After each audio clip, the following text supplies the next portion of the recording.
Chapter 412. Kid, you always push yourself so hard that you can't get the slightest chance to breathe. Looking at Sasuke, Nangongja vaguely saw the kid who was practicing hard in the Uchiha clan before dawn. I won't persuade you to go back with me, and I won't let you save Naruto and the others. But you have to come with me to see your teammates and sensei. I want you to know that they still miss you in their hearts these 3 years. Yes, Nangongja still hoped that Sasuke could go with him to see his teammates whom he had not seen for 3 years. Sasuke stayed with Orochimaru. Although he made progress, Nangongja didn't feel that his mental state was very good. Facing death every day, facing the numbing training, Sasuke's mind was actually very stressed. Nangongja took Sasuke with him. In fact, he hoped to build a pillar in Sasuke's heart in this way. People always need something to support their mind in order to continue moving forward. Nodding, Sasuke obviously agreed with Nangongja's suggestion. Although there were a lot of patrolling ninjas in Orochimaru's base, these ninjas were completely unable to block or even detect Nangongja and Sasuke's figures. The two jumped from tree to tree, but because each of them had something on their mind, they didn't talk much. Nangongja only got the information that Orochimaru and Kakashi were fighting, but the specific situation was not clear. After all, the strength of the Blood Cloak Pavilion spies was average, and the time was tight, so Nangongja was actually very worried that Naruto and the others couldn't withstand Orochimaru's attack. Sasuke was actually a little nervous at this moment. After all, he was about to see his friends and sensei whom he hadn't seen for 3 years. He didn't know what kind of changes had happened to everyone in the past 3 years. That kind of uneasiness was tightly entangled in Sasuke's heart, and it was difficult to eliminate. Just as the two of them were rushing with all their might, a huge explosion suddenly sounded in their ears. Nangongja made a prompt decision and stood directly on the top of the nearest tall tree. Looking from a distance, he could only see a large amount of smoke and dust formed by the explosion in front of him. In that direction was the location of the Bridge of Heaven and Earth, where Orochimaru and Naruto's party were fighting, according to Nangongja. Naruto, Sakura, and Kakashi were very important to Nangongja. After seeing such a powerful explosion, Nangongja was also a little panicked. Sasuke, it seems that there's something. I'll rush to the Bridge of Heaven and Earth at full speed to see what happened. After explaining to Sasuke, Nangongja also bit his thumb, and blood slowly flowed out of the wound. Nangongja pressed his bleeding thumb on the lion's head print on his shoulder. The originally dark lion's head print was instantly dyed with a dark red color. At this moment, in order to hurry, Nangongja actually summoned the Black Lion Ryo that he hadn't summoned for a long time. Standing on top of Ryo's head, Nangongja roughly explained the direction to Ryo and immediately urged Ryo to move in the direction he said.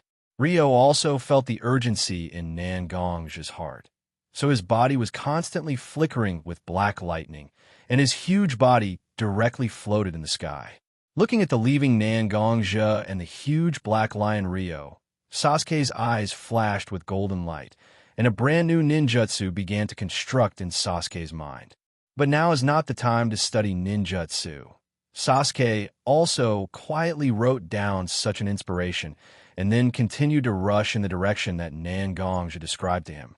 Sasuke didn't have no psychic beast, but Sasuke's psychic beast was inherited from Orochimaru, the snake clan of the Earth Dragon Cave.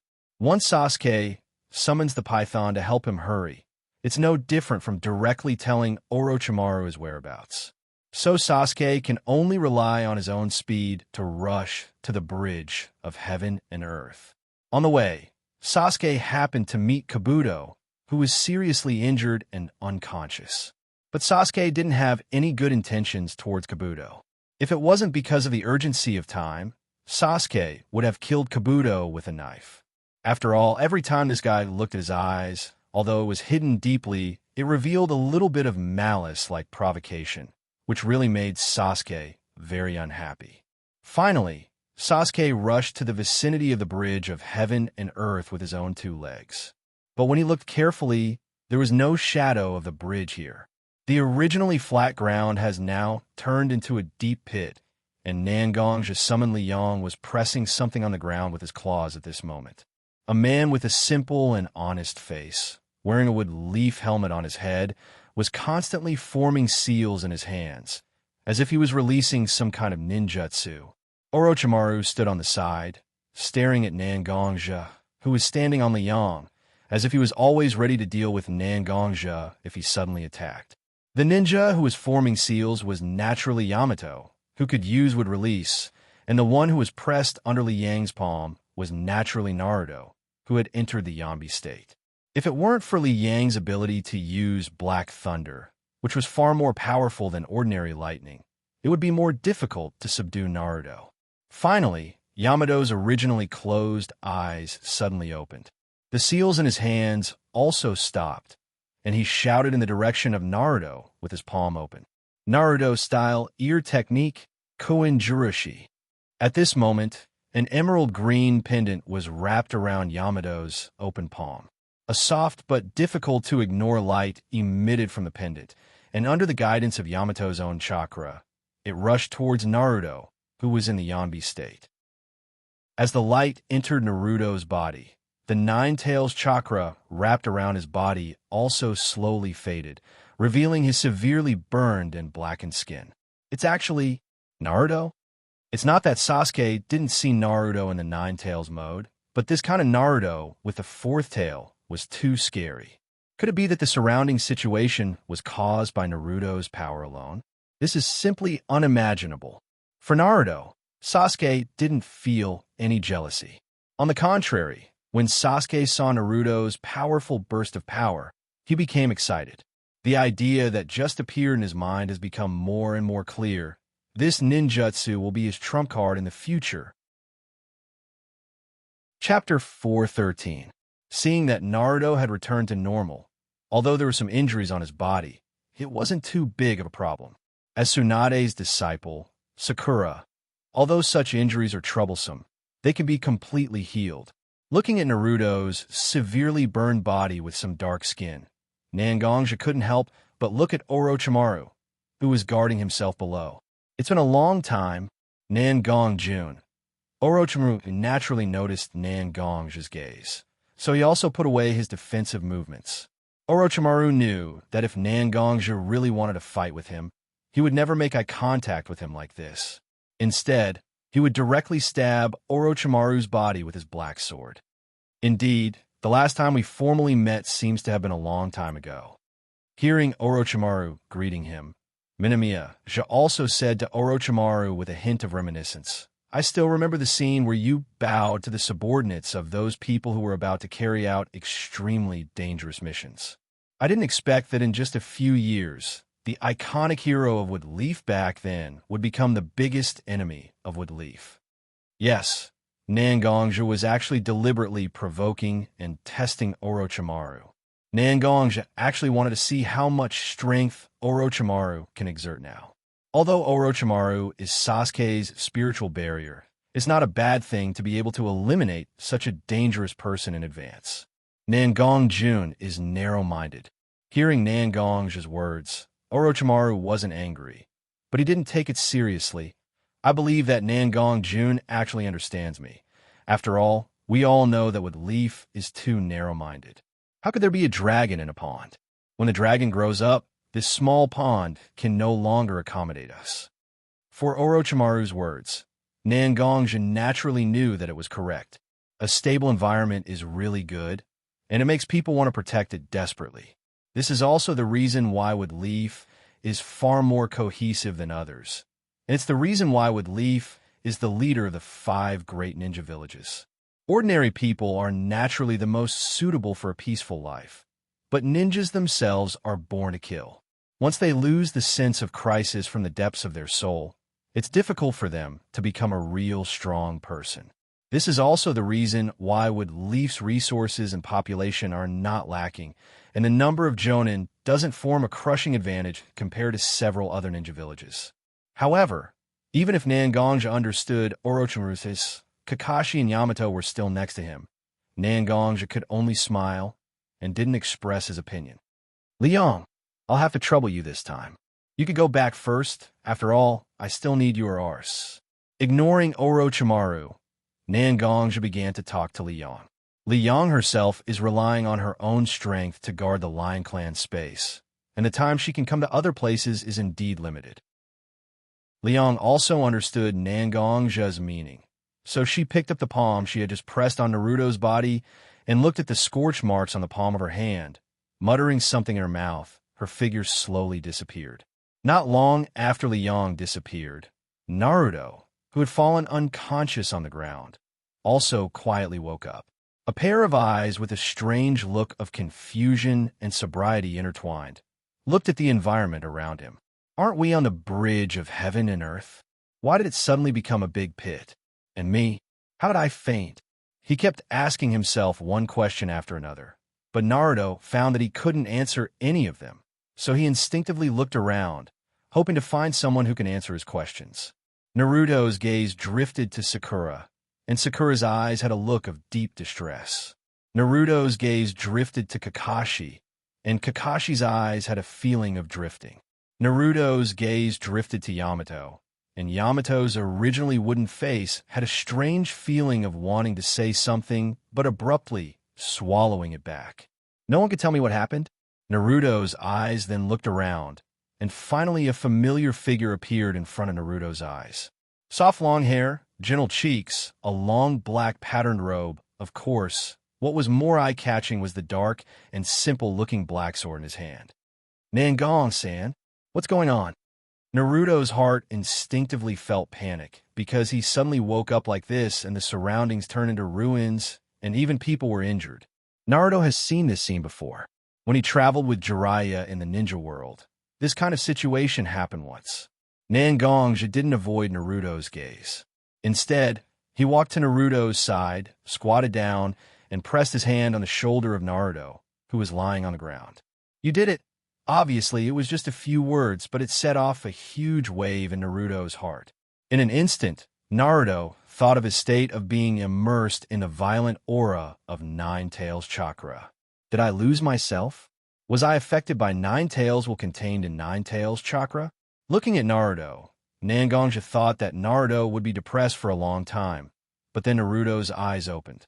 With a pair of eyes with some guilt and more determination, he said to Nangong-san, I understand. Thank you for not being perfunctory, but telling me the truth. Horny Sage told me before that Column Force's real strength is not by borrowing the power of tailed beasts, but by using his own chakra to control the power of tailed beasts. The most terrible person is Column Force, but the one who always keeps his reason is Column Force. It's my own lack of cultivation that caused this situation and even caused Horny Sage to be seriously injured. This is my responsibility. Only by knowing how terrible it is when you lose control can you summon the courage to fully control your own power. Saying that, Naruto's face actually revealed a smile. If it wasn't for the deep sorrow in his eyes, Naruto's smile would be very convincing. Tempering one's heart is a necessary process to improve one's strength. Only by understanding one's heart and constantly sweeping away the dust in one's heart can one improve. This is Naruto's own experience. Nangongjia won't interfere. Only when Naruto breaks through this kind of barrier by himself can there be real gains. Chapter 414. To be honest, as a person with Bijou, Column Force, Naruto, your progress is not as obvious as Sasuke's. Is Sasuke more talented than you? Or are you just too stupid? If you're just like this, I don't think you're the one who can compete with Sasuke. Hearing Naruto's speech full of expectations for the future, Orochimaru, a typical scientist full of rational thinking, naturally said these inappropriate words. These words are indeed true, and the truth that everyone can understand. But when Orochimaru said these true words, it really stimulated Naruto, who was full of fighting spirit at the moment. I know, I'm not a genius. He thought that Naruto would say something to refute, but he didn't expect Naruto to admit the fact that he's not a genius. When it comes to learning ninjutsu, I'm not as good as Sasuke.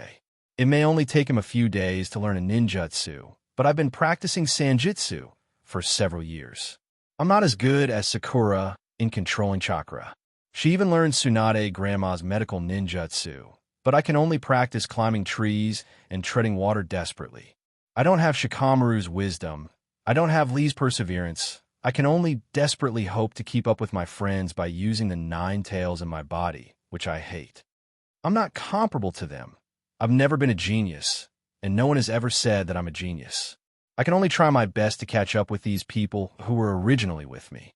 Maybe I can't keep up with Sasuke's pace now, but this is not an excuse for me to choose not to face all this. Facing difficulties head-on and speaking frankly is my way of ninja. As he spoke, the burning stars in Naruto's eyes were like the sun hanging high in the sky, so bright that people couldn't look directly at it. Whether it's Xianxia or Orochimaru, who are not so keen on the so-called ninjutsu, or people like Kakashi and Yamato, who care about what Lee far more than them, it's difficult for them to do such a thing. It's really a disgusting shining light. A voice suddenly sounded. Although they didn't want to admit it, they had to admit that this voice did speak out the thoughts hidden in the hearts of many people present. The more beautiful something is, the more enviable it is, but it also makes people can't help but destroy it. The so-called incomplete beauty that people talked about was actually a kind of negation in the hearts of humans towards things that were too perfect. After hearing such a voice, Naruto's first felt anger, but then a familiar feeling. There is only one person who could speak in such a way and have such an attitude towards the world. That's Uchiha Sasuke, who abandoned a close friend like himself and left the village where he grew up. Sasuke, 3 years. The close friend he missed for 3 years finally appeared in front of him. Although he ridiculed himself, Naruto didn't feel angry, but there was an unexpected sense of familiarity. After all, he hasn't heard such a cold tone for a long time. Holding back the agitation in his heart, Naruto turned his head and looked in the direction of the voice. A loose black and purple kimono, similar to Orochimaru's belt, holding a silver-white long sword in his hand, and a very familiar blood-red Sharingan, with 3 tomo, slowly rotating slowly. Isn't this person his teammate Uchiha Sasuke? Your mouth is still so poisonous. Looking at Sasuke, Naruto pretended to be relaxed and wanted to laugh at Sasuke like before. You stayed with Orochimaru for so long. Isn't it time to go home? Naruto's voice was very loud, and everyone present heard it clearly. But Sasuke seemed to automatically ignore Naruto's voice, walked to Orochimaru's side, and said to Orochimaru with the same indifferent tone, "Training, why didn't you come?" Orochimaru listened to Sasuke's words, and a sinister smile appeared on his face. He waved his pale hand in front of him, as if he was introducing the enemy he just fought, and said, "Can't help it. Suddenly a group of rats came out of nowhere in front of us. Seeing that the rats were so dishonest, I naturally had to go out and eliminate these noisy things, and let them know that they shouldn't swagger in front of a poisonous snake." It seems that when Orochimaru introduced his former teammates, Sasuke was aware of the existence of Naruto and the others. His indifferent eyes swept across Naruto, Sakura, Kakashi, Xianxia, and Yamato and Sasai, who he wasn't so familiar with. The strong murderous intent couldn't be concealed at all. At this moment, Sasuke didn't look like a sinister and cunning snake like Orochimaru, but more like a goshawk hovering over his territory in the sky, wanting to see his food. Just these rats, and you ended up like this? Sasuke looked at Orochimaru's embarrassed figure, as if he was disgusted with Orochimaru's weakness, and then said, "Since it's so difficult to eliminate these rats, then I don't mind killing them one by one." Hearing Sasuke's indifferent words, whether it was Kakashi, Naruto, and Sakura, who were more familiar with Sasuke, or Yamato and Sasai, who weren't so familiar with Sasuke, they couldn't help but feel a chill in their hearts. They knew that Sasuke was serious. "Sasuke, how did you become like this?" Sakura asked Sasuke with some difficulty, and Sasuke also looked in the direction of Sakura's voice, as if looking at a weak rabbit on the ground. "I thought that Naruto's progress in the past few years was too small, but I didn't expect you to be worse than Naruto. With your half-baked medical ninjutsu, you dare to come out and say that you're Tsunade's disciple?" It seems that Tsunade Heim is too kind. Sasuke's ruthless words were like a knife inserted into Sakura's heart. At that time, she was weak and could only hide behind Naruto and Sasuke in exchange for a moment of peace. 3 years later, she received Tsunade Heim's teaching and experienced Nangong's training. In Sasuke's eyes, she was still a useless little girl. Chapter 415. Looking at Sasuke provoking his former teammate with words like this, Nangongja didn't know why he vaguely saw Itachi Uchiha. Over the years, hasn't Itachi Uchiha been treating Sasuke in such a blunt way, making the people he cares about hate him in order to become stronger? Sure enough, they're a family, and their way of doing things is quite similar. In fact, is Sakura and Naruto's strength really as weak as Sasuke said? No, it's not like that. Naruto has the 9 tails, and no one can easily ignore the power erupting from him without considering the consequences. Sakura, as a disciple jointly trained by Tsunade and himself, has soared from an ordinary genin to the current jounin level in just 3 years. She's also a skilled medical ninja. Such a person can be called a genius in other places, but in Sasuke's eyes, she's the shame of Nangongja and Tsunade. The more you care about someone, the easier it is to hurt yourself. For Naruto and Sakura, it's the same. The two of them didn't calm down enough to think about why Sasuke came out at such a critical moment to ridicule them. They also didn't understand that chakra has been constantly condensing in Orochimaru's body at this moment. They just put their eyes on Sasuke, and that's the ability to judge things. Even Kakashi was slightly hurt by Sasuke's words at this time. On the contrary, Yamato and Sasai, who weren't so familiar with Sasuke, seemed to be very puzzled by Sasuke's behavior at this moment. What kind of bond was it that could turn these people into the current situation? There was no time to think about it, but something happened again. Because of Sasuke's provocation, Naruto's slightly fierce eyes and Sakura's clenched fists were signs that the battle was about to happen. Sasuke, on the other hand, seemed to turn a blind eye to it. He gently unsheathed the long sword in his hand with the Uchiha clan tattoo. The silver-white blade with a cold light instantly looked like a bright star falling from the sky, making it difficult for everyone to open their eyes and look directly at this light. Others didn't know, but Nangongja knew what such a scene represented. The edge of Sasuke's sword just now had an exclusive name, Sword Light. To Nangongja, who had cultivated inner strength, condensing the sword light was due to the sword intent of the Calamity Sword, as well as his understanding of the way of the sword. And Sasuke actually succeeded in condensing sword light with his chakra, which wasn't that high. It was enough to see how amazing Sasuke was. However, chakra could only do this much. Unless there was a fortuitous encounter that surpassed common sense, it was almost impossible for him to evolve the sword light into sword chi like Nangongja and unleash a powerful strength like Nangongja. I saw it. Sasuke's voice came out of his mouth with an indifferent voice. His scarlet eyes were emitting endless coldness at the moment. I saw the unwillingness in your eyes for your own weakness. Since you are unwilling, then you have to face your own weakness bravely, instead of finding various reasons to cover up your weakness. This is the reason why I resolutely left Wood Leaf. You want to know why I came to Orochimaru's side? I'll tell you with my sword. For some reason, after hearing Sasuke's words, Nangongja felt that it was the same as Naruto's previous words. Both of them were people who dared to face their own weakness, but the difference was that Naruto chose to accept his own weakness and admitted it frankly, while Sasuke chose to use all means to open up a thorny road in front of his weak self. Seeing that Sasuke had drawn his sword against his two close friends, Orochimaru couldn't sit still. Orochimaru had been condensing a huge amount of chakra in his body, but it wasn't for battle.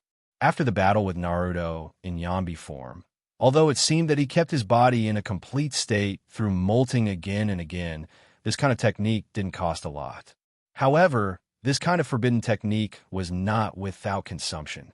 His strength had already begun to drop to a very low value. If it was only Kakashi and Yamato here, Kakashi wouldn't mind joining forces with Sasuke to keep these two with Leaf's high-end power here.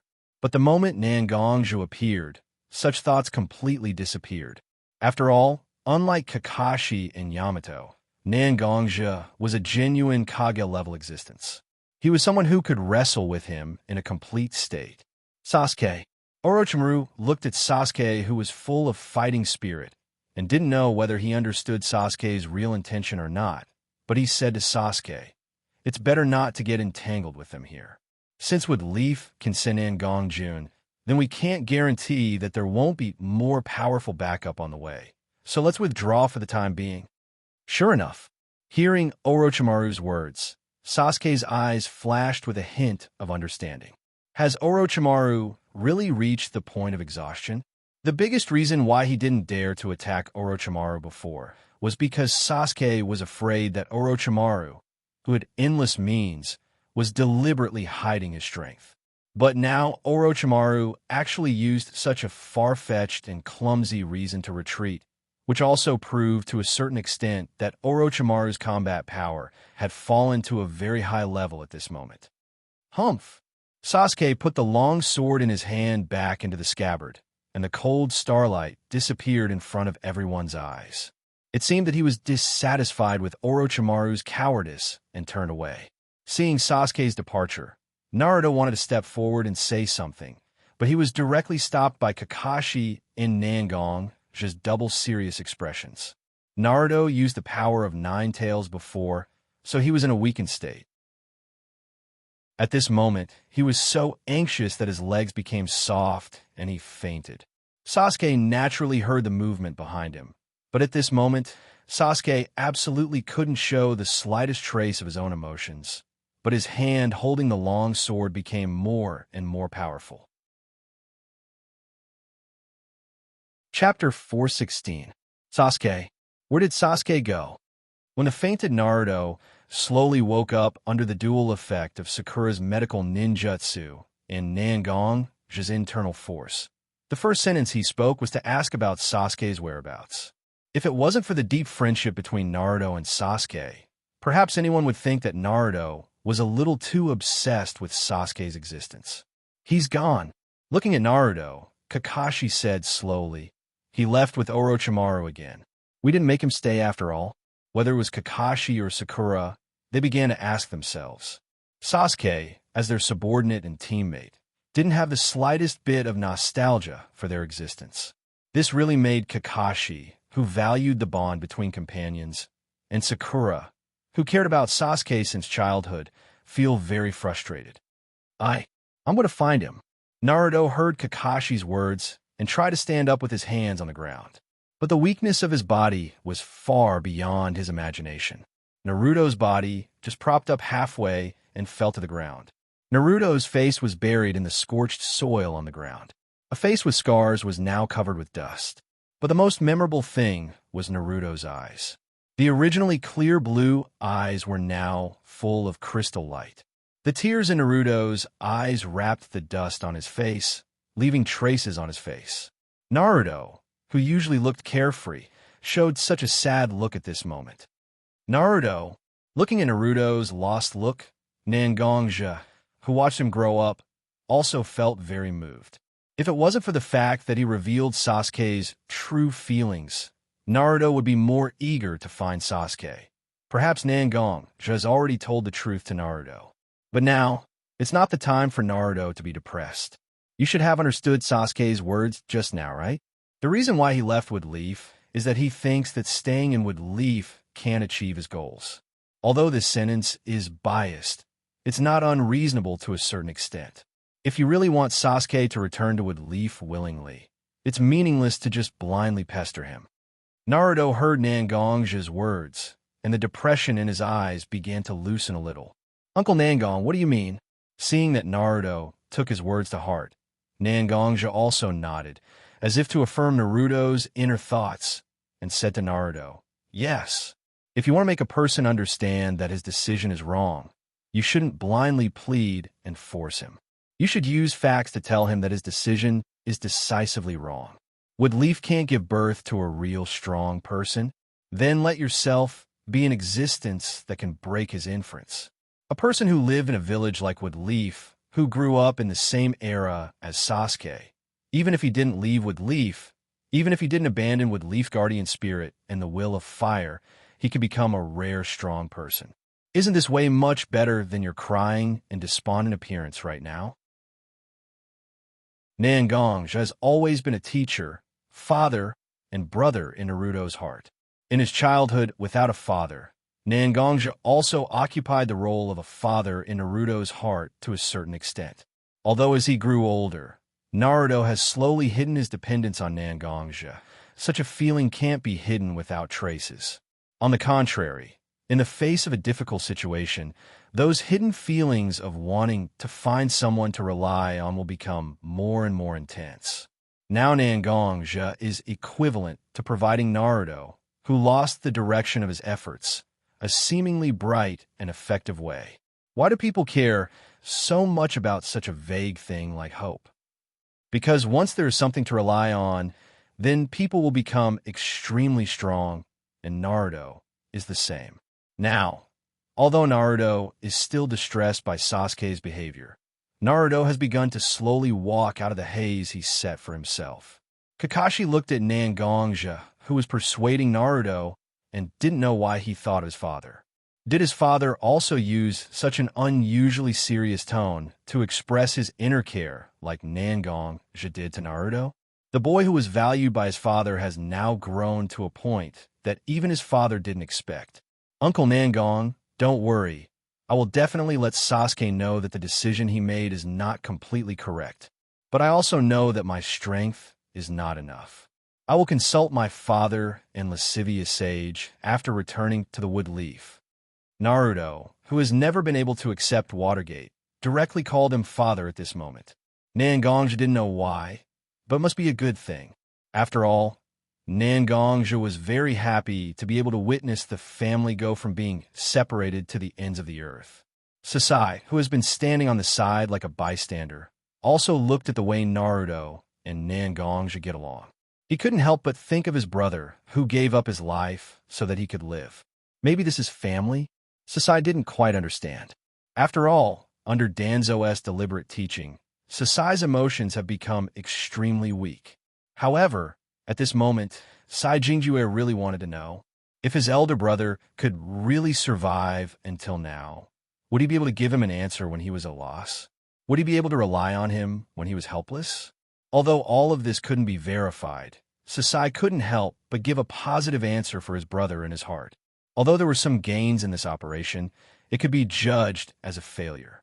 After all, most of the information collected was about Sasuke, and Sasuke himself had passed away. Even if there was this information, it couldn't immediately provide effective help to the Woodleaf. But no one was immersed in the sadness of the mission not being so successful.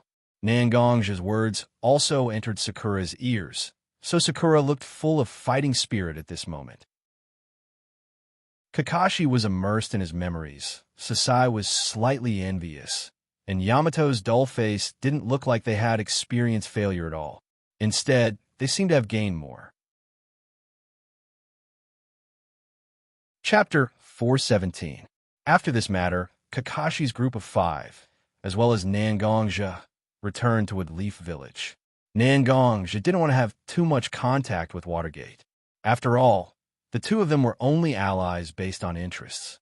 Even if there were some emotional ties, after all, Watergate represented Woodleaf Village, while Nangong was the leader of Bloodcloth Pavilion. The difference in status made it impossible for the two of them to have a close relationship. Therefore, only Kakashi's group of 5 came to the Hokage's office. Kakashi didn't hide anything from Nangong's sudden appearance. After all, although Nangong appeared abruptly, he helped them solve the threat from Orochimaru. And Nangong has his own set of intelligence systems and forces. In fact, Konoha also knows about such things, but for the time being, there is no way to accurately link Nangong with the increasingly prosperous Bloodcloak Pavilion in the shinobi world. Well, I understand the situation, you said.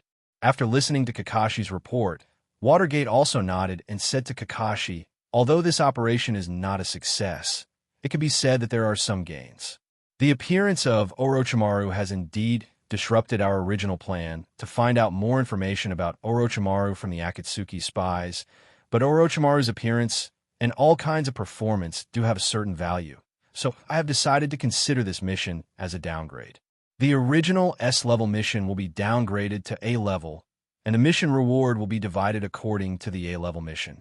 Strictly speaking, this mission was indeed a failure, but there were too many irreversible factors. Kabuto believed that the betrayal of Akatsuki and the sudden appearance of Orochimaru were uncontrollable circumstances, and the fault was not with Kakashi and the others. So Watergate still generously believed that Kakashi's mission was partially successful. More importantly, Orochimaru's escape without a fight and Uchiha Sasuke's attitude towards Orochimaru were extremely important information, enough for the Wood Leaf Village staff to extract a lot of useful information, and Watergate could also find some clues from it. The master is weak and the guest is strong, plus Sasuke's own temperament of not wanting to submit to others, and he can predict what may happen next. But Watergate couldn't tell these things to Naruto, Sakura, and even Kakashi, Sasuke's original teammates and mentors. After all, there was still a deep relationship between them. Watergate gently raised his hand, as if preparing to comfort Kakashi and the others, and then announced the necessary rest arrangements after the mission. But Naruto suddenly opened his mouth and said to Watergate, "Father, I hope you can help me become stronger." Hearing Naruto's address, Watergate's heart was also in a trance. Watergate had always hoped that Naruto could accept him like this, instead of being awkward like a child. So Watergate, who was about to let Kakashi and the others retreat, also stopped his action and said to Naruto with a serious face, "Naruto, I know that you met Sasuke directly this time, and once again, you didn't let Sasuke and you returned with Leaf as you wished. This matter made you very sad and caused a lot of emotional fluctuations, but I hope that you can correct your heart and don't let your inner urgency affect your thinking." Watergate naturally also knows Naruto, and for Naruto's mood at the moment, Watergate also feels that he knows a little about it. As a human, Column Force is extremely susceptible to the side effects of chakra, which disturbs thinking. This is also the reason why the average Column Force's character is a bit extreme and strange. Watergate doesn't want his child to be affected by these side effects and indulge in negative emotions and then go astray. So Watergate said these words to Naruto with an unusually serious expression at the moment. After hearing Watergate's words, Naruto didn't act as impatient and angry as Watergate's impression. Instead, he showed a very different calm attitude and said to Watergate, "I know what you mean, Father. You can rest assured that I will use my actions to prove that Sasuke's actions are one-sided and excessive. Nangong-san has already told me a lot at the time, and I also think that what Uncle Nangong said is very reasonable. Instead of blindly entangling and persisting in bringing Sasuke back to Wood Leaf, it's better to use facts to prove that Sasuke's decision is not as correct as he imagined. So, I'm very calm at the moment, and I hope that Father can help me make greater progress." Hearing Naruto's words, Watergate glanced at Kakashi, standing on the side, with a slightly reproachful look. After all, just now Kakashi was routinely reporting the process of the task, such as what Nangong just said to Naruto. Kakashi thought that it had little to do with the task, so for the time being, he was going to find another time to talk about it with Watergate. Of course, Watergate is not a narrow-minded person, and soon Watergate understood why Kakashi didn't describe what Nangong just said. Because Naruto has almost completely repeated what Nangong just said to him at the time, some of which are not so suitable to say in front of Watergate, who can represent Wood Leaf. But the person who spoke is a strong person in the ninja world, and the person who repeated these words is his own child. Even if Watergate was unhappy with Nangong's views on Wood Leaf's education model and the way of survival, Watergate still maintained a calm face. And Watergate is indeed considering transforming Rasengan into a chakra that is more suitable for Naruto, which is extremely abundant and can output a lot of chakra ninjutsu that ordinary ninja can't release. But it involved a lot of profound concepts of chakra's transformation and qualitative change, which can't be explained clearly in a short time. So Watergate still waved his hand and said to Kakashi and the others, "This is the end of this matter. You will enjoy a month's vacation. I hope you can have a good rest and exercise yourself. Don't waste time, but make yourself better day by day." Standing on the side, Naruto saw that Watergate hasn't answered his request, and his pair of eyes slightly dimmed at this moment. But then Watergate's words pulled Naruto's mood back to the bottom. "Naruto, after going home, get ready to practice with me. My training is very terrible, so get ready." With that, Watergate even walked to Naruto's side and patted his child's shoulder with encouragement. Chapter 418. In one of Orochimaru's secret bases, Sasuke was standing in a slightly empty training ground. The surrounding ground had a little bit of scorch marks, as if a strong electric current had just raged from above. Around Sasuke were some obviously damaged shurikens, kunai, and other weapons. Sasuke just started to train his newly developed ninjutsu here. The ninjutsu called Chidori Ryu that combines the nature and shape changes of right-hand chakra. Chidori Ryu itself is a combination of attack and defense. It can be attached to his body to resist the enemy's attack. On the other hand, it can also be transformed into a plasticized spear, long sword, and various hidden weapons for long-range or melee attacks. But Sasuke still felt that it was not enough. Just relying on such a ninjutsu, although it had some novelty, but its power was not so beyond imagination. It was not the only way for Sasuke to defeat Orochimaru. Sasuke hoped that he could have a ninjutsu that could be used as a trump card. This is why Sasuke was still very dissatisfied with his training results, even though he was panting now. Just when Sasuke was annoyed that his attack method was not as powerful as he expected, Sasuke's mind suddenly remembered the scene that shocked his soul before. A black lion with a golden mane was wrapped in black thunder, like a mythological beast patrolling the world, walking across the sky. If he could use his right-hand chakra to such an extent, would he be able to make such a move with such a great power? The inspiration that was originally hidden in his heart for various reasons was once again dug out by Sasuke. Could he artificially create such a giant beast to attack through his manipulation of chakra? Sasuke began to slowly condense the right-hand chakra in his body into his hand, and lightning wrapped around Sasuke's hand. Using chakra, he slowly controlled the lightning arcs that jumped on his hand, and a small lightning condensed thing that looked quite similar to Ryo began to slowly appear in Sasuke's hand. Sasuke tried to make this small thunder beast jump in his palm, and he also looked at the small thunder beast in his palm with great interest.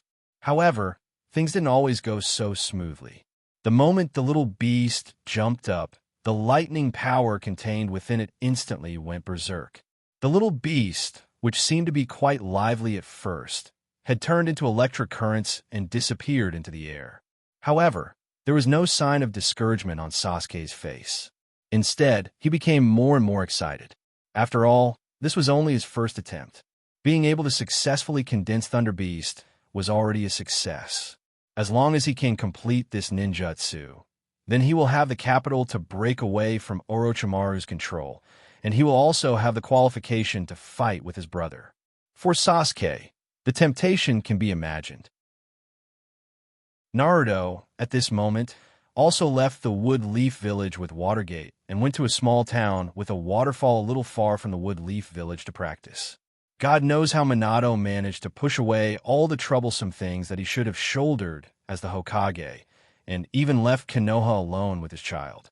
Naruto, chakra is not only a source of power for you to use ninjutsu, but also a deeper power that is worth exploring. That is, the control of chakra's transformation and qualitative change. As a ninja, if you want to make progress in your strength, slowly accumulating chakra is naturally the most basic way. But increasing the power of your ninjutsu is also a path that you can choose. So today, I will develop the transformation of Rasengan with you and create an unprecedented ninjutsu. When Watergate said that he wanted to create an unprecedented ninjutsu, the light in his eyes was so bright. Even as a child of Watergate, Naruto saw Watergate's eyes bloom with such pure and shining light for the first time.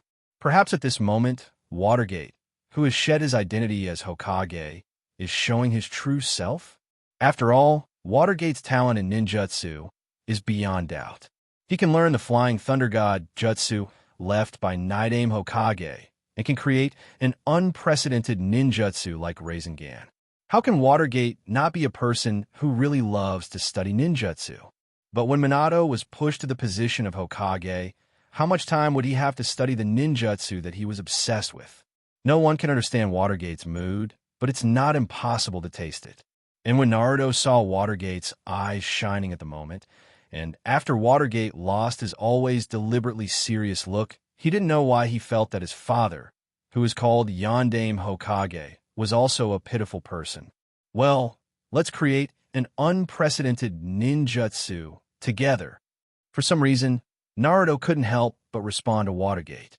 Watergate, who had been thinking that he was just talking to himself, suddenly heard Naruto's response and looked at Naruto with wide eyes. With a sunny smile on his handsome face, Naruto suddenly remembered that when he was young, his mother, Shinakushina, always said to him that his father's smile was like the sun in the sky.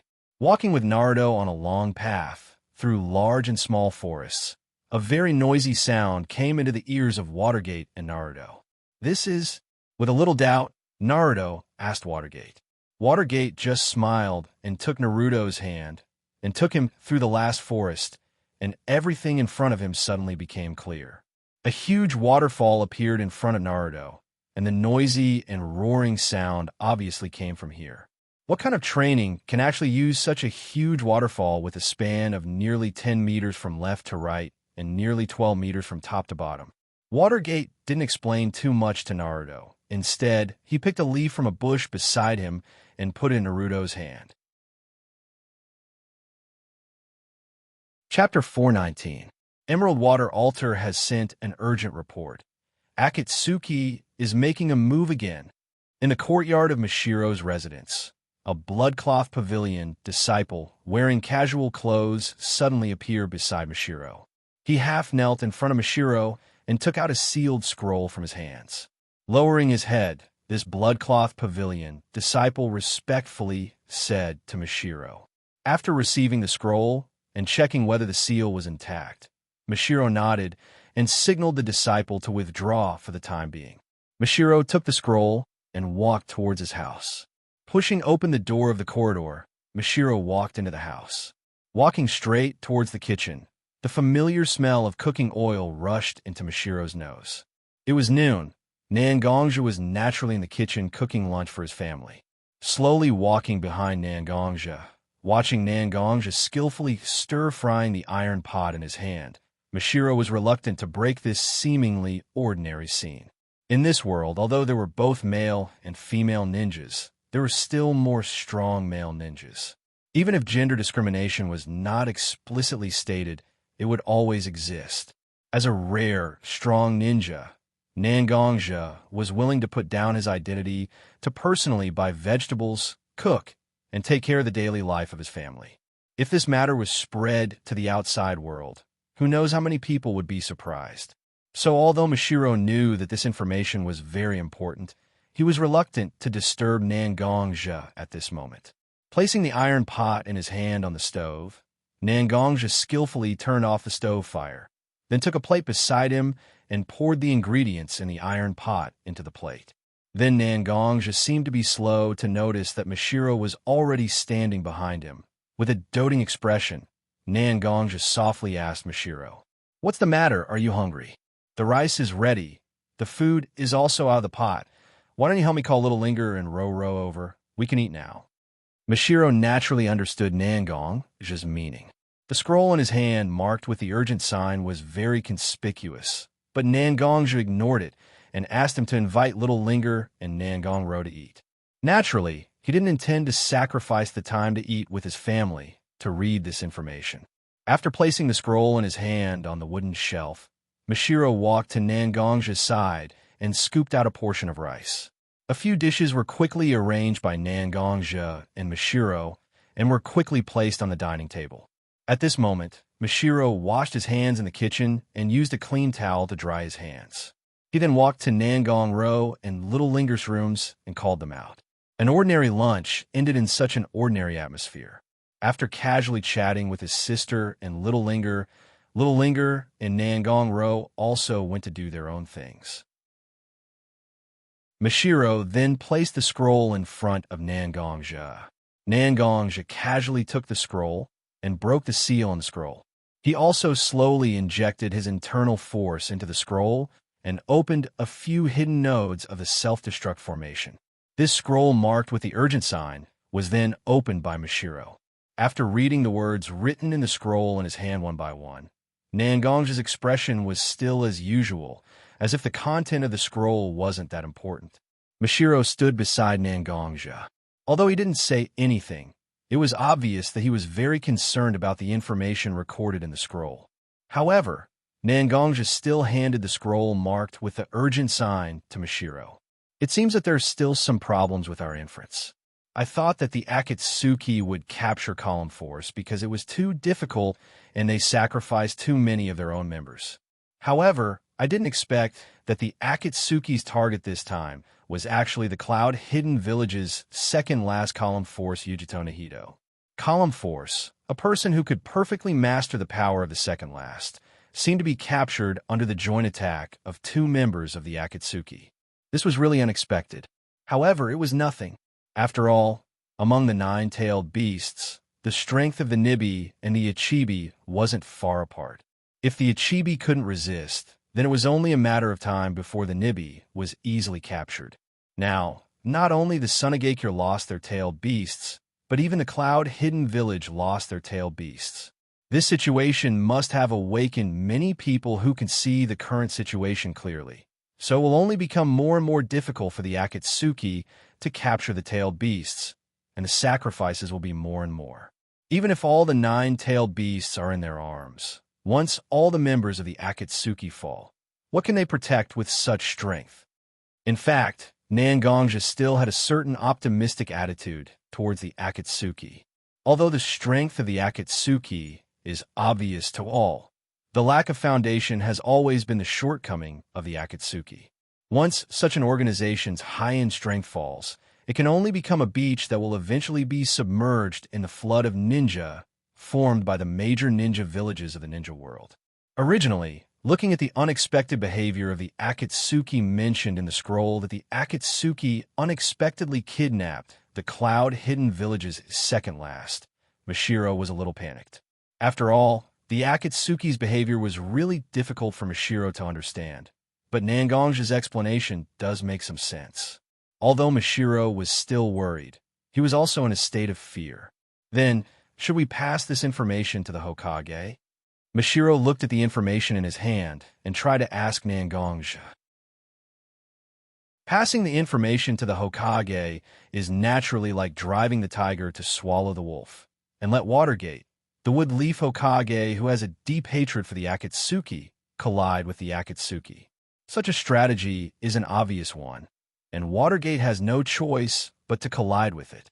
However, Nangongja didn't agree with Mashiro's idea. Instead, he shook his head and said to Mashiro, "I know what you mean, but this approach is useless. Everyone who can climb to a high position with their own strength is brave, but everyone who can sit in a high position for a long time is wise. Minato is a cold and wise man who can completely suppress his feelings in the face of things. Such a person can't be manipulated through personal feelings." Chapter 420. At this moment, Watergate, who Nangongja called the Cold Wise Man, was training with his son near a waterfall outside of Woodleaf Village.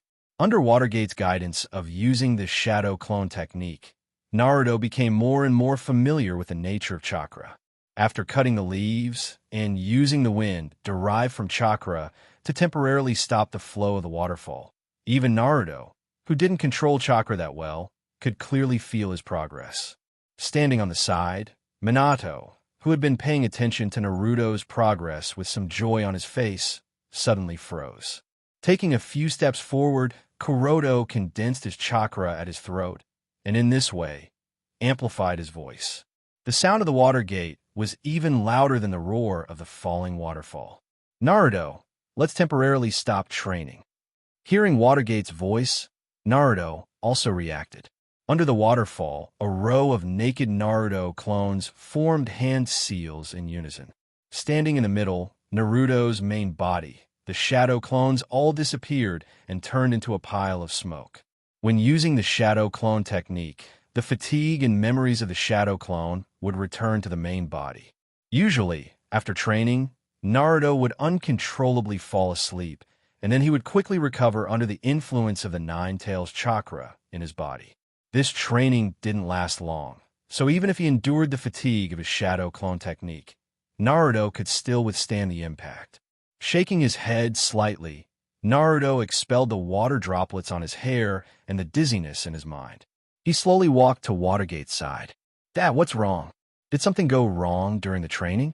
In just a few days, the relationship between Naruto and Watergate seemed to have improved by leaps and bounds. Naruto had quietly changed the way he addressed his father from a respectful father to a very intimate dad. Watergate smiled at Naruto. Every time he heard Naruto call him that, the joy from the heart would make Watergate smile. But this time, after a short smile, Watergate's expression became serious again. Nangong's title of Cold Wise Man was indeed true. "Something happened in Wood Leaf that my shadow clone technique couldn't deal with. I need to go back and deal with it. Your training is already on the right track. As long as you can train yourself to the point where you can cut off the waterfall with your wind chakra, or even reverse the flow of the waterfall, the ninjutsu we created together will be completed.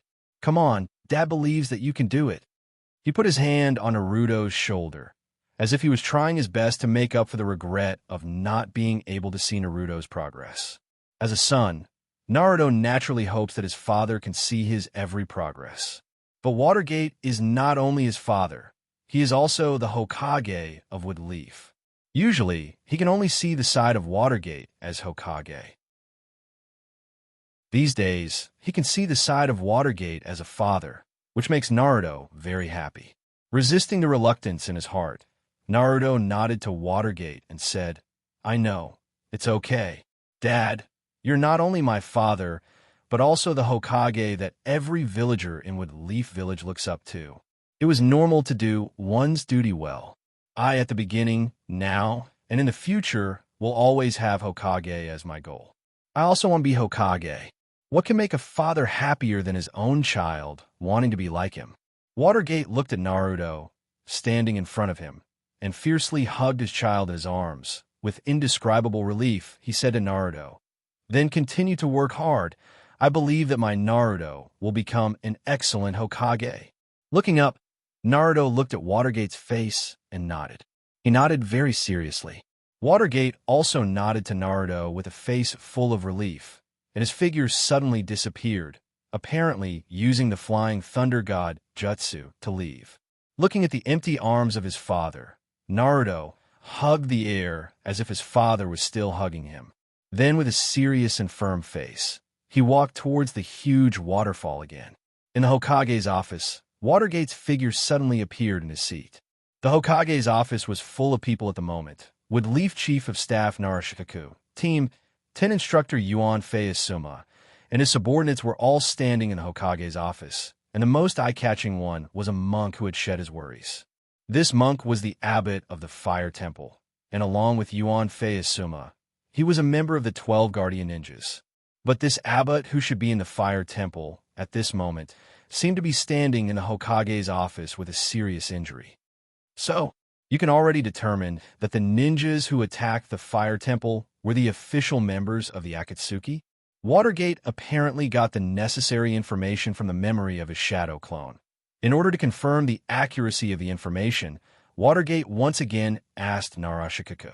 "The situation is true, and just now, we have confirmed the identity of the two ninjas who attacked the Fire Temple from the mission records.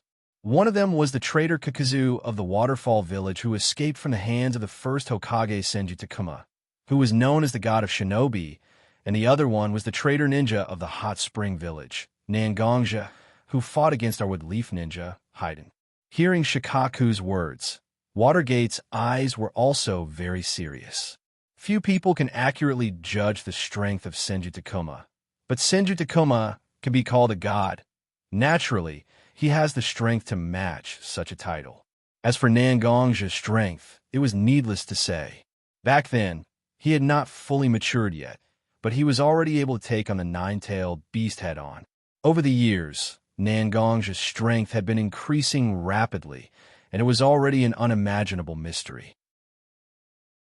In any case, the real goal of these two people is not the Fire Temple.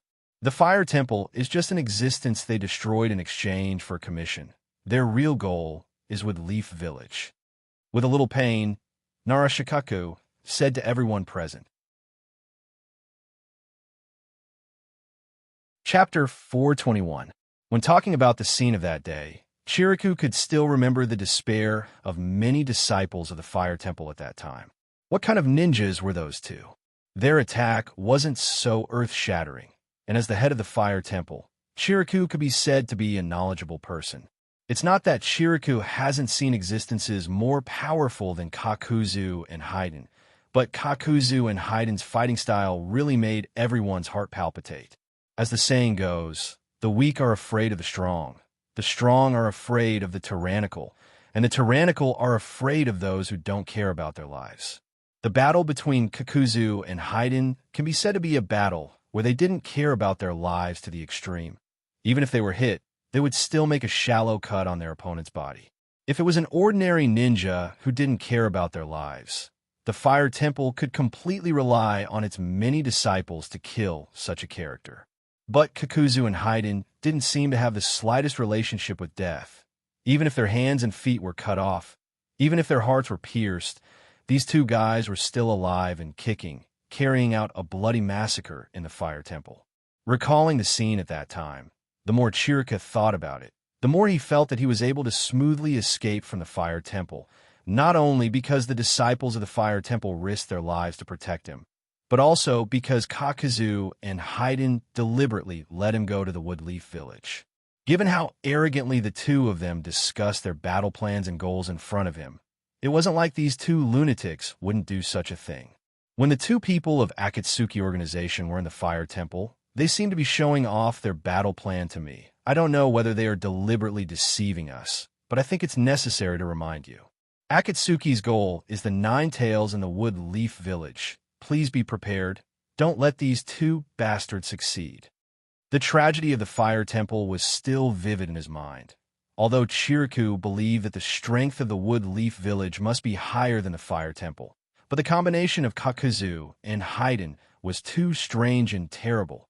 Chiriku didn't want the Wood Leaf Village to suffer a huge loss because of carelessness and underestimation of the enemy. Hokage-sama. Looking at Watergate, who was sitting in his seat without saying a word, Asuma put the cigarette in his mouth back into his cigarette box, and with a bit of anger, he said to Watergate, "The Fire Temple is the national temple of the Land of Fire. To a certain extent, it also represents the face of the Land of Fire. But now the symbol of the Land of the Land of the Land of the Land of the Land of Fire, our Wood Leaf Village has an obligation that can't be shirked. Kakuzu and Haiden and Kakuzu of the Land of the Land of the Land of Fire Temple. First, it is to let the world know that our Wood Leaf Village is a force that puts the face of the Land of Fire in our heart. Second, we can also protect our village's Nine Tails Column Force, who hasn't fully grown yet." When he heard Asuma's mouth saying the harsh name Nine Tails Column Force, Watergate slightly wrinkled his brows. Naruto is indeed the Nine Tails Column Force, but Naruto is also his child. Being called by such a term, Watergate is actually very uncomfortable in his heart. You know, whether it's Shinakushina or Naruto, both were once or are still the Nine Tails Column Force. But Watergate can't get angry now, because Asuma's identity is too important. The current head of the Yuanfei clan, the son of the 3 generations Hokage, he is not in existence that Watergate can mess with at will. Therefore, Minato could only suppress the unhappiness in his heart. He slowly exhaled the turbid air in his mouth and said, "Don't worry about it. The Fire Temple was destroyed in such a way. Konoha's ninja village indeed has an unshirkable obligation. I know Asuma's obligations and responsibilities as the 12 guardian warriors of the Land of Fire, But as Chirika said just now, we can't underestimate the enemy, otherwise we will inevitably be harmed. We still need to specify a more complete strategy, and then we could take action. Hearing Watergate's words, Shikaka Nara, as the chief of staff of the Wood Leaf Ninja Village, and Shikama Nara, Asuma's subordinate, also nodded to express their agreement. The father and son from the Nara clan are wise men. Both of them have the temperament of planning before acting, so Watergate's proposal is more in line with their wishes. Even Chiriku, the leader of the destroyed fire temple, actually agreed with Watergate's statement in his heart. Asuma naturally has no malice, but such recklessness will definitely cause him to suffer. As a close friend of Asuma, Chirika doesn't want to see Asuma suffer any big losses. Everything is up to Hokage-sama. The blood of the disciples of the fire temple can't be shed in vain. But the dead can't be brought back to life. Although we will have memories of the people who have passed away, we can't let our inner emotions get to our heads. They are just a different form of life, watching everything in time. With that, Chiriku put his hands together and chanted Buddha's name in his mouth. Being able to become the leader of the fire temple, Chiriku's own Buddhist cultivation is naturally obvious to all. When it came to life and death, Buddhists naturally had a more thorough view. Asuma looked at Chiriku, who was chanting Buddhist scriptures in a low voice with his hands together, and for a while, he didn't know what to say. Shikaku, you said before that one of the two Akatsuki ninjas who attacked the fire temple, the one named Haiden, once fought with Xianxia of the Wood Leaf Ninja Village. Ignoring the state of Chiriku and Asuma, Watergate began to ask some very useful information that Shikaku said before. How shrewd is Shikaka Nara? Naturally, he understood that Watergate didn't want to entangle with such a reckless person like Asuma and Chiriku for too long. To put it bluntly, although the Wood Leaf Ninja Village and the Land of Fire are interdependent and nominally have a subordinate relationship, but it's not so difficult to separate. Wood Leaf Ninja Village itself is a relatively independent existence, and being able to preserve its strength is the most important thing for Wood Leaf Ninja Village. Indeed, we can be sure that Nangong Jonin has fought with Haiden. We don't know much about Haiden, but Nangong Jonin who fought with Haiden personally must know more information that we don't know and what we should pay attention to. Chapter 422.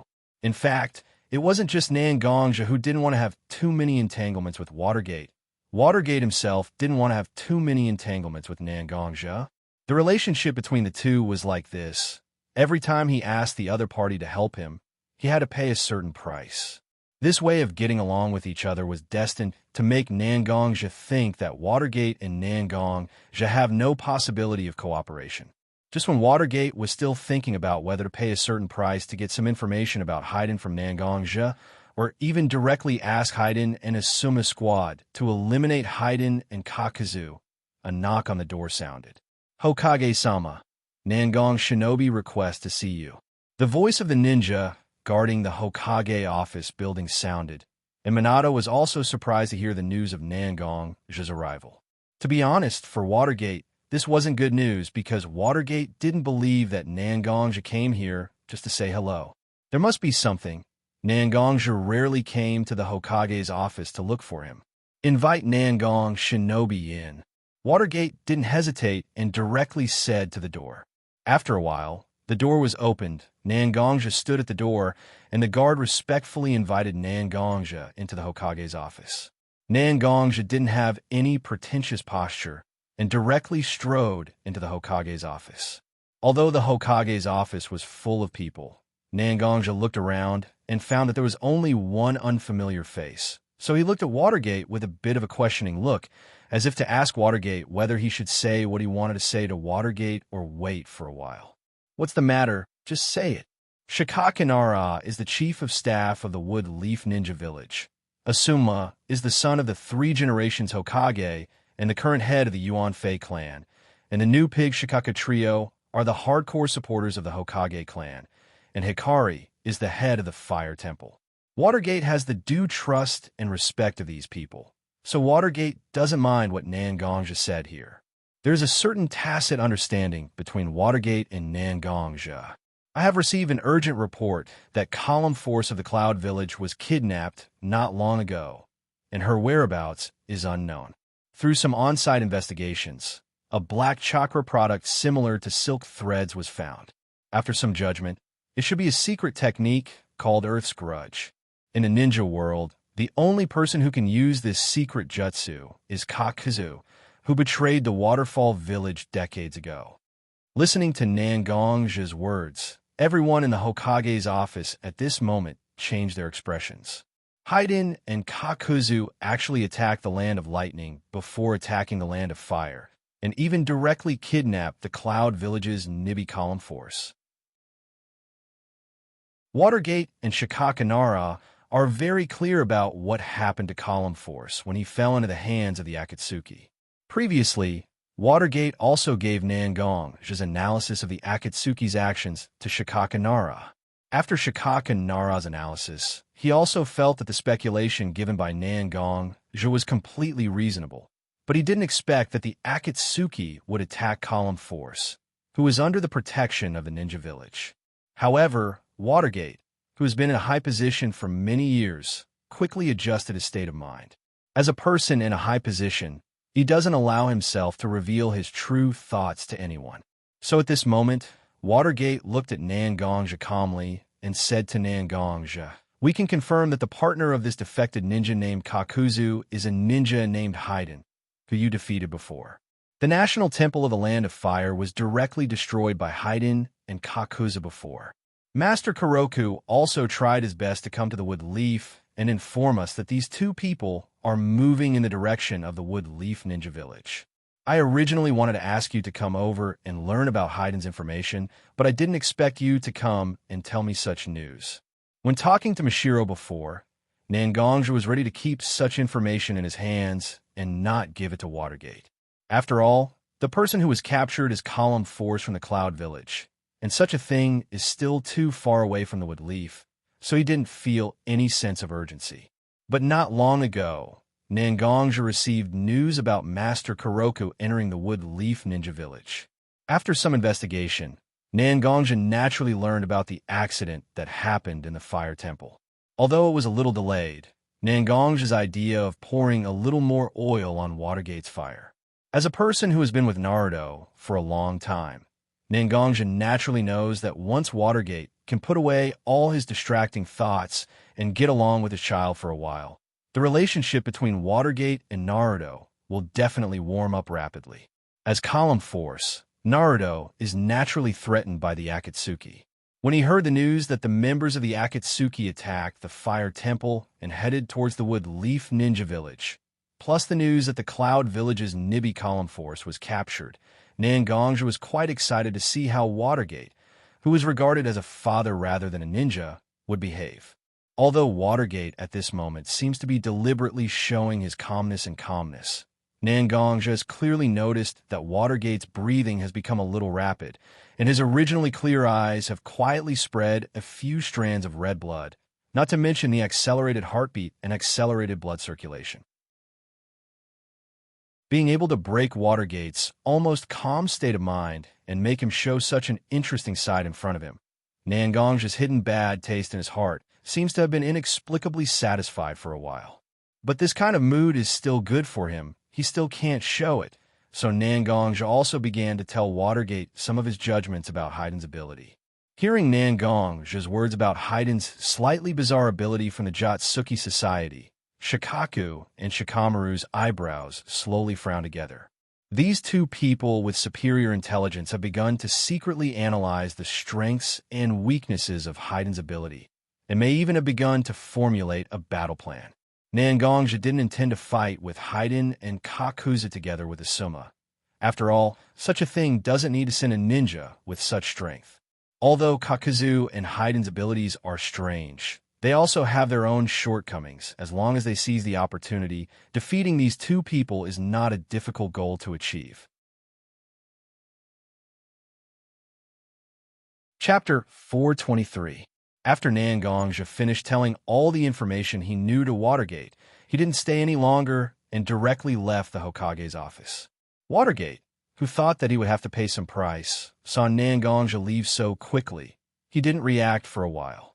But for Nangongja, being able to see Watergate's different state from the past, satisfying a little bit of bad taste in his heart, it was worth the ticket price.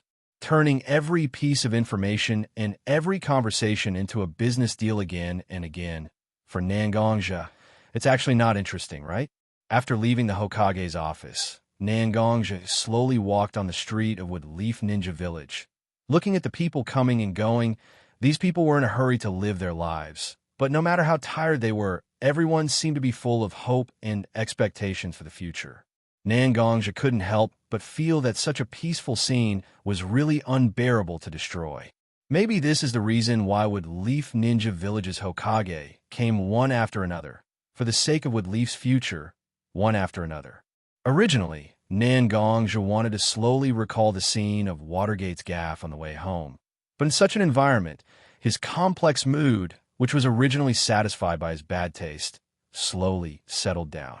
As his mood calmed down, Nangongja's thoughts also returned to his usual calm and rational mind.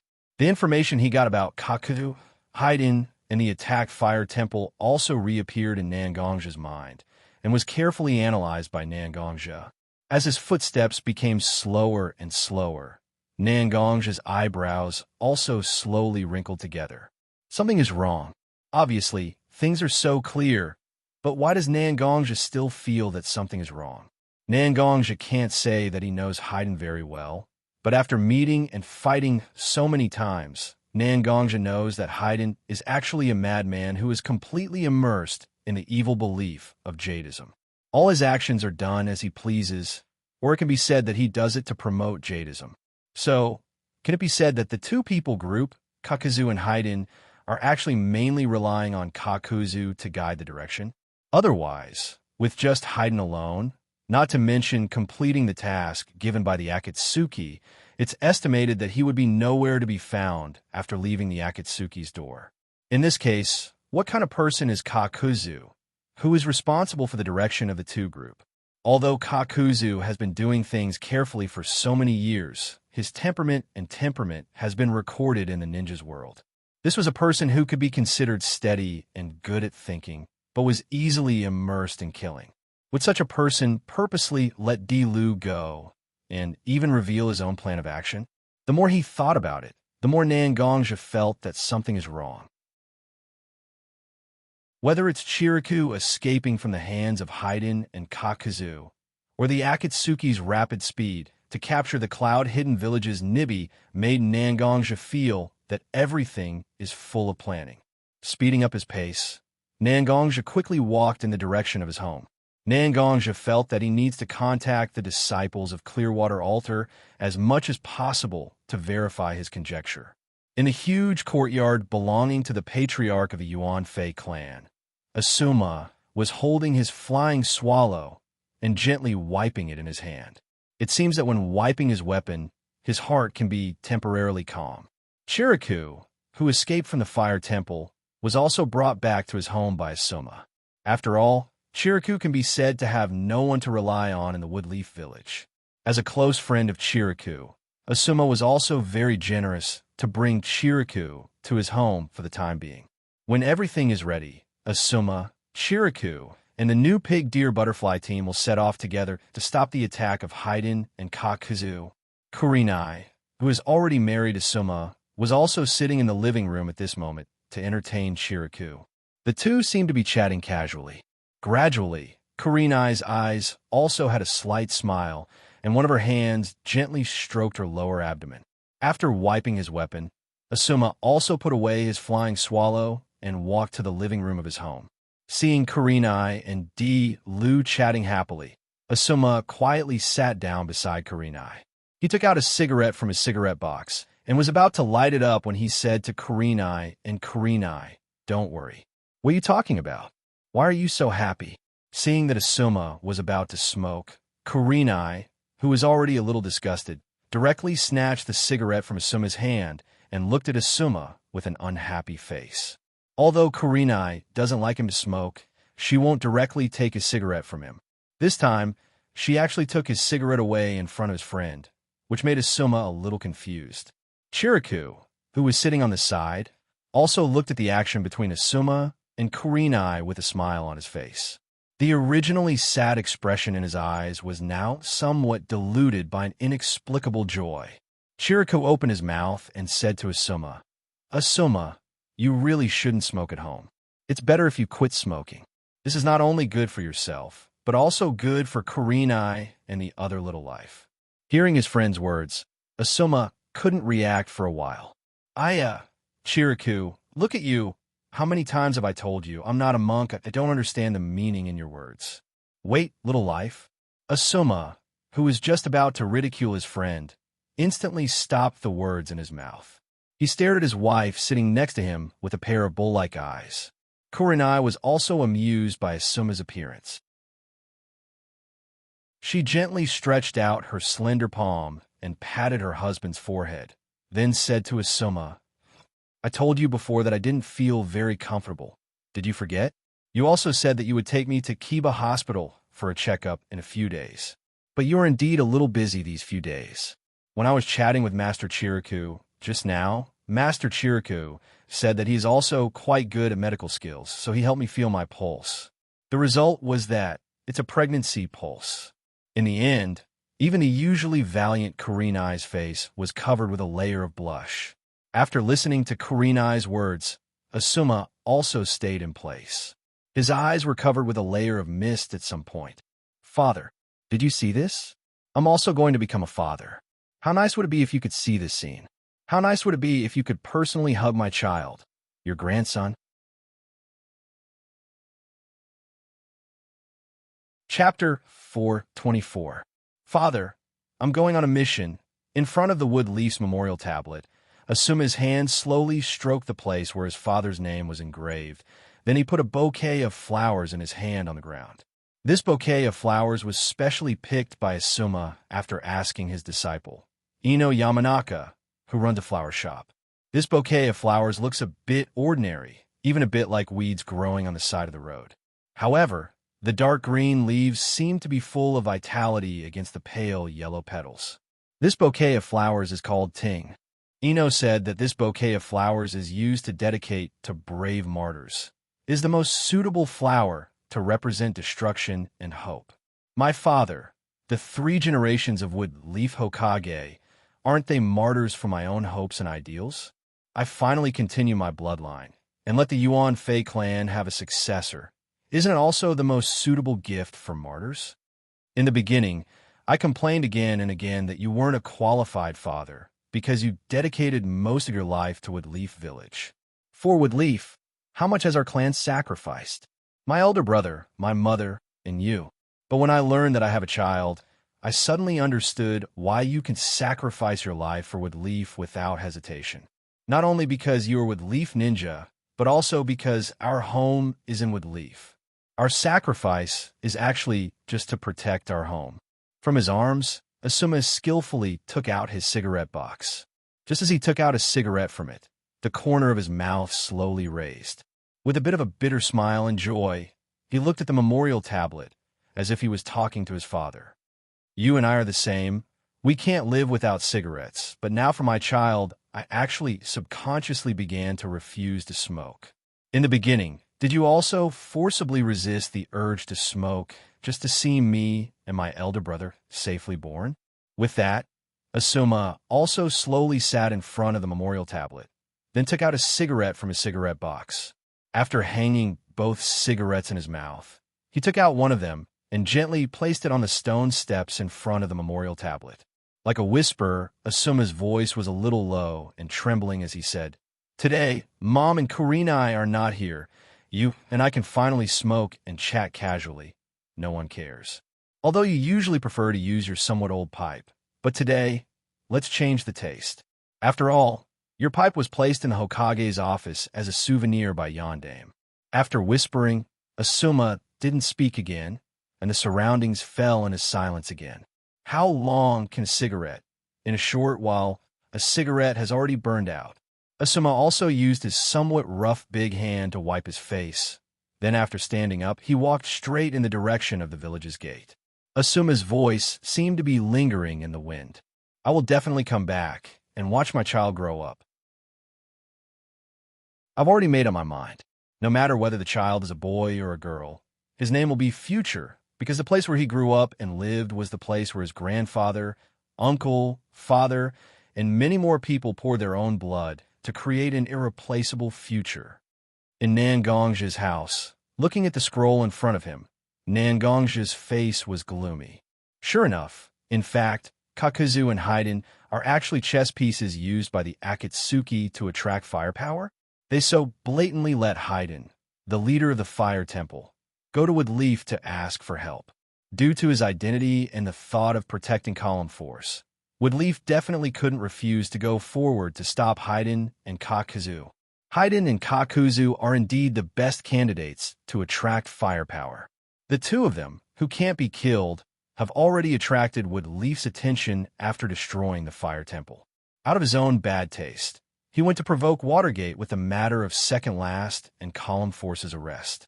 Woodleaf, on the other hand, did what the Akatsuki wanted and didn't have time to care about other things.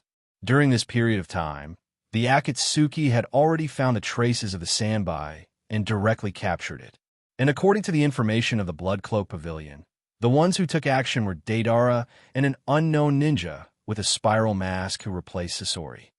Damn it, I should have seen these flaws. I should have gone to protect the Sanbai in advance.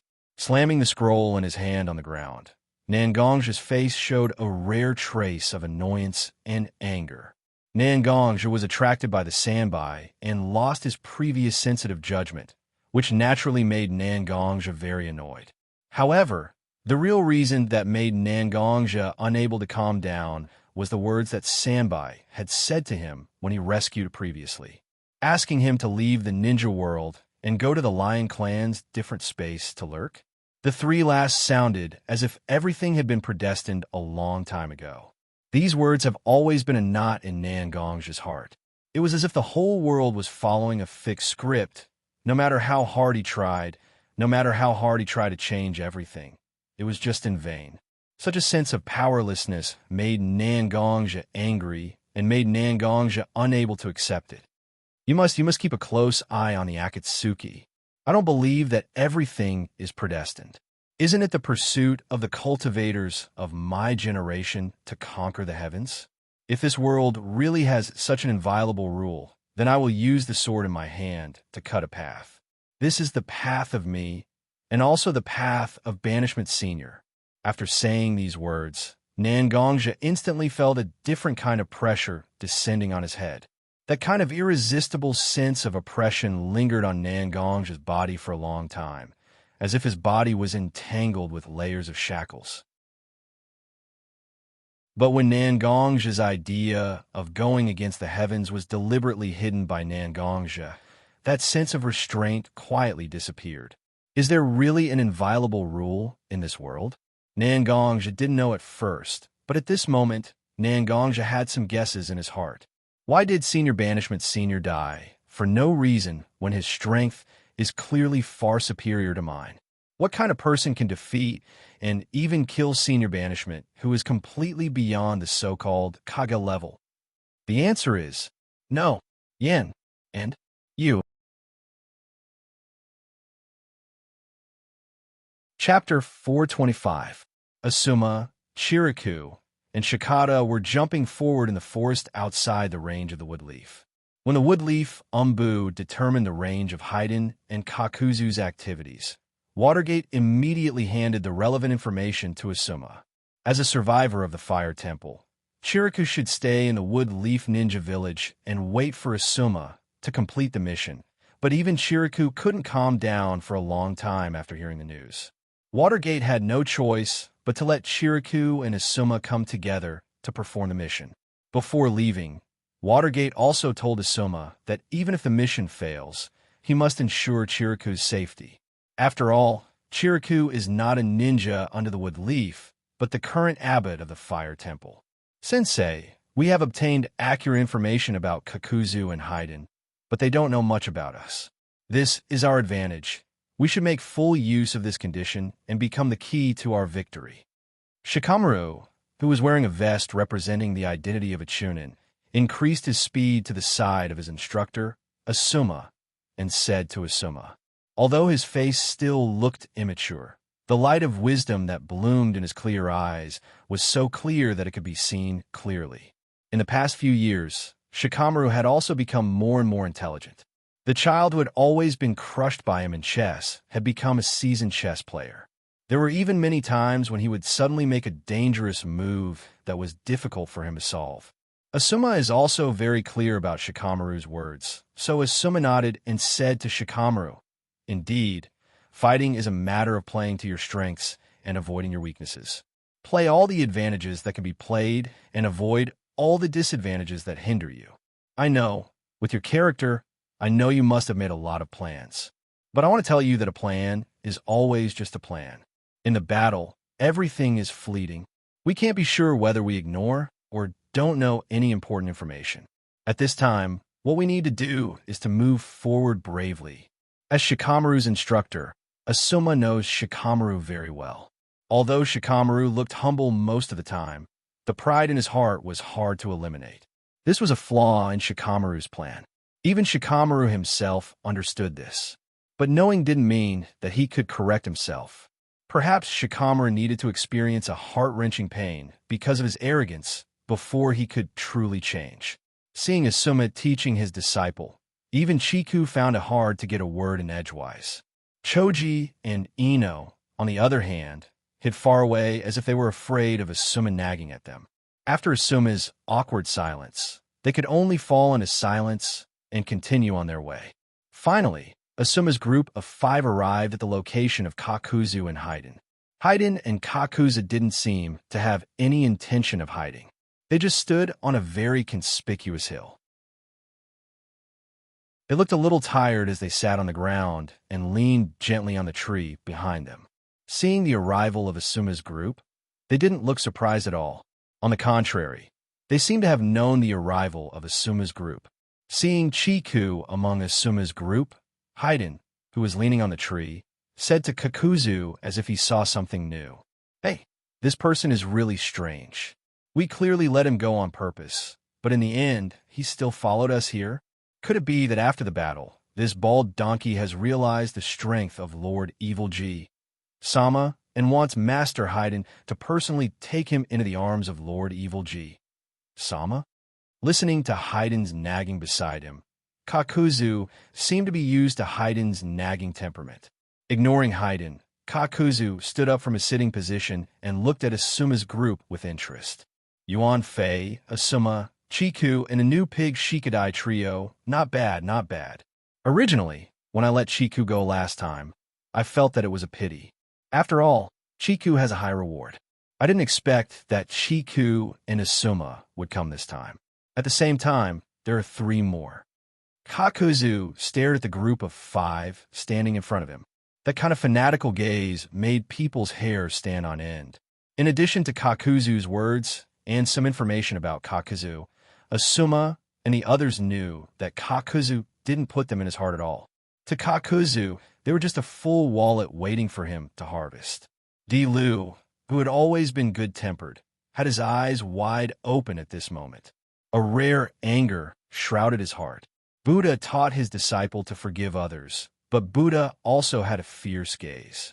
Di Lu thought that he could endure the hatred in his heart, but when he saw the enemy standing in front of him, he couldn't suppress his anger anymore.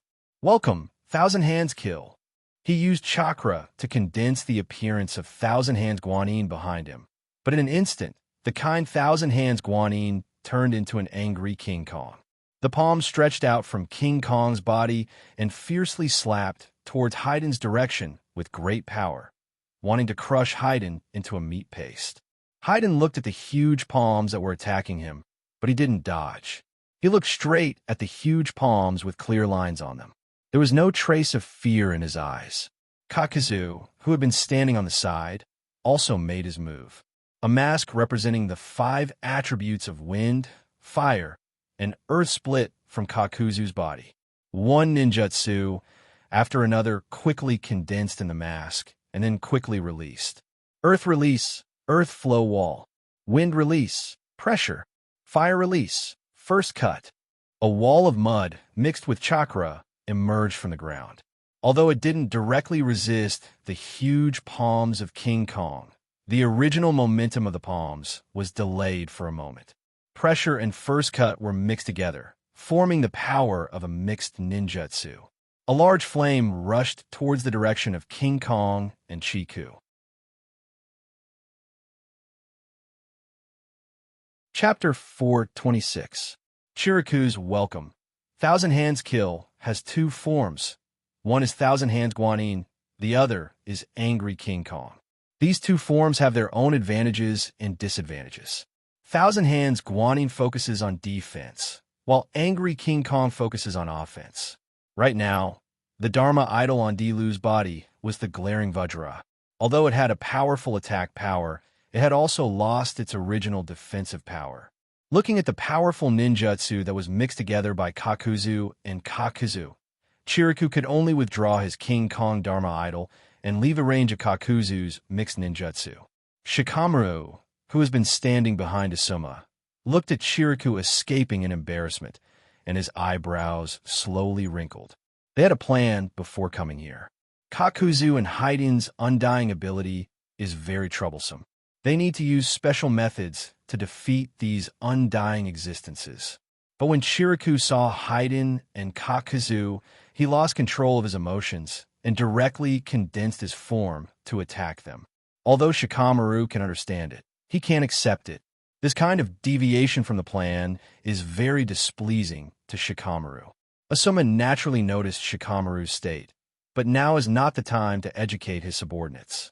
Asuma quickly came to Chiriku's side, covering his retreat so that Haidin and Kakuzu can't seize the opportunity to attack.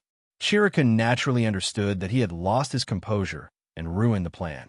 He looked apologetically at Asuma, who came forward to protect him.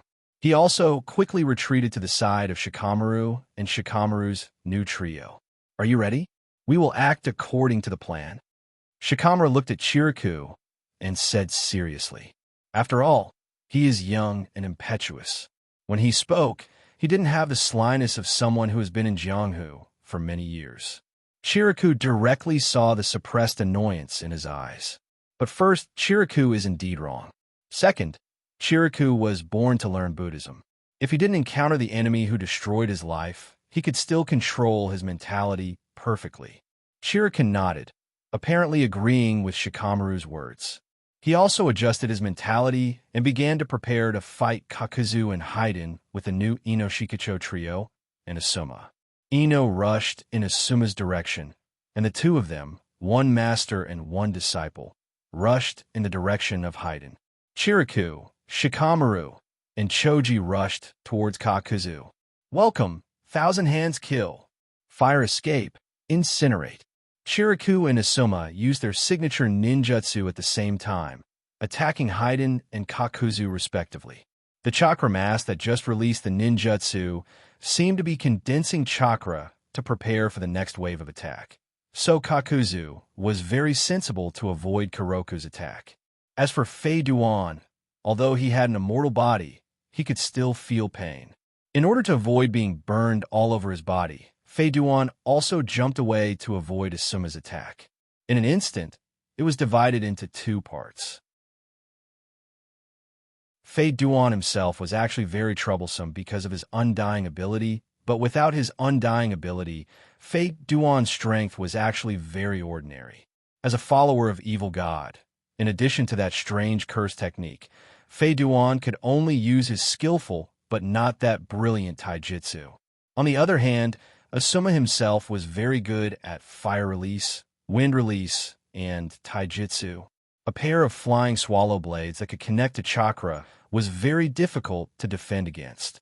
In order to prevent Fei Duan from suddenly attacking Asuma and getting Asuma's blood, Shikamaru deliberately arranged Ino to fight Fei Duan with Asuma, so that when Asuma was unprepared, she could use the Yamanaka clan's secret technique to control Fei Duan and win a chance for Asuma to survive.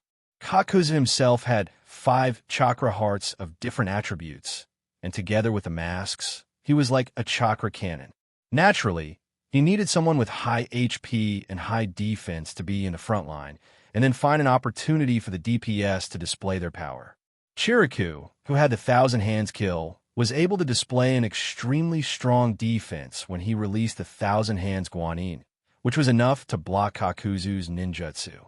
Shikamaru himself could also rely on his family's secret shadow technique to find an opportunity to control Kakuzu's movements, and then let Choji use multiplication jutsu to attack. In order to ensure that Choji's attack was strong enough, the Akamichi clan's 3 colored pills, spinach ball and curry ball, were already in Choji's mouth, and the chili ball, which could display the strongest power, was also hidden in his wrist guard. Everything was as Shikamaru calculated before. Fei Duan was tightly entangled by Asuma and Ino, and there was no room for him to display his strength. On Kakuzu's side, Shikamaru, Choji, and Chiriku's progress was also quite smooth.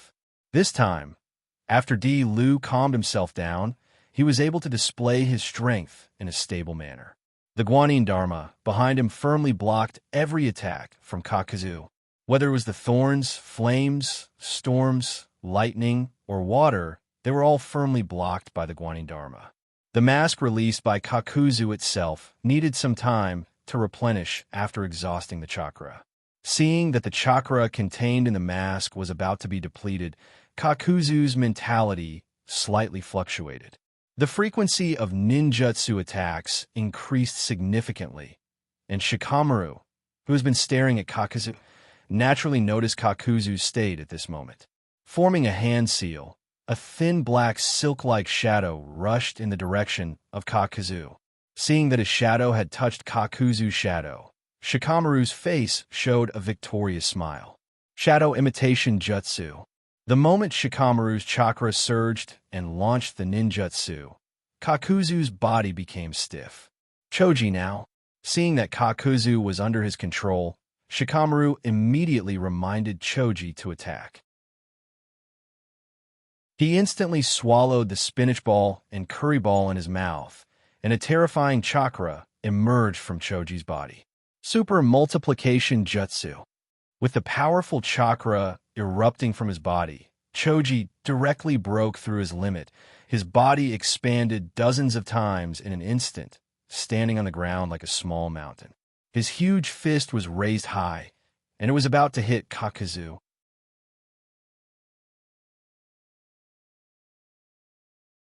Chapter 427. Got it. Seeing that Choji was about to attack Kakuzu, Shikamaru said in his heart. From the analysis of the known information, although Kakuzu had 5 hearts, which represented his 5 lives, he couldn't control his masked monsters from a distance. Choji's attack range completely covered Kakuzu's masked monsters and Kakuzu's body, and Shikamaru used shadow imitation to make Kakuzu unable to move and control his masked monsters. One of the members of the undead duo was easily eliminated, and the plan was carried out smoothly. After that, as long as everyone focused their attacks on Haiden, Haiden wouldn't be able to resist at all. Then they would seal Haiden, and everything would be fine. But after all, a plan was a plan, and information was information. Just like Asuma said before, Shikamaru relied too much on the information and plans he knew. Seeing that Choji's attack was about to hit Kakuzu, the black threads condensed from the Earth Grudge secret technique were released from Kakuzu's body and wrapped around him layer by layer. Almost in an instant, Kakuzu turned into a black sphere. Choji's punch directly shattered the fire, wind, and earth element masks, but Kakuzu's black sphere didn't seem to suffer too much damage. The black sphere was flattened like a rubber ball after being hit by a huge force. Then, it immediately bounced back from the ground. Because of the huge force, the threads of Earth's grudge that wrapped around Kakuzu's body had cracked a little. Broken black threads floated in the air. When the black sphere bounced into the air, Kakuzu was no longer under the control of Shikamaru's shadow imitation technique. The silk threads wrapped around his body also loosened, revealing Kakuzu. Although the corners of his mouth had a little bit of blood due to the shock, his mental state was very good. Choji, who used super magnification, had a hard time turning around because of his huge body. He could only watch as Kakuzu floated over his head. Chiriku, who had been enduring Kakuzu's attacks. At this moment, his 1,000 arms Avalokiteshvara became thin and trembled. He couldn't maintain it any longer. Kakuzu didn't pay attention to Chiriku, who was no longer able to resist, and two hearts representing the lightning and water attributes also split from his body. Threads of earth grudge spread out from Kakuzu's body and connected to the two masked monsters. The two masks released lightning and water at the same time, instantly turning into steam on Kakuzu's body. Kakuzu also stopped in the air for a short time. Shikamaru looked at Kakuzu, who was obviously preparing to attack him, and immediately became vigilant. Because of the secret technique of the Nara clan, Shikamaru can't use ordinary jutsu, and the shadow secret technique can't attack the target in the air. So Shikamaru could only take out a few kunai from his ninja tool bag and threw them at Kakuzu, Chiriku, who was floating in the air, and Chiriku, and Chiriku. Water release, water curtain. The masked monsters on Kakuzu's body instantly released a defensive ninjutsu, and a layer of water curtain covered Kakuzu's body. The kunai with the explosive tag immediately exploded after hitting the water curtain. The water curtain was a defensive ninjutsu, so the explosion of a few explosive tags didn't have any effect on Kakuzu. In the midst of the explosion, Kakuzu's figure flew out from it. The water curtain that shrouded Kakuzu still didn't disappear, and it wrapped around his body. Kakuzu made a hand seal, and the water curtain tent flew towards Shikamaru as if it had received an order. In another battlefield, Asuma suddenly turned his head and looked at Shikamaru, who was fighting with Kakuzu. Asuma naturally saw Shikamaru's current situation. "Ino, do your best to control Haiden. I'm going to help Shikamaru." Asuma shouted loudly to Ino, who was wandering around him and Haiden.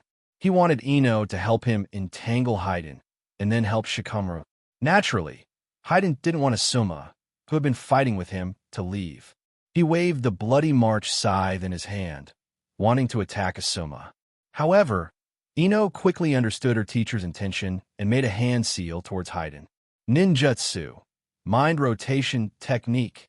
Ino's spiritual power quickly rushed into Haiden's mind and temporarily controlled Haiden, who was preparing to attack. But obviously, Haiden's spiritual power seemed to be very complicated and difficult to control, and Ino's face also showed a touch of struggle and pain.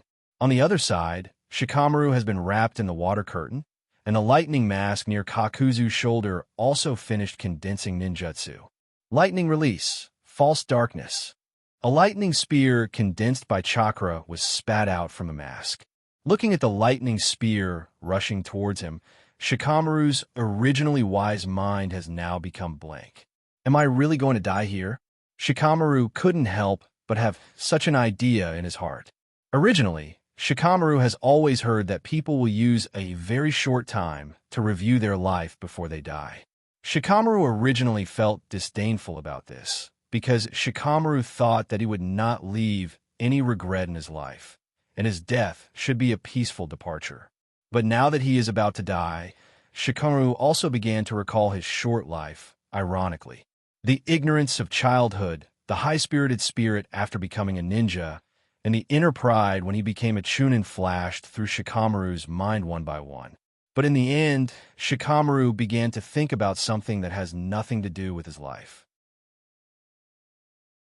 If he dies, what will happen to Choji, Ino, Asuma-sensei, and even Midland, who is not so familiar with him?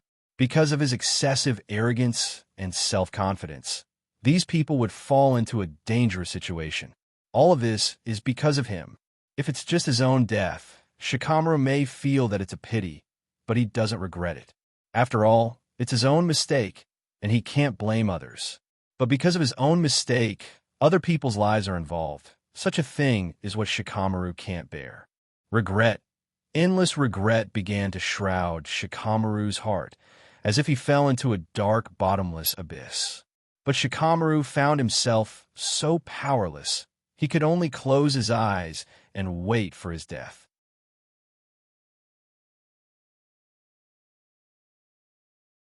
Chapter 428. Dead Silence, dark cold, but with a touch of burning heat, Shikamaru knew that the water curtain covering his body has been hit by the pseudo-darkness. The coldness of the water and the scorching heat of the lightning acted on his body at the same time. Shikamaru, who was originally holding his breath, could no longer hold it back in his body. His mouth was constantly filled with ice water, and his skin was constantly spread by the lightning. The loss of life was so obvious. When Shikamaru felt that his consciousness was a little bit blurred, a huge force grabbed his collar. The feeling of cold and heat that originally shrouded him quickly faded away. Shikamaru's chest was constantly moving up and down, trying to suck the air into his chest. I survived. But it was obviously a death situation. How did I survive? Shikamaru used all his strength to open his eyes, turning his stiff neck. A familiar face reflected in Shikamaru's eyes. A slightly simple and honest face with a rough beard. This person is his instructor, Yuan Fei Asuma. Asuma-sensei. Looking at Asuma, Shikamaru laboriously called out Asuma's name. The fear and regret in his voice were so obvious. While speaking, Shikamaru's body couldn't help but turn a little bit. Asuma's originally comforting smile was replaced by pain at this moment. Pain? Why is it painful? Looking at the arm that Asuma was grabbing, he found that the originally thick and sturdy arm had now become charred black. When he was wrapped in the water curtain, Kakuzu used the pseudo-darkness lightning ninjutsu. Although water itself is conductive, the lightning produced by chakra is still different from ordinary lightning. In the water curtain, which is also condensed from chakra, the conduction speed of the lightning was reduced a lot, and most of the lightning didn't have time to invade the water curtain, but floated on the surface of the water curtain. Asuma, who stretched out his hand to grab Shikamaru out of the water curtain, naturally suffered far more lightning than Shikamaru. The powerful lightning directly turned Asuma's right arm into a piece of charcoal. With the slight rotation of Shikamaru's body, the charcoal arm naturally broke directly. If the arm was intact, even if it was injured by wood leaf, there would be a way to heal it, but now it has completely turned into a piece of charcoal. It can be said that it is completely useless. As a ninja who is proficient in ninjutsu and taijutsu, losing an arm is almost directly turning him into a cripple. It's okay. Everything can wait until the mission is completed. Behind Kakuzu, a figure with chakra condensed on his back quickly rushed towards Kakuzu. When Choji saw that Shikamaru was shrouded in the water curtain, he immediately dispelled his super magnification technique. Suppressing his exhaustion, he stuffed the chili pill hidden in his wrist guard into his mouth. Chakra, far more powerful than before, burst out from Choji's body. With a powerful step on the ground, Choji's slender body suddenly shot out from the ground, rushing towards Kakuzu. Originally, Choji was going to rescue Shikamaru from the water curtain, but seeing Asuma saving Shikamaru and Asuma's charred right arm, the anger in his heart made Choji immediately turn around and rush toward Kakuzu. Although the fist didn't look like Chakra's chakra, the power contained in it was far beyond the power of Chakra's chakra. Kakuzu didn't have time to react. Choji immediately punched Kakuzu's body continuously. The black threads of the earth grudge were sent flying in the air, and the two remaining masks on Kakuzu's body began to shatter. Kakuzu's eyes, which still had a little bit of vitality, had now lost their luster. Choji's fist didn't stop bombarding Kakuzu's body. The simple and honest Choji was completely controlled by his inner anger. This person who caused his good friend to be seriously injured and his teacher to lose an arm had become the person he hated the most in his life. Looking at Choji, who was immersed in his anger, Chiriku condensed his chakra in his throat, and a thunderous sound rushed out from his throat like the morning bell and evening drum. Choji, calm down. Kakuzu is already dead. The one we should be fighting now isn't him. Right now, Ino is trying her best to control Haiden. What you should do is to follow the previous plan and defeat Haiden and seal him. Otherwise, all our efforts will be in vain. Hearing the thunderous voice of the ground continent, Ding Ji's originally red eyes gradually regained some clarity. That's right. Now is not the time for him to vent his anger. He is a ninja. What he should do is to do his best to complete his mission. Choji forcibly turned his eyes away from Kakuzu and looked in the direction of Haiden. Taking advantage of the fact that the power stimulated by the chili ball has not disappeared, Choji quickly rushed towards Haiden. 1 punch, 2 punches, 3 punches. The seemingly ordinary punches landed on Fei Duan's body, and the huge force directly shattered all the joints on Fei Duan's body. Ino also released her control on Haiden at the right time. In any case, Haiden has no power to resist. Ino, you also need some time to relieve the pressure on your mind. It seems that the seal will need me and Chiriku to preside over it. So, it is necessary to accumulate strength at the right time. His limbs were broken, and his spine was broken into several sections. Although Haiden was still breathing, he was paralyzed on the ground and couldn't move. The chakra on Choji's body has slowly faded, and an irresistible sense of exhaustion directly shrouded Choji's heart, and his slender body fell straight to the ground. Fortunately, Tsunade was in Konoha at this moment. Otherwise, Choji, who had overdrawn his chakra after taking the chili pill, didn't know how long it would take for him to recover. As long as Haiden is successfully sealed, this mission is considered over. Only 1 person was unconscious. 1 person was seriously injured, and 1 person lost an arm. The cost of killing 2 important combat forces of the Akatsuki is not a loss. But as the parties involved, Chiriku, Asuma, and Shinobi Shikigami were not happy at all at this moment.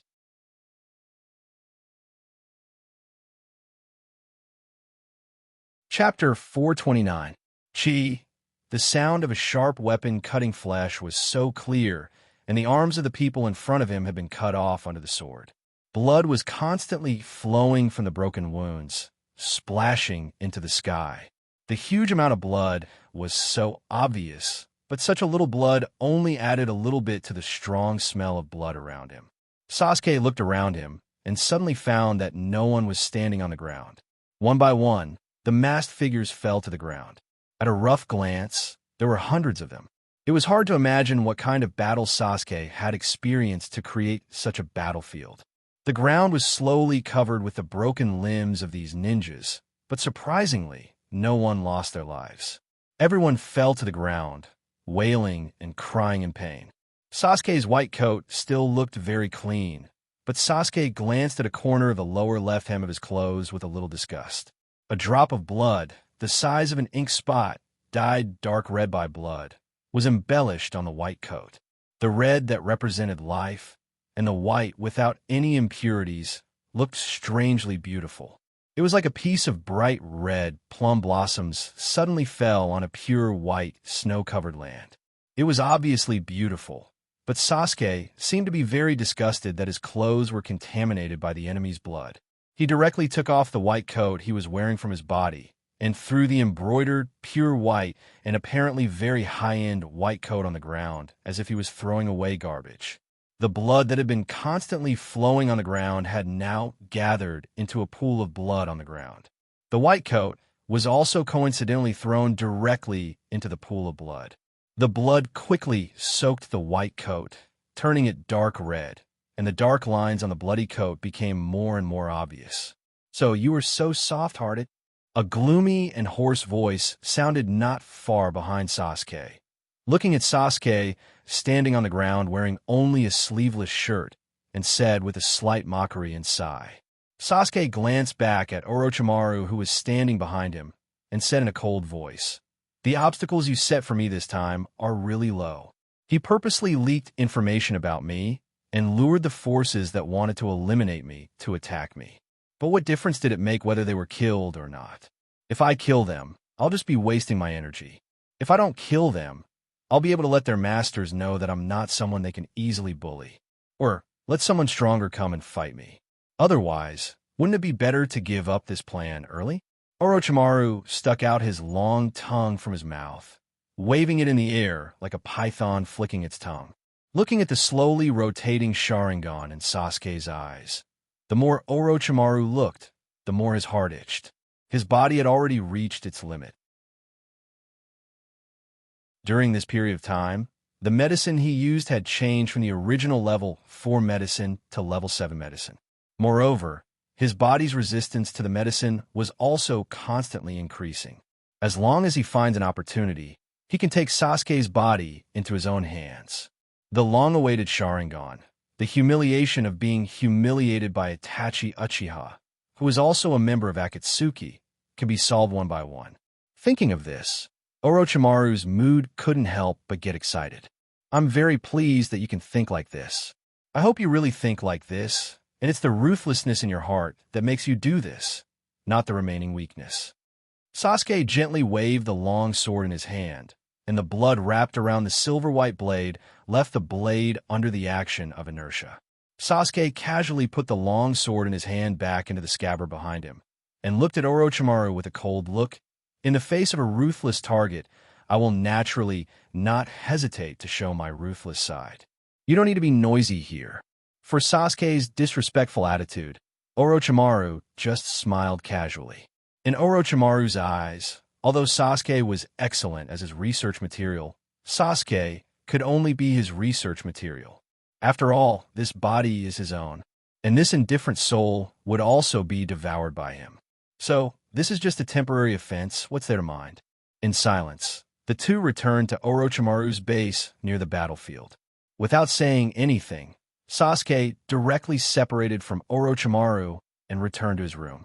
After closing the door of his room, the frost that originally covered Sasuke's face slowly melted. I don't know if the message I left was seen by Nangong Sensei. Orochimaru's desire for me has become more and more obvious recently. And according to my observation, Kabuto has begun to increase the dosage and variety of medicine for Orochimaru. Orochimaru's reincarnation ceremony is estimated to be in a few days. I still have to prepare as soon as possible. I don't know if the method Nangong Sensei told me to deal with Orochimaru will work. Well, no matter whether it works or not, everything depends on this. As long as I succeed, then I can get all of Orochimaru's ninjutsu knowledge through the secret technique. If I don't succeed, I will just lose my life. Such a risk is not a loss. On the battlefield where Sasuke had just fought, a Bloodcloak Pavilion's Aquamarine altar disciple in aquamarine clothes had picked up Sasuke's white coat that seemed to have been thrown on the ground because of mysophobia. On the blood-soaked white coat, the lines became more and more conspicuous. These lines were one of the ciphers used by the Bloodcloth Pavilion. This communication method was also the way for Sasuke and Nangong to exchange information and communicate. This coat will be brought back to the Bloodcloth Pavilion by the Bloodcloth Pavilion disciple who has been responsible for watching Sasuke.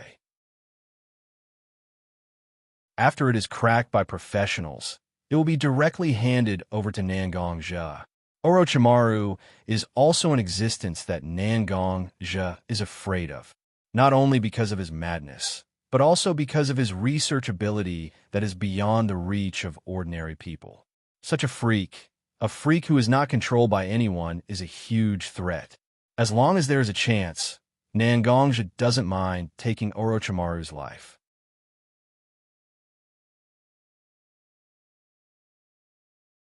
Chapter 430. Orochimaru-sama, your potion consumption has reached the limit of level 10. If you continue like this, your body won't be able to hold on. I suggest that you change your body as soon as possible. And during this time, Sasuke is not so quiet. He must have found something. We still have to act in advance to reduce all possible troubles. Taking the medicine bowl handed over by Orochimaru, Kabuto respectfully said to Orochimaru. His eyes, which originally looked a little shrewd and treacherous, now glowed with light. It seems that he has some plans in his heart. At this moment, Orochimaru, who has fallen on the bed, was too lazy to pay attention to Kabuto's plans. He just glanced at Kabuto casually, indicating that he doesn't need to continue. Just when Orochimaru wanted to say something, his chest heaved up and down fiercely, as if he was suffering from some great pain. A very painful cough came from Orochimaru's mouth. When Orochimaru raised his head, under his sweat-soaked hair, his eyes were covered with scarlet blood, and his face was getting paler and paler. "You can leave first. I will consider what you said." Kabuto knew that Orochimaru didn't want to entangle with him too much on such a topic. For Orochimaru, when he uses the reincarnation jutsu, his body is most dangerous. Even if it's Kabuto, Orochimaru is not willing to give him this degree of trust. Watching Kabuto leave his room, Orochimaru's eyes stared at the door of his room. His eyes seemed to have lost focus for a while, as if his soul was pulled out of his body. But soon, Orochimaru's eyes regained their original color, because Orochimaru sensed a familiar chakra condensing at his door. A white and blue chakra blade pierced through the wooden door, as if ignoring the distance. It went straight to Orochimaru's heart. At this moment, Orochimaru's body is already extremely weak. When he saw such a chakra blade stabbing toward his heart, Orochimaru subconsciously crossed his arms to block this blow. He swung his arm and deflected the chakra blade to the side. The wooden door was cut into many small pieces in an instant. With the sound of the wooden pieces falling to the ground, Sasuke's cold face appeared in Orochimaru's eyes.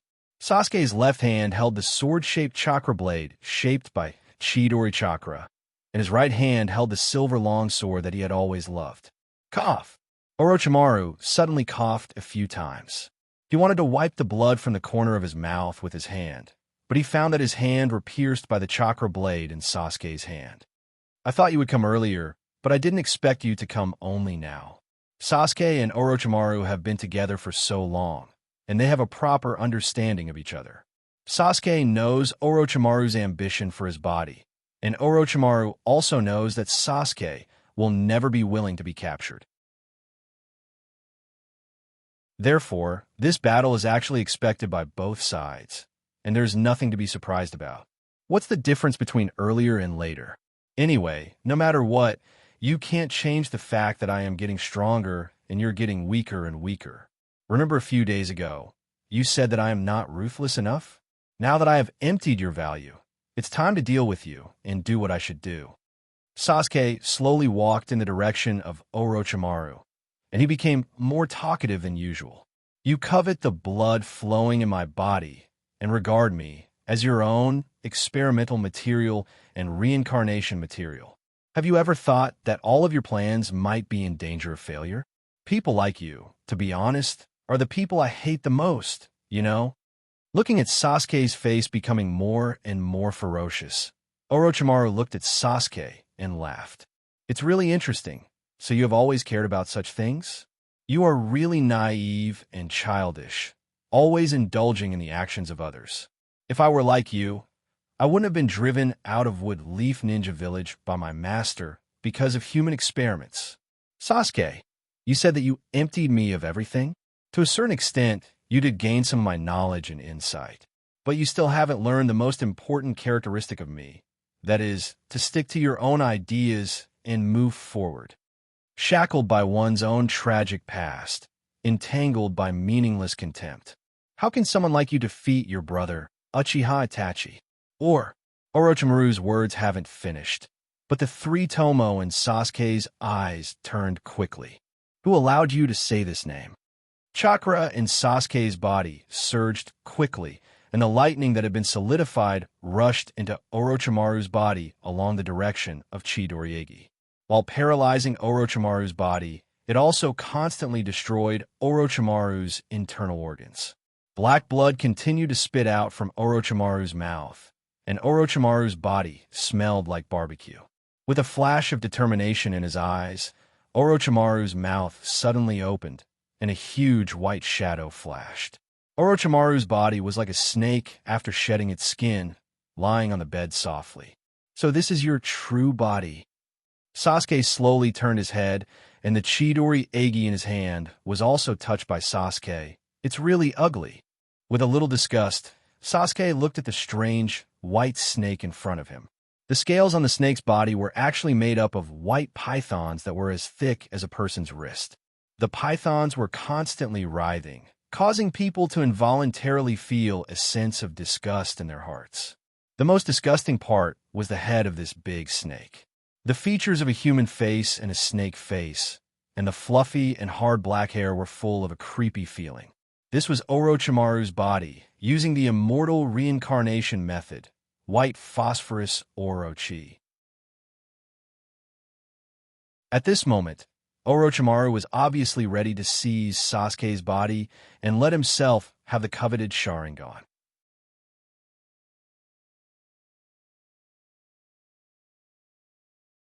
Chapter 431.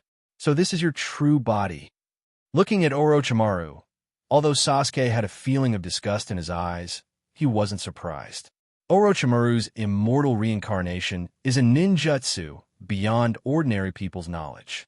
It's understandable that such a ninjutsu will have a certain impact on life forms. After staying with Orochimaru for so long, whether it's someone who can turn himself into a monster or a liquid, Sasuke hasn't seen such a thing. Just turning himself into a strange python didn't surprise Sasuke. I thought you would be even more surprised. Your indifferent attitude makes me feel very bored. After turning into Orochimaru, Orochimaru's voice also changed. His hoarse and low voice sounded more ethereal at this moment. Surprised? I've already given up on this feeling. On the contrary, I can show you the ruthlessness you said. Sasuke gently pulled the silver long sword in his hand and slowly walked towards Orochimaru. Yes, that's it. Only this side of you is what I need the most. Orochimaru looked at Sasuke's indifferent appearance and began to shout excitedly. The immortal reincarnation was actually very risky. The target of one's reincarnation would instinctively resist the ritual. Under normal circumstances, Orochimaru will choose ninjas with excellent bloodlines, but not so powerful as his reincarnation material. Only in this case can the probability of reincarnation be increased. However, because of Orochimaru's desire for Sharingan and his eagerness to challenge and even defeat Itachi, Orochimaru had to let Sasuke's strength quickly accumulate. As a result, Sasuke's strength became very powerful, and even Sasuke hid part of his strength under Orochimaru's supervision. The powerful ninjutsu that Sasuke used just now involves chakra's nature change and shape change. It was quietly practiced under Orochimaru's strict supervision. Orochimaru even suffered a little bit under this trick. Originally, Orochimaru was confident in defeating Sasuke and taking his body, but now, although Orochimaru didn't show it, he was not sure that he could really defeat Sasuke. Seeing Sasuke slowly walking towards him, Orochimaru's heart couldn't help but tighten. The white snakes that made up the scales of the white snake rose into the air and bit toward Sasuke. The silver-white long sword in Sasuke's hand waved casually and cut the white snake that came towards him into two halves. Originally, he thought that Orochimaru would display some special abilities after transforming into his own body, but unexpectedly, Orochimaru's white phosphorus Orochi state was very fragile. Sasuke attached his lightning attribute chakra to the silver long sword in his hand in the form of Chidori blade, and his cold face showed a cold smile of victory. But just as the long sword was raised halfway, Sasuke felt that his wrist had become weak. The silver-white long sword that was clearly held in his hand fell directly to the ground at this moment, and the crisp sound sounded so clear in the slightly silent room. Ha! Orochimaru's mouth suddenly came out with a strange smile. The white snake on my body is not just a fragile decoration. Its blood will vaporize into the air at the moment of contact with the air. With the colorless and odorless gas emitted from my body, it will become the most violent hypnotic gas. Now, do you still have a chance to resist me? With that, Orochimaru's white phosphorus Orochi state body rushed towards Sasuke fiercely. Sasuke tried his best to condense Chidori Egi spear in his hand, and waved it with all his strength to cut off Orochimaru's white phosphorus Orochi body. But the feeling of fatigue that extended from the depths of his heart shrouded Sasuke's heart. Sasuke only felt that his eyes were dark, and he stood directly in place. We meet again? No, this should be the last time we meet, Sasuke. Orochimaru's voice reappeared in Sasuke's ears, and Sasuke opened his eyes and saw the appearance of the space around him. The space with a little pink color looked full of a disgusting feeling, whether it was the place where he stood or the place where Orochimaru stood. It was like a piece of rotten meat. Not far from Sasuke, a mass of rotten meat wrapped around the body of the person who became Orochimaru's body in the past. So this is the immortal reincarnation? White phosphorus Orochi is actually not the true state of immortal reincarnation. Immortal reincarnation is actually a transformation of his own soul. Then, after the preparation is done, he will forcibly invade the mind of the reincarnated person, occupy the consciousness of the reincarnated person, and make the reincarnated person's body into his own marionette. Obviously, it was a matter of life and death, but Sasuke observed his surroundings very indifferently. It seemed that the threat from Orochimaru was not as interesting as such a ninjutsu. Orochimaru also looked at Sasuke calmly. He had been worried that Sasuke would destroy his white phosphorus Orochi's body after he completed the preparation. But now that he has successfully invaded Sasuke's mind, everything will be a matter of course. After all, immortal reincarnation is almost irreversible at this stage. Sasuke also ignored Orochimaru. He waved his hand casually, and the scene around him began to change.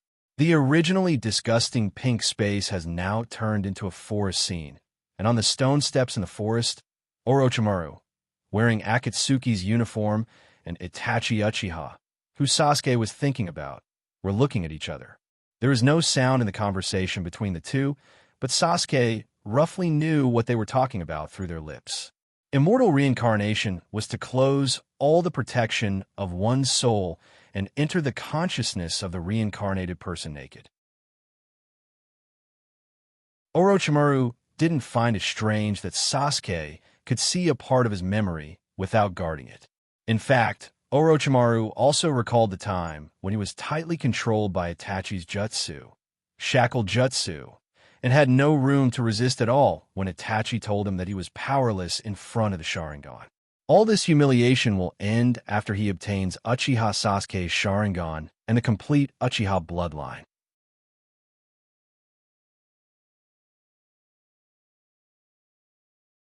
Chapter 432.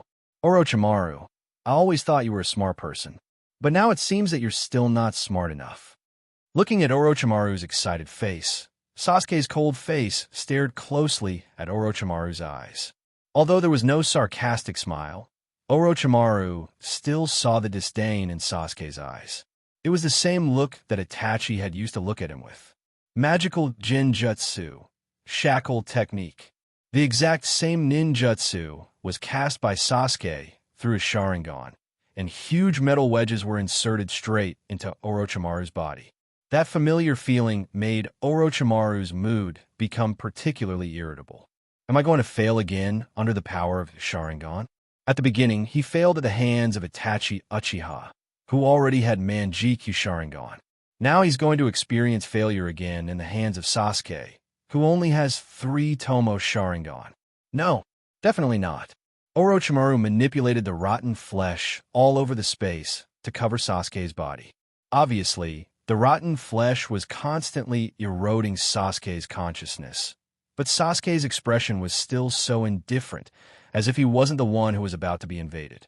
It was still those familiar eyes, the bloody eyes with the 3 Tomo slowly rotating, staring at him so closely, which made Orochimaru more irritable and uneasy. Orochimaru, do you remember what my brother once said to you? Under the gaze of this pair of eyes, you will have nowhere to hide.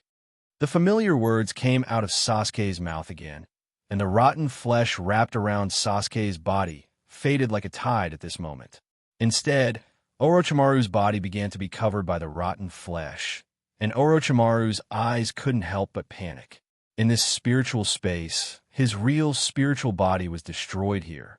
Even Orochimaru wasn't sure if he had a chance to be resurrected again.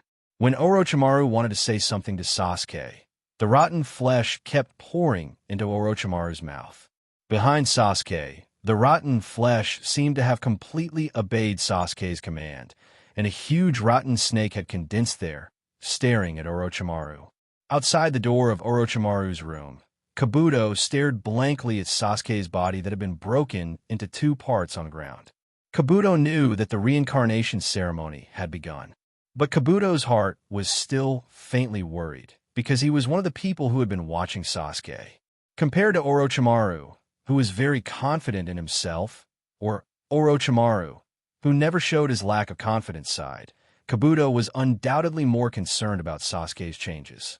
For Sasuke's growth over the years, Kabuto may be the one who knows better than Orochimaru. Therefore, Kabuto was actually very worried about Orochimaru's safety, but now that the ceremony had begun, Kabuto couldn't do anything and could only wait for the final result. Sasuke, who was standing in the same place, finally opened his eyes. There was no confusion in his eyes. Instead, he looked very energetic. Kabuto stepped forward and blocked Sasuke, who wanted to walk out of the door. His eyes stared at Sasuke and said, "Now, should I call you Orochimaru-sama, or should I call you Sasuke-kun?" Sasuke's dark eyes glanced at Kabuto, and his face showed his usual cold expression, and said to Kabuto without any expression, "Natural selection, survival of the fittest. Since Orochimaru decided to devour me, then be prepared to be devoured by me.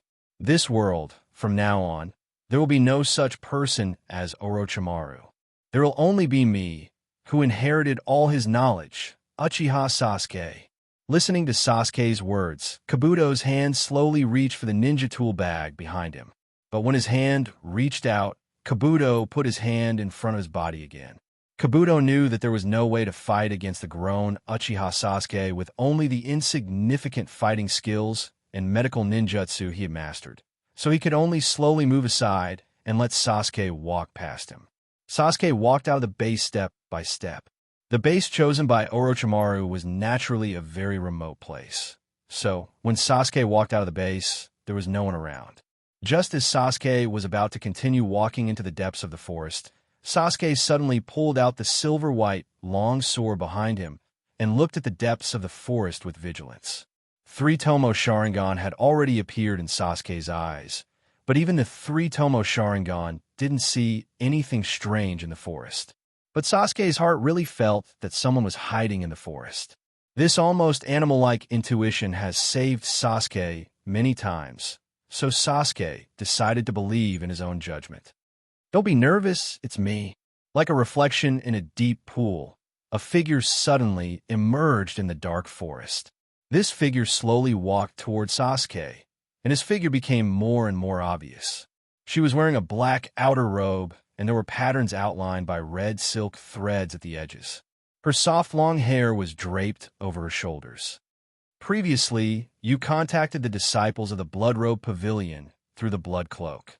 After I learned about the situation, I immediately rushed over, hoping to help you. I didn't expect that it seems that I'm a step late. Your current spiritual strength seems to have been greatly consumed." The person who came was naturally Xianxia.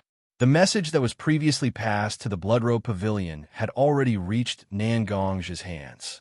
Xianxia knew that it was not easy to eliminate Orochimaru, so he immediately put down the matter at hand and came here, hoping to assist Sasuke in eliminating Orochimaru.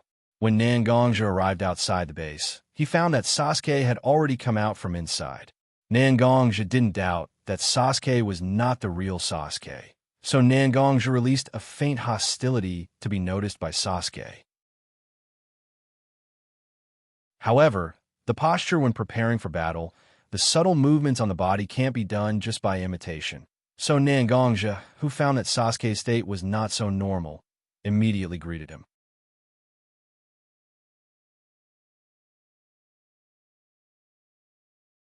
Chapter 433. Xianxia-sensei. I thought it would be an ordinary disciple of the Blood Cloak Pavilion who would come here to pick me up. I didn't expect you to come in person. Compared to Orochimaru, Sasuke was undoubtedly closer to Xianxia, who gave him a way to gain strength and care when he was at his weakest. Fortunately, you told me the flaw of Orochimaru's immortal reincarnation. Otherwise, I would have been doomed this time. Hearing Sasuke's words, Xianxia didn't know why he felt a little guilty. After all, the reason why he helped Sasuke was because of Itachi. He didn't care for Sasuke with a completely pure purpose. Now that Sasuke pushed the reason for defeating Orochimaru to himself, Xianxia was at a loss for a while. After all, Nangongja only heard Sasuke's description of Orochimaru's reincarnation jutsu. He went to the Blood Cloak Pavilion to check a little bit about the soul, and combined with some information from Itachi, he speculated that Orochimaru's soul should be under great pressure. So he suggested that if Sasuke really fell into a dangerous situation, he could use Jinjutsu to protect himself. When Orochimaru, who was suspicious, saw that things didn't go in the direction he expected, his inner anxiety would make his mentality unbalanced and create an opportunity for Sasuke to win. But these were all assumptions. Even Nangongja didn't dare to say that his guess was 100% correct. So at this moment, the gratitude from Sasuke was so harsh in Nangongja's ears. When Nangongja was about to say something, Sasuke's body softened and fell to the ground. This child is really defenseless against me? After a spiritual confrontation with Orochimaru, Sasuke's soul must have been exhausted to the extreme. The moment he saw me, he lost control of his body and fainted. Nangongja thought it was completely understandable. Slowly squatting down and carrying Sasuke on his back, Nangongja carried Sasuke away from Orochimaru's base. Before leaving, Nangongja glanced at the entrance of Orochimaru's base from the corner of his eyes. That trace of hostility was so obvious, but looking at Sasuke on his back, Nangongja didn't choose to do anything. Instead, he left the forest. Yakushi Kabuto. After all, he's just a small character who's proficient in medical ninjutsu. The most important thing right now is Sasuke on his back. Sasuke, who fell into a coma, didn't fall asleep unconsciously. Instead, he was deeply entangled by the nightmare. Only Sasuke knew how dangerous it was. In fact, when Sasuke was entangled by those carrion-like things, Sasuke could clearly feel that his body was no longer under his control. Sasuke knew that the reincarnation technique used by Orochimaru had actually taken effect. At the moment of life and death, Sasuke suddenly remembered Nangongja's speculation about the weakness of Orochimaru's reincarnation technique. Associating with part of Orochimaru's memory that he saw before, Sasuke began to exert Jinjutsu on Orochimaru with his Sharingan, step by step, leading Orochimaru to doubt himself. With the deepening of Jinjutsu, Orochimaru has been completely immersed in his self-denial. His defeat in the battle with Itachi Uchiha was indeed a huge sore point in Orochimaru's heart.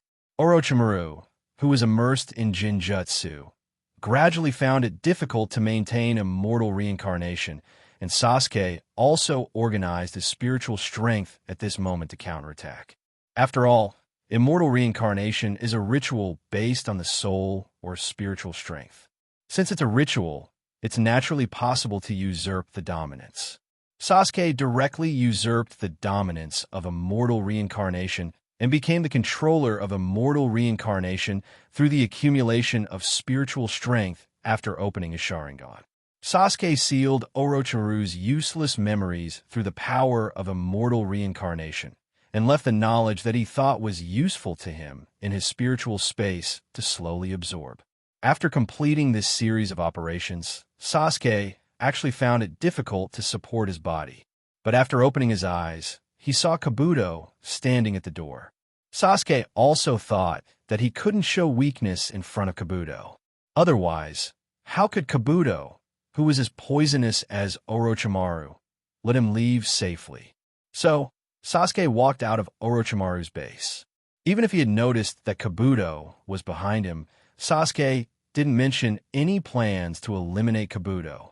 The moment he saw Nangongja, Sasuke knew that he was safe. Even if there was a Kabuto behind him, for Nangongja, it was completely easy to eliminate him. Only the stronger he was, the more Sasuke understood how powerful Nangong-sensei was when he was young. Not knowing how long it took, Sasuke opened his heavy eyelids, and a slightly dazzling sunlight penetrated through the window of the room where he was. Instinctively, he picked up the silver-white, long sword beside him.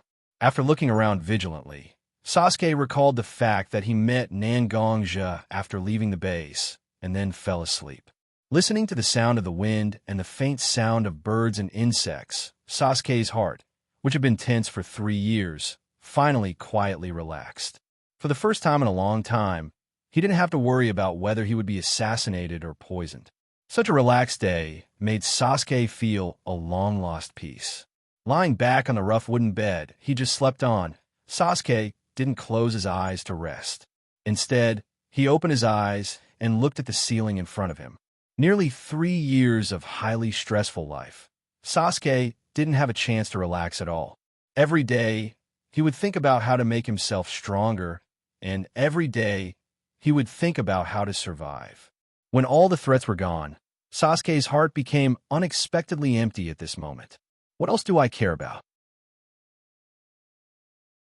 Sasuke thought for a long time, and found that it seems that the most important thing to him was his family and his teammates in Woodleaf. Was it time for her to complete her goal and face her brother head-on?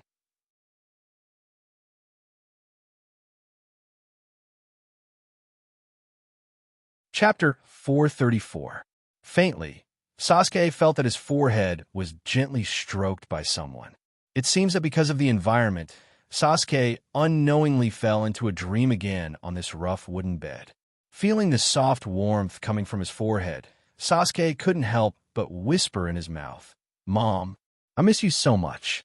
It was just an instinctive whisper, but when it came out of his mouth, Sasuke really felt like he was being hugged in someone's arms.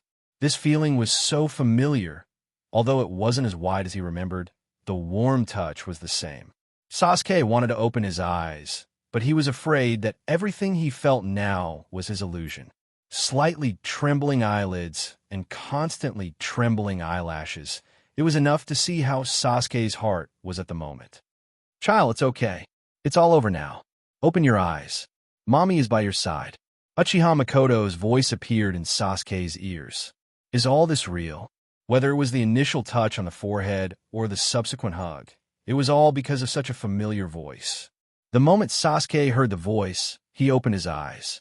Lifting his head from the warm embrace, Sasuke saw a face that appeared countless times in his dreams. Long black hair, black eyes, and a face that always looked gentle. "Mom, Mom, Mom, this is really my mom." The moment he saw Uchiha Mikoto, Sasuke's eyes were filled with tears. Sasuke wanted to say something. He wanted to tell his mother how much he missed her. But when the words came out of his mouth, they all turned into silent sobs.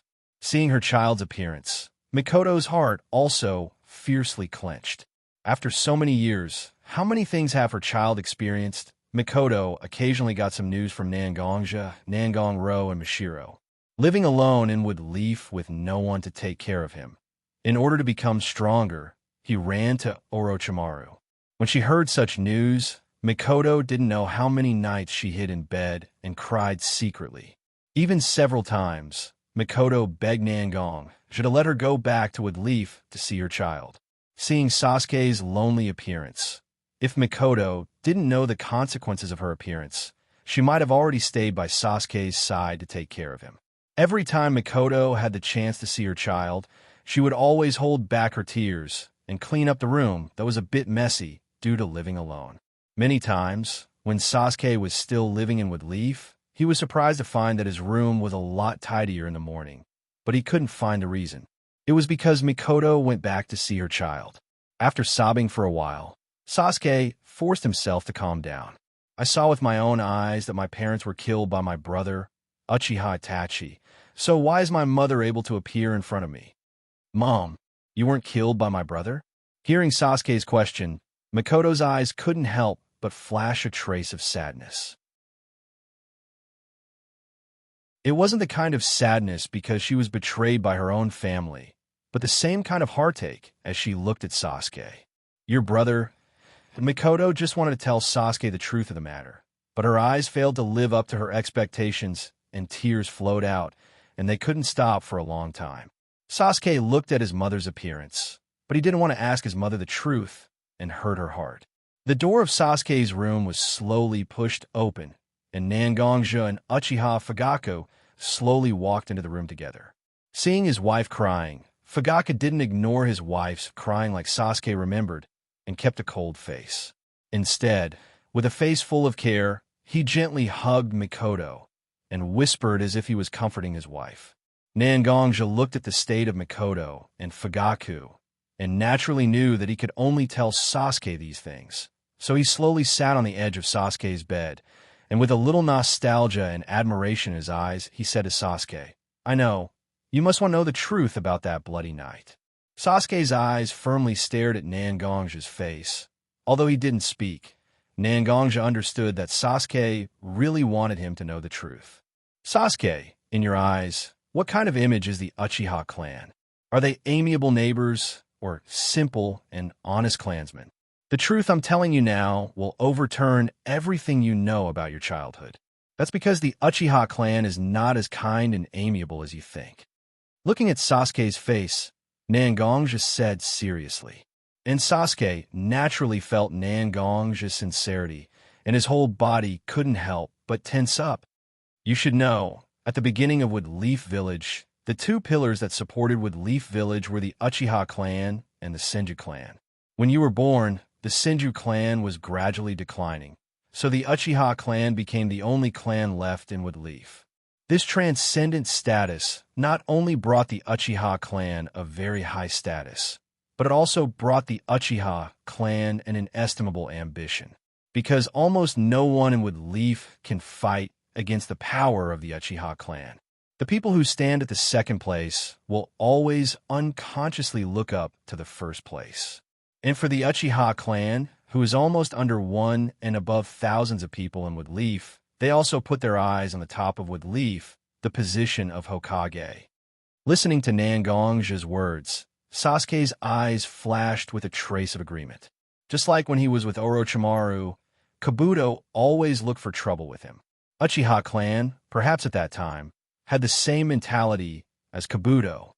But almost all the Hokages of Wood Leaf had a close relationship with the Senju clan, and the strength of the Uchiha clan was also feared by many people. So it was impossible to push themselves to the position of Hokage through normal means.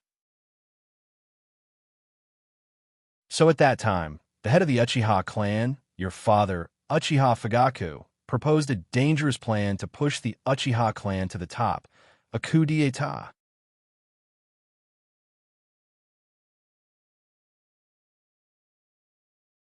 Chapter 435. When he heard Nangongja mention his father, Sasuke couldn't help but look in the direction of his father. After all, this room wasn't big, and Uchiha Fugaku, who was also in the room, could naturally hear Nangongja's words. However, Fugaku was still wholeheartedly comforting his wife, and he ignored all of Nangongja's words. But is there an impenetrable wall in this world? Nangongja continued to speak, which attracted Sasuke's somewhat deviated gaze back to him. The Uchiha clan's plot was inevitably discovered by the Wood Leaf's higher-ups. At that time, the three generations Hokage wanted to use a conciliatory way to make the Uchiha clan give up such a dangerous idea. However, there was another person in the Wood Leaf who also had unparalleled power. He believed that the best way to continue the peace and stability of the Wood Leaf was to eliminate the Uchiha clan.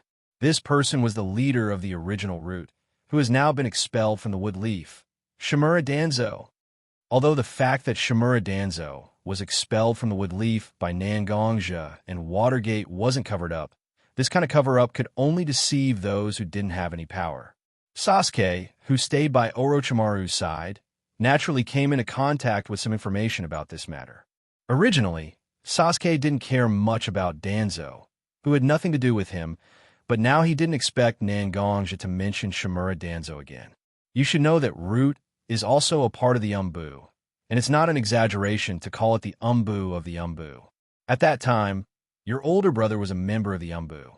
Under a deliberate arrangement, your older brother Itachi Uchiha finally met with Danzo. As the leader of Roots, it's easy for me to investigate Itachi. Danzo knew that Itachi may not care about many things, but his family has always been the most precious thing to him. Although Sasuke didn't know Danzo's character, when he heard Nangongja's words, his heart couldn't help but lift. The thin veil covering everything that happened around him seemed to be unraveling by Nangongja little by little. So, Danzo gave Itachi a choice to help Root destroy the Uchiha clan and save his brother's life, or directly die in the Uchiha clan's hands and deaths. As for Itachi's final choice, I think you already know. In order to save your life, your older brother was really ready to put the sword in his hand on the necks of his parents. But at that time, I arrived in time. After talking with Itachi, we worked together to fake your parents' death. Then I secretly rescued your parents and hid them in a different space attached to the ninja world where my summoned beast lived until now. With that, Nangongja looked at Sasuke's eyes and said very seriously, "Your older brother's hands are indeed stained with the blood of his own clansmen. This is his sin. But your older brother also did everything he could do just to save your life. This is his love. Itachi Uchiha. What a pitiful person." Listening to Nangongja's words, Sasuke couldn't help but put himself in Itachi's shoes. If all of this happened to him, what choice would he make? I don't know. I really don't know.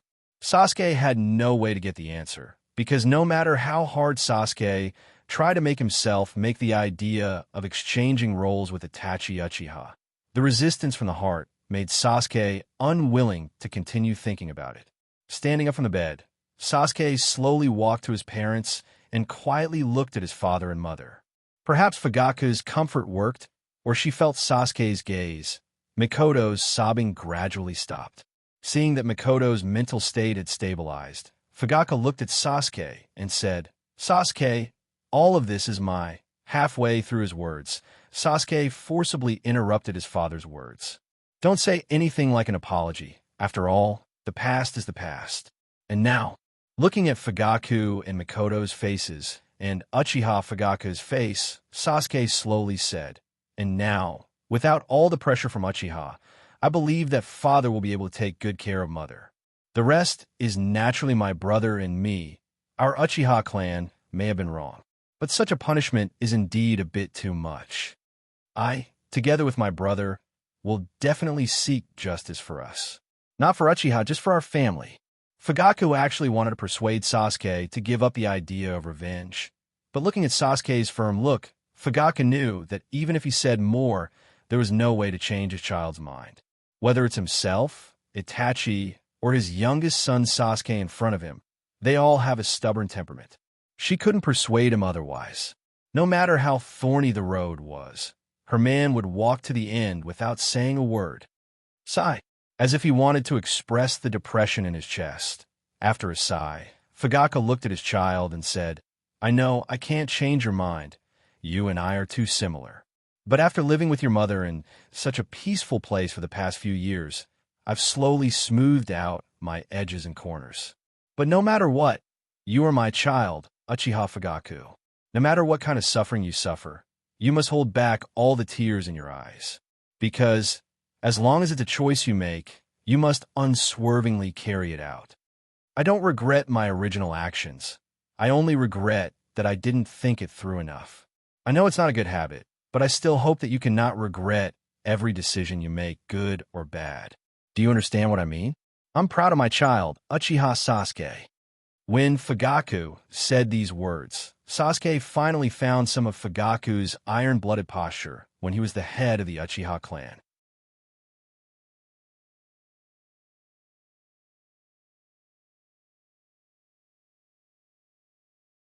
Chapter 436. Nangong, Sensei, please take me away from here. I still have things I have to do. After determining what he wanted to do now and in the future, Sasuke finally didn't have the confusion and emptiness he had after coming here, and his eyes were shining again. Turning around, looking at Nangongja, Sasuke asked to leave, because Sasuke knew that there was still someone in the shinobi world who needed his help, and now was not the time to enjoy the peace brought by reuniting with his parents. Although she was reluctant to part with her child, Mikoto still didn't stop Sasuke from leaving, because Itachi Uchiha, who was struggling in the shinobi world, was also her child, and Mikoto didn't want her precocious child to continue to experience the torment and suffering of today. Nangongja looked at Sasuke and nodded. Taking Sasuke away from the wooden house where Uchiha Fugaku and Uchiha Mikoto lived, he came to the open space outside the wooden house and slowly unsheathed the sword on his back and inserted it into the ground, and a magic circle quickly formed. Nangongzhi and Sasuke walked into the magic circle together, and their figures disappeared from the Lion Clan's different space. Seeing her child's figure disappear in front of her eyes, Mikoto, who had been forcing herself to maintain a smile, finally couldn't resist the sadness in her heart, and lying in Fugaku's arms, she burst into tears. In another wooden house next to Uchiha Fugaku's wooden house, Uchiha Yuri Kayuri, who was also the last member of the Uchiha clan, was also looking at Fugaku's couple, and his eyes were full of complex emotions, and no one knew what he was thinking. However, Yuri Kayuri's eyes unconsciously turned into the Scarlet Sharingan that represented the Uchiha clan, and the three Tomo in Yuri Kayuri's eyes were rotating, and there were even signs of connecting. Sasuke still left. Even though he knew that Nangongzhi had a lot of information about his brother, Shimura Danzo, and Akatsuki, Sasuke still didn't ask much. He just left Nangongzhi and jumped into the bottomless ocean of the shinobi world. Since Sasuke has made his own decision, Nangongzhi thinks that he shouldn't interfere too much. As long as he keeps his attention on Sasuke, it's enough to provide help to Sasuke in a timely situation. What Nangongzhi should be worried about now was not Sasuke's matter, but something else. Nangongzhi was infuriated by the fact that the Akatsuki made Kakuzu and Haiden attack with Leaf, and then secretly captured Nibi and Sanbai. Nangongzhi felt like he was being looked down upon, which made him very uncomfortable. Since he had been made a fool of, he naturally shouldn't suffer in silence like this. Nangongzhi decided that he would also make Akatsuki suffer. Only then would he be able to avenge himself. Nangongzhi didn't dare to say that he could completely eliminate the Akatsuki. After all, the Akatsuki may have some hidden cards that they haven't used yet. But with the power of himself and the Blood Cloak Pavilion, Nangongzhi believed that he could give the Akatsuki a few setbacks. During this time, Nangongzhi actually discovered that Jiraiya quietly left with Leaf and secretly tracked the Akatsuki's information. So, of course, he didn't mind giving Jiraiya some help and sharing some of the key information he collected with him. As the sensei of the Akatsuki's leader, Jiraiya should also be able to play a very effective role, right? Not only that, Nangongzhi also intends to unconditionally share the information of the Akatsuki with other ninja villages in the ninja world. Even if such information can't get the attention he expects, in order to protect the people of his ninja village, column force, every ninja village will take action. At that time, let's see what kind of price the Akatsuki will pay to collect the bijou. Nangongzhi inserted his Heaven's Disaster sword into the ground again, and through the Lion Clan's different space, he came to the headquarters of the Blood Cloak Pavilion with his own mark. Without disturbing anyone, Nangongzhi quietly entered his office. He read the scrolls on his desk over and over again, and sometimes even compared the map of the ninja world hanging in his office, silently thinking about something. And Jiraiya, who was constantly looking for information about the Akatsuki in the ninja world, was walking on the street at this moment, looking slightly depressed. Since returning to Woodleaf and seeing the improvement of the relationship between Watergate and Naruto, Jiraiya quietly told Watergate and left Woodleaf to look for information about the Akatsuki in the ninja world. Whether it was Jiraiya or Minato, both of them were very concerned about Akatsuki's affairs, and all the fragmented information about Akatsuki obtained from Root made Jiraiya especially concerned about this organization established by his three disciples, who once had a master-disciple relationship with him. What kind of thing happened that made the organization created by his three kind disciples become such a threat to the entire shinobi world? But no matter how hard Jiraiya tried, and didn't hesitate to follow up every clue related to the Akatsuki, these clues all led to a dead end. After all, Jiraiya is just one person. Although he can occasionally borrow some resources from Woodleaf, the Akatsuki itself is very concerned about the confidentiality of its information, and Woodleaf can't put all its intelligence power on the Akatsuki. In the ninja world, there are many forces that need the Woodleaf village to focus on. But because of the lack of personnel, Wood Leaf can only choose among these forces. Even Watergate, whether it's because of his duty as Hokage or because of his own personal feelings, it's impossible for him to be so strict. And now, the reason why Jiraiya's face was full of depression, because a very valuable clue once again led to a dead end. In order to relieve the depression in his heart, Jiraiya decided to go out for a drink. Casually looking at the shops on the street, Jiraiya's eyes caught the sign of an izakaya. Since he just wanted to drink a little wine, an izakaya appeared in front of him, and it seemed to be an old shop. Jiraiya naturally couldn't stop the alcohol in his stomach and immediately walked to the izakaya. Under the hospitality of the waiter, Jiraiya sat in a slightly secluded corner. Casually ordering a plate of assorted snacks and a sake, Jiraiya sat on the tatami in a daze.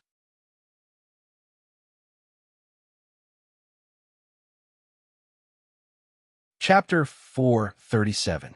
Perhaps Jiraiya's mind was too tense during this period of time. When Jiraiya sat in his seat, he unconsciously emptied his mind.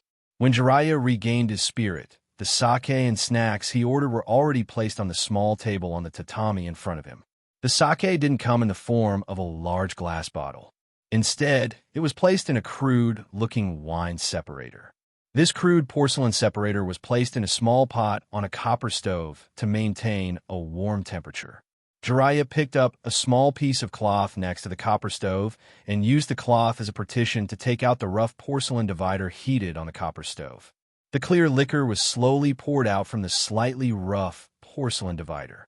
The liquor was slightly sticky, and a fragrance with the smell of cherry blossoms also wafted out from the liquor. Putting the rough porcelain divider back into the hot water, Jiraiya picked up the wine glass in front of him and sniffed it gently. The sweet fragrance of cherry blossoms became stronger, and a look of satisfaction appeared on Jiraiya's face. The heavy pressure that entangled his soul and heart was weakened a little at this moment because of this fragrance. Sure enough, this izakaya that can last for a long time has its own advantages. Thinking of this, Jiraiya couldn't help but feel a little proud. After all, he didn't hesitate to choose this izakaya. It was enough to see the precision of his choice and the high taste. He took a sip of the cherry blossoms in the wine glass in his hand. It didn't have the sweet feeling that he imagined. Whether it was the sweetness or the fragrance, it was just right. Holding the sake in his mouth, he slowly felt the taste from the liquor. When Jiraiya felt that he had fully felt the various tastes contained in this warm liquor, Jiraiya swallowed the liquor in his mouth into his stomach. After tasting the sake, Jiraiya couldn't help but be a little interested in the snacks provided by this izakaya. Jiraiya put his hand on the plate with the snacks and wanted to reach out and pick up a snack, but Jiraiya's hand didn't reach out for a long time. It wasn't because of how exquisite the desserts on the plate were, but because Jiraiya saw a piece of paper under the plate in front of him.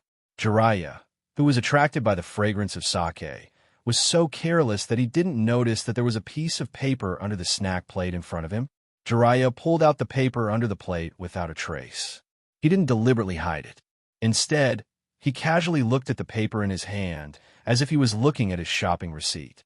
Although Jiraiya's complexion was still so relaxed, but his eyes couldn't help but flash with light.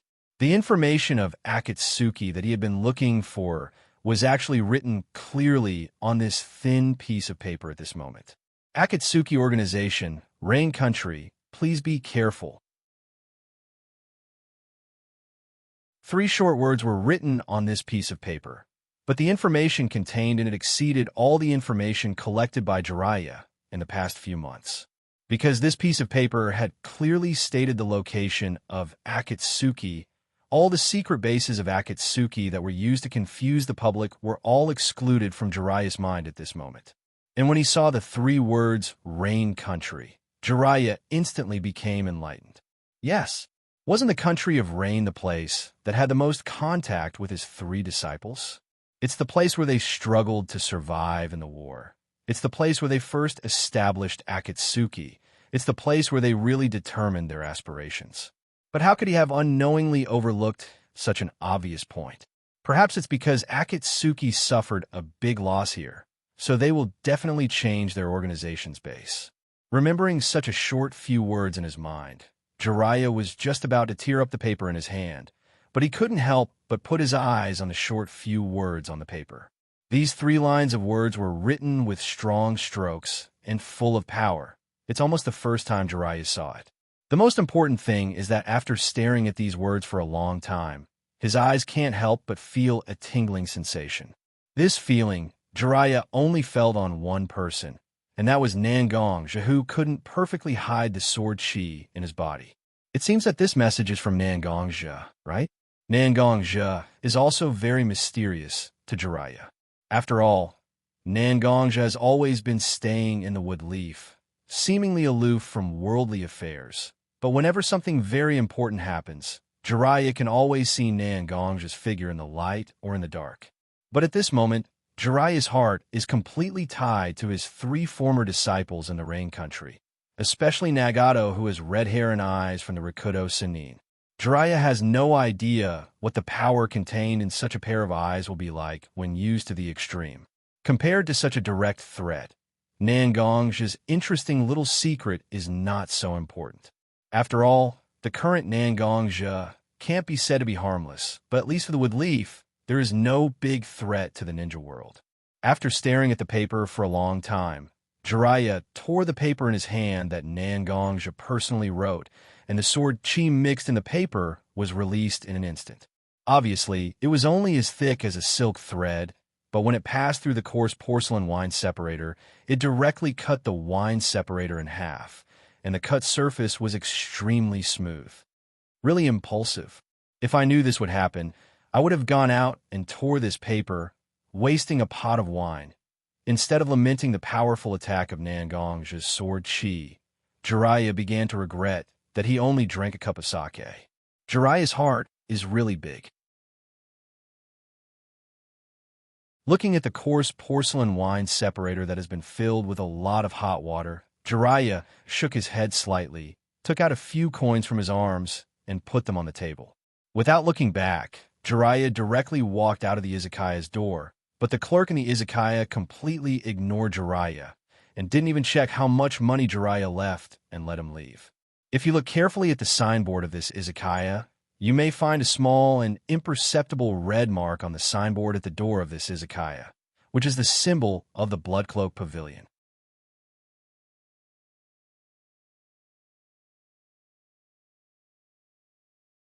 Chapter 438.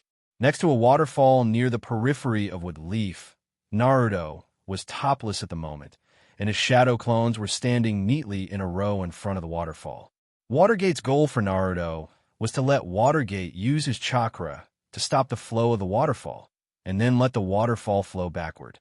After a period of hard work, Naruto was able to stop the waterfall, but it has been difficult for him to make the waterfall flow backward through the strong wind generated by his chakra. Especially when he heard that under the guidance of Shikamaru Trio, Yuan Fei and Asuma lost an arm in order to stop the Akatsuki from coming to Wood Leaf to capture Nine Tails. Naruto's heart became more and more impatient.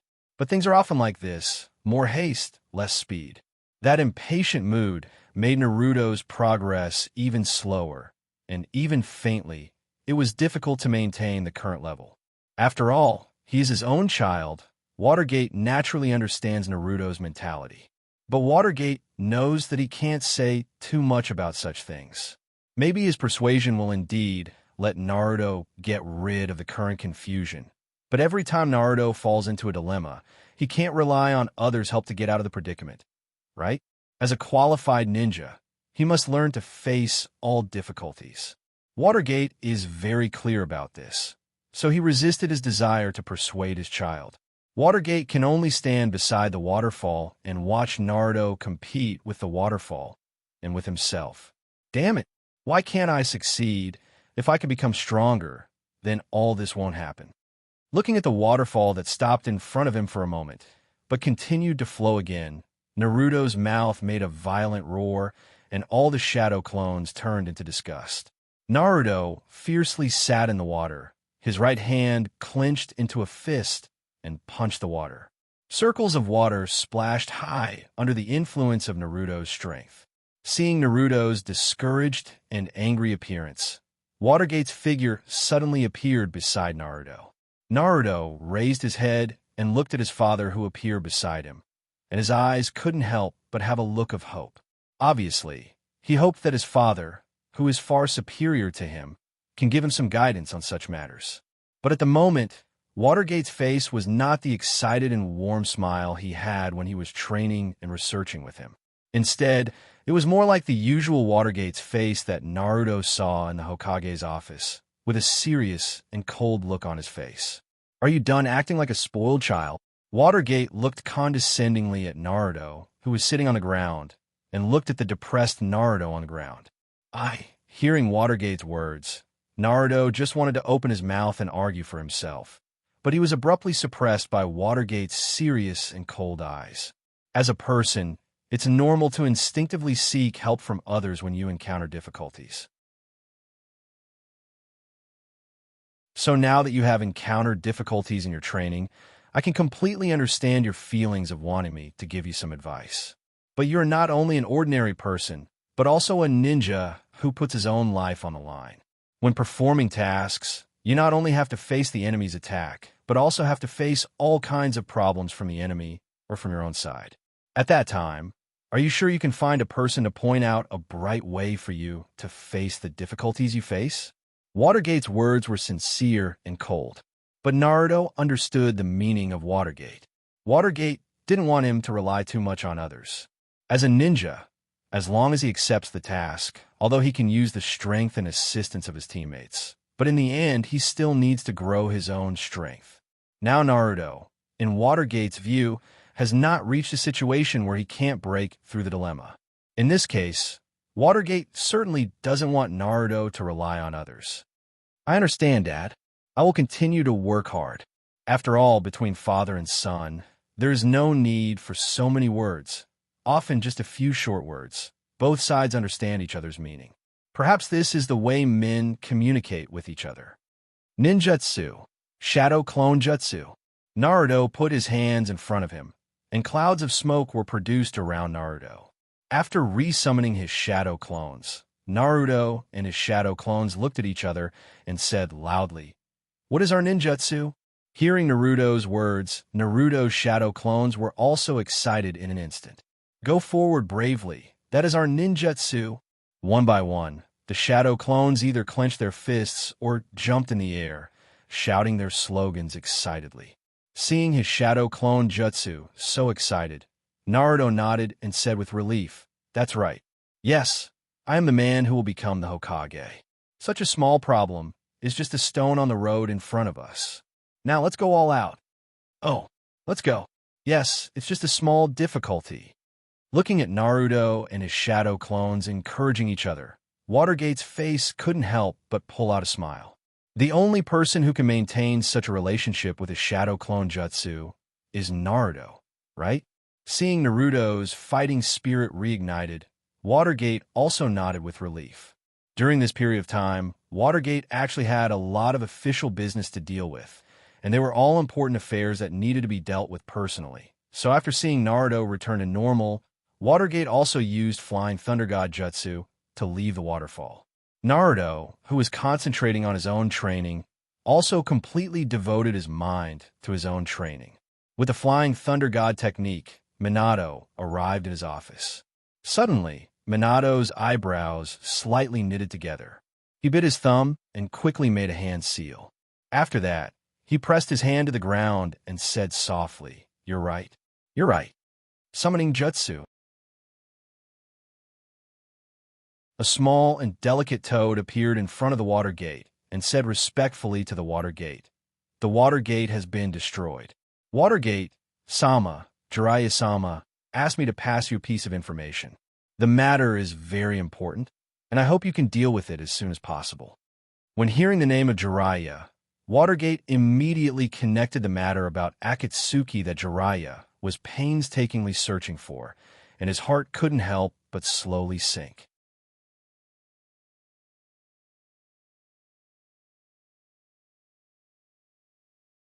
Chapter 439.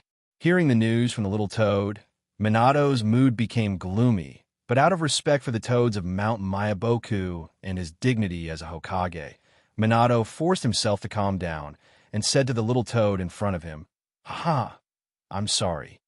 In that case, give me the letter that Jiraiya-sensei gave me first." The little toad nodded, then opened his mouth wide, and a scroll bigger than the little toad's body was spat out from his mouth. Even though it was spat out from their mouths, the scroll wasn't stained with any mucus from the toads' mouths. This was because the little toads used to communicate normally cultivated a special secret technique. Not only did their mouths lead to their stomachs, they also led to a small space used to store items. Watergate took the scroll spat out by the little toad, smiled at the little toad, and said, "Okay, I've got the letter. You can go back and report first." The little toad seemed to like Watergate very much. The little toad's face showed a toad-like smile and said to Watergate in his slightly immature voice, "Okay, Watergate-sama, if there's anything else, remember to call me." Looking at the lively appearance of the little toad, the worry in Watergate's heart was unconsciously relieved.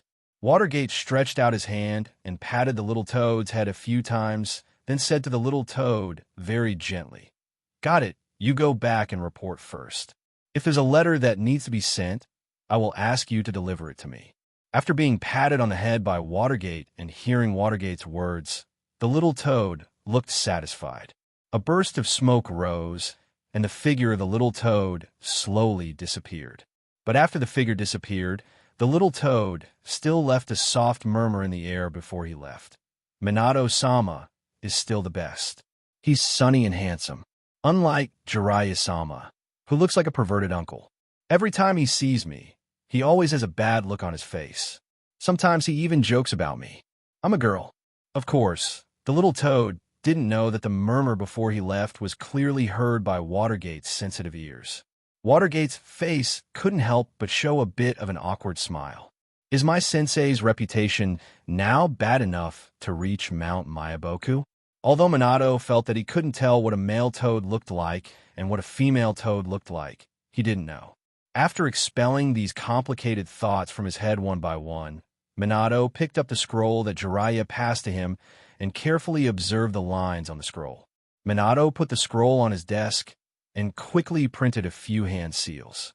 Then, Watergate gently pressed his hand on the scroll, and a burst of light surged, and the dark red lines on the scroll slowly disappeared. Seeing that the seal on the scroll has been unlocked, Watergate finally took the scroll back in his hand. Slowly opening the scroll, Watergate began to browse the text in it. But the more he read, the gloomier Watergate's face became. Jiraiya-sensei actually went to the Rain Country alone to stop his former disciple from continuing such a dangerous action. And the source of Jiraiya-sensei's information is actually Xianxia, who has been living in Woodleaf. Watergate's heart at this moment couldn't help but burst into anger. At this moment, Watergate just wanted to push the door directly, go to Xianxia's house, grab Xianxia's collar, and ask why Xianxia deliberately pushed his sensei into such a dangerous situation. But as a ninja, as a Hokage, his personal feelings can't interfere with his behavior during his tenure. This is the rule that Watergate himself made for himself. Perhaps even Xianxia didn't expect that Jiraiya turned out to be such a reckless person. After all, in Xianxia's impression of Jiraiya, Jiraiya is a relatively stable person. Whether it was when he fought under Jiraiya during the Shinobi World War, or later when he lived in Konoha, Jiraiya's help in all aspects made Xianxia maintain a steady image in his heart. Xianxia gave such information to Jiraiya. In fact, he wanted Jiraiya to inform Watergate, and then gather a certain amount of power in Woodleaf Village to cause a certain amount of hindrance to Akatsuki. But Xianxia never thought that when things involved people close to him, Jiraiya would become so impulsive and arbitrary. He just told Watergate. Without even asking for permission, he directly went to face the leader of Akatsuki. Closing the scroll in his hand, Watergate began to slowly estimate Jiraiya's position in his mind. Jiraiya was originally near the border of the land of rice and the land of fire. After receiving Xianxia's information, Jiraiya immediately set off for the land of rain after thinking for a while. According to Jiraiya's temperament, At this moment, he must be impatient to a certain extent. In order to increase his speed, Jiraiya is likely to summon the toad from Mount Mayaboku. Counting the speed of the letter in Jiraiya's full speed, Watergate desperately found that even if he used Body Flicker Jutsu and Flying Thunder God Jutsu to reach Jiraiya-sensei's side, it seems that he can only see Jiraiya-sensei in the Land of Rain. At that time, everything must have been settled.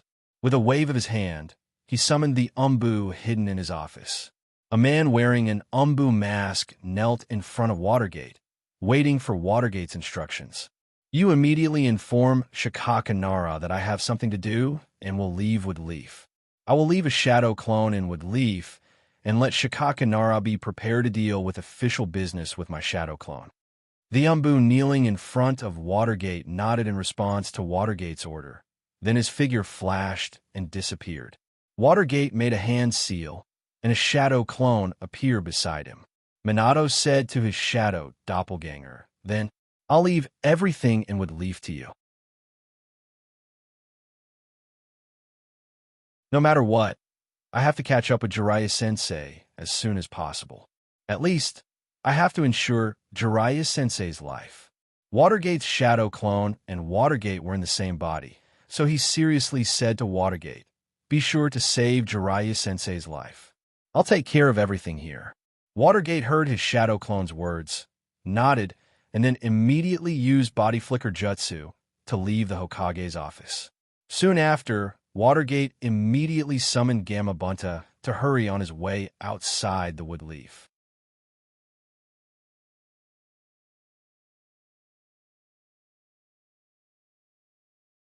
Chapter 440. Let's not talk about the scene of Watergate rushing madly after summoning Bunta. Let's focus on Jiraiya again. After a rapid journey, Jiraiya has arrived near the border of the Rain Country. Looking at the rain and the air in the Rain Country, Jiraiya's mood became more and more uneasy. Is he finally going to see the 3 disciples of the Rain Country that he has not seen for many years? Jiraiya really wanted to ask his disciples what kind of experience made them start to do such a thing that is likely to cause another shinobi world war. Standing next to Jiraiya, Tadashi said to Jiraiya with a little sadness, "Jiraiya, are you sure you want to go directly to your former disciples? I don't think this is a good choice. After all, it has been so long. The disciples you knew before and now may be different." Tadashi is the summoned beast that Jiraiya often summons, so there's a very deep friendship between them. Seeing Jiraiya's impulsiveness, he couldn't help but talk a little more to Jiraiya.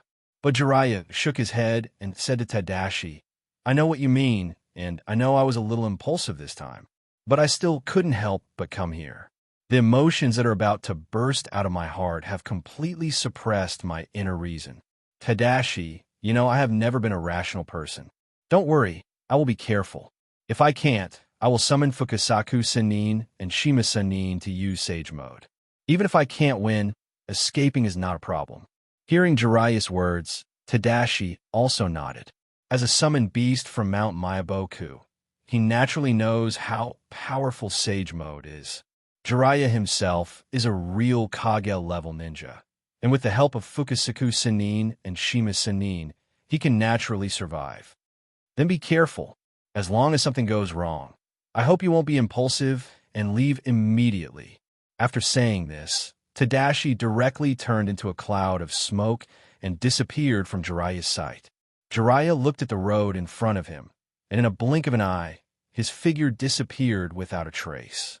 In the central tower of the Rain Village, Pain was looking at the rainy sky in front of him with a cold face. The damp and cold air gently blew across Pain's face, but Pain seemed to be unaware of it. His face was cold and indifferent, but such indifference and numbness suddenly disappeared, as if a soul was injected into a puppet. Pain's Rinnegan was instantly filled with vigor. As if he had discovered something interesting, Pain murmured slightly, "That's right. How interesting. I didn't expect him to come." The entire range of Amage Cure is covered by Pain's Rain Tiger Freedom Jutsu. As long as the raindrops containing Pain's chakra fall on the body, it is equivalent to entering Pain's monitoring range. There were all kinds of ninjutsu in the world, and it was impossible for Jiraiya to know all of them. Therefore, when he entered the Amage cure, Pain had already discovered him. Pain's figure suddenly disappeared from the tower and appeared in an open space slightly outside Amage cure. And the place where Pain appeared was naturally the place where Jiraiya was hiding. Sensei, since you're here, you don't have to hide anymore, right? Pain looked around and didn't directly find Jiraiya's figure, but the Rain Tiger Freedom Jutsu he used completely revealed Jiraiya's hiding place in front of Jiraiya. Looking at Pain, who was staring straight at him, Jiraiya naturally knew that he had been discovered, so he walked out of his hiding place. I didn't expect that the last time we met, you were still helpless children. Now we are standing directly on the opposite side. Jiraiya looked at Pain, who had yellow hair and black chakra sticks on his face, and said with a little emotion, "What should I call you now?" The leader of Akatsuki, Pain, Yahiko, or Nagato. When Jiraiya saw Pain for the first time, he recognized that this body was one of his former disciples, Yahiko, who was forced to death by Hanzo the Salamander and Shimura Danzo. But in Yahiko's eyes, there was the Rinnegan that belonged to another disciple of his, Nagato. It doesn't matter. A name is just a code name. You can call me anything, but maybe Pain is more suitable for my current appearance, right? Unaffected by the attack in Jiraiya's words, Pain still looked at Jiraiya indifferently. Looking at Pain's unmoved look, Jiraiya couldn't help but sigh, and said to Pain with a gloomy face, "You really can't stop the dangerous plan you are carrying out?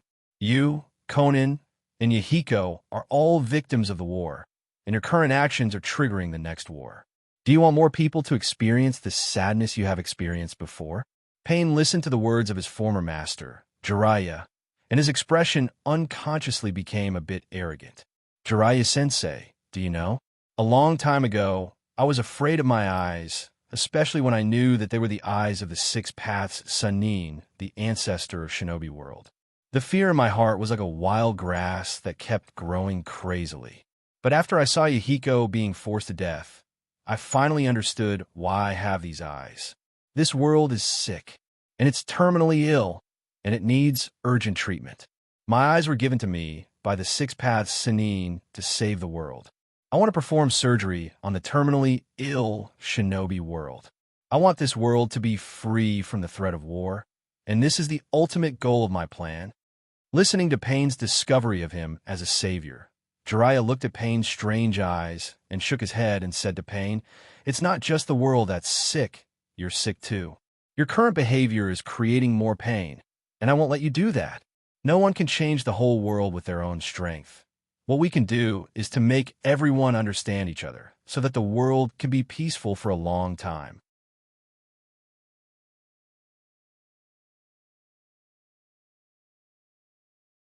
Chapter 441. Creating a Deeper Pain. Hearing Jiraiya's words, Pain didn't refute it at all. Instead, he nodded with a little agreement and said to Jiraiya, "Yes, I'm creating a deeper pain. Jiraiya-sensei, I don't know if you have such a feeling. Whenever something happy happens around you, even if it has a deep impact on you, after a period of time, your memory of this so-called happiness will gradually become blurry. But when something hurts you, even if it's a small injury, you can still remember it very clearly.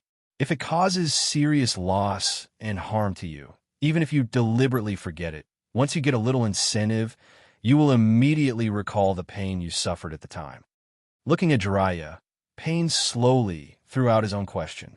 Jiraiya racked his brain, hoping to refute Pain's words, but after thinking about it, he found that all his refutations seemed to have some loopholes and reluctance. People themselves need to experience pain to grow up. Jiraiya couldn't find the slightest reason to refute this matter. When you were young, you ran too fast and didn't see a small stone on the ground clearly and fell down. Pain will be written in your memory for you. Don't ignore the surroundings when you run, or you will get hurt. Although such a memory may be erased, the truth will always stay in your memory, so that you will always remember the pain you suffered because you didn't pay attention to the surroundings. Compared to happiness, pain can leave a deeper impression on people. This is human nature. Seeing that Jiraiya still couldn't find a reason to refute for a long time, Pain didn't deliberately let Jiraiya express his opinion. Instead, he continued, "The reason why Akatsuki was named Akatsuki by me, Yahiko, and Conan is because we hope that the organization we established can become the people who bring light to the shinobi world during such a dark time. At first, we hoped to bring peace through more conciliatory means, just like what you said, Jiraiya-sensei. But what did we get? He was hunted down, threatened, and betrayed. This is what we've been through. We clearly don't have any evil intentions. We're working hard for such a noble cause. But why are we being treated like this?" At that time, I didn't understand. However, when Yahiko was forced into a difficult situation by Hanzo and Shimura Danzo and sacrificed his life to save others, I knew that our previous actions could not bring peace to the shinobi world. Shinobi world is a child who needs to be educated. Only unforgettable pain can make this naughty child understand how to be a good baby. The shinobi world needs more pain, because this kind of pain is the most powerful seed to save the ninja world.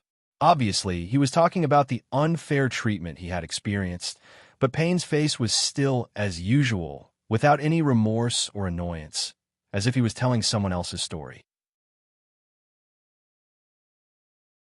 But when Pain said that the ninja world needs pain, the emotions that were deeply accumulated in his heart finally gushed out. That cold face finally had a trace of human color, instead of a god who bemoans the state of the universe. Listening to Pain's words, Jiraiya couldn't help but remember a prophecy made by the great Toad Sage. Among his disciples, not only will there be a child of prophecy who can save the shinobi world and end the war, but at the same time, there will also be a child of war who will start the war for the shinobi world. Although Pain didn't say his plan clearly, the way to educate the disobedient children in the entire shinobi world, after thinking about it carefully, is bound to have a great impact and cause great harm to the entire shinobi world. Isn't it, child of war? Looking at Pain, Jiraiya's mouth gradually murmured, with a bit of sadness and sympathy in his eyes. But then, Jiraiya's eyes became firm. "Pain, to be honest, my vision is not as long-term as yours. You have put your vision beyond human and put God in the position of God. You even call the people in the entire shinobi world disobedient children. I don't have such a mindset. Compared with you, maybe I'm just a frog in the well who spies on the world in a dry well. But when you decided to make the entire shinobi world feel pain through war, didn't you become one of the disobedient children? Indeed, the Rinnegan you have is undoubtedly the God's Eye, but your body and your soul are still a mortal born and raised in the mortal world. When a mortal places himself in the position of a god, what he brings to others and himself is not salvation, but destruction. You have embarked on the wrong path. As your teacher, teaching those naughty children is also my duty and obligation. Pain. No. Nagato, I will stop you from doing such a dangerous thing." With that, Jiraiya's body slowly squatted down, one hand on the ninja backpack behind him, and the other hand opened in front of his body. His white hair moved without wind, and Jiraiya's face, which often had a wretched smile, was particularly serious at this moment. Obviously, Jiraiya was ready to fight. Pain looked at Jiraiya opposite him, and his eyes couldn't help but have a bit of reminiscence. During the time when Jiraiya stayed in the Rain Country, he protected Yahiko and Conan again and again. Wasn't that the same expression he had on his face? Although Pain had been saying before that happy memories were always easy to fade away, Garen didn't know what to say. But at this moment, Pain doesn't seem to have completely forgotten those difficult but extraordinarily happy days. "Jiraiya-sensei, to be honest, I don't want to fight with you. After all, you and I used to have a master-disciple relationship. As long as you are willing to leave and promise that you will not interfere in the affairs of Akatsuki and the shinobi world, I can let you go." Pain was still a little soft for his former teacher, and he even let Jiraiya go. But as Jiraiya's disciple, Pain naturally knew that his persuasion was useless. After all, Jiraiya is such a person who can put his own safety in the lowest position for a more noble cause.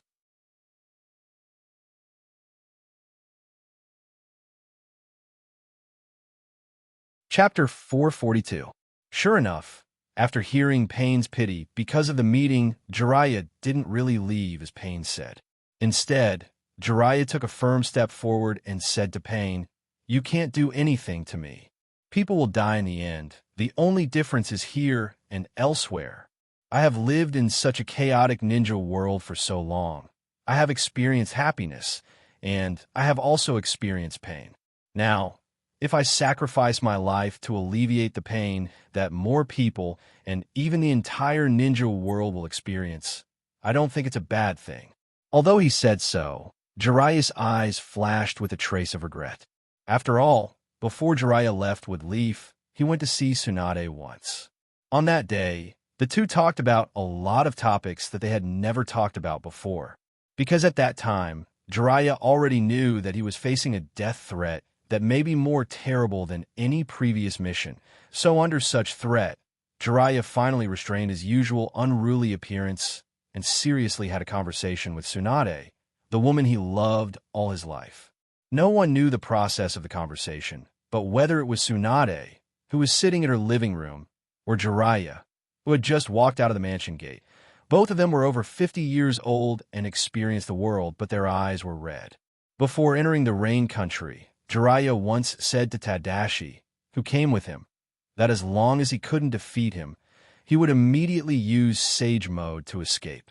But looking at Pain standing opposite him now, the option of escape was directly ruled out by Jiraiya. Stopping such a dangerous child is also his duty as a teacher, isn't it? It's a pity maybe the agreement between him and Tsunade can only be put aside like this.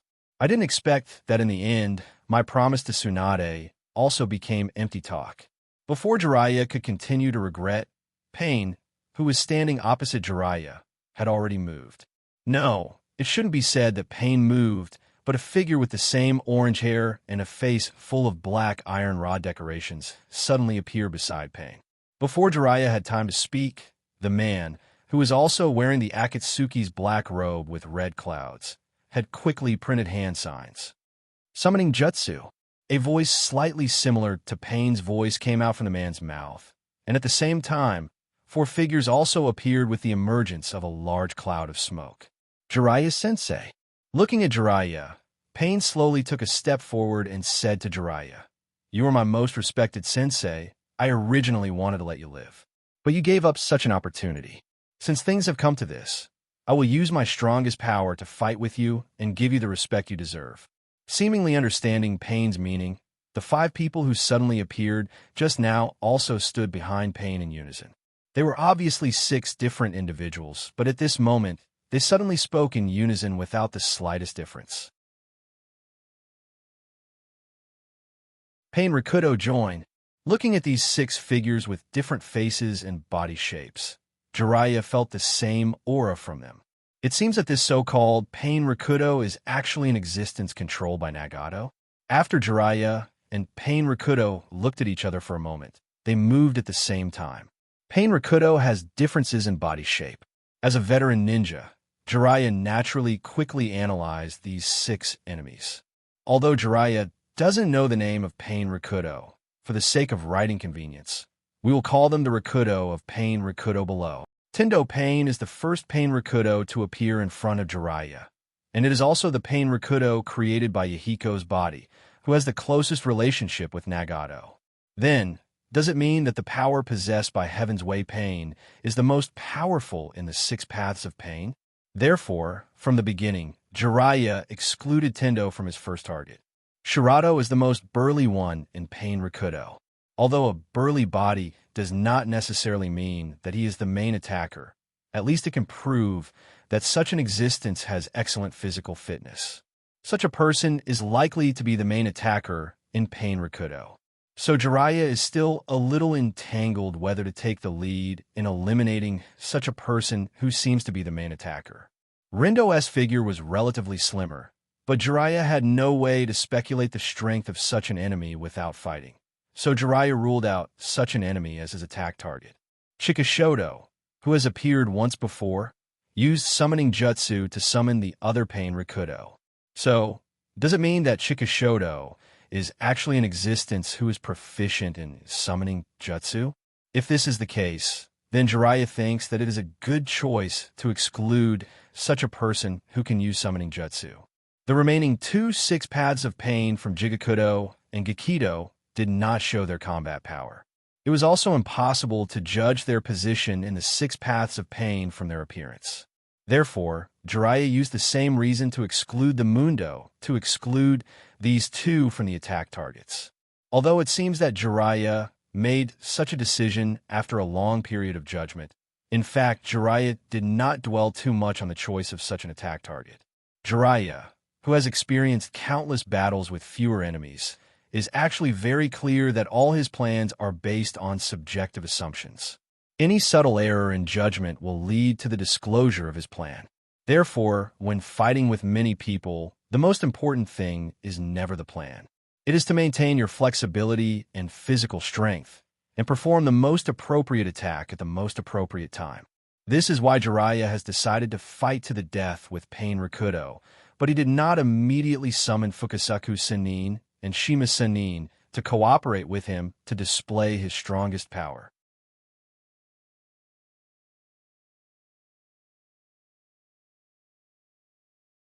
Chapter 443. At the moment when Jiraiya began to move, Chikishodo of Pain's Rakudo also quickly printed in his hand. Similar to Jiraiya's speculation, Chikishodo still used the summoning jutsu that he had shown before.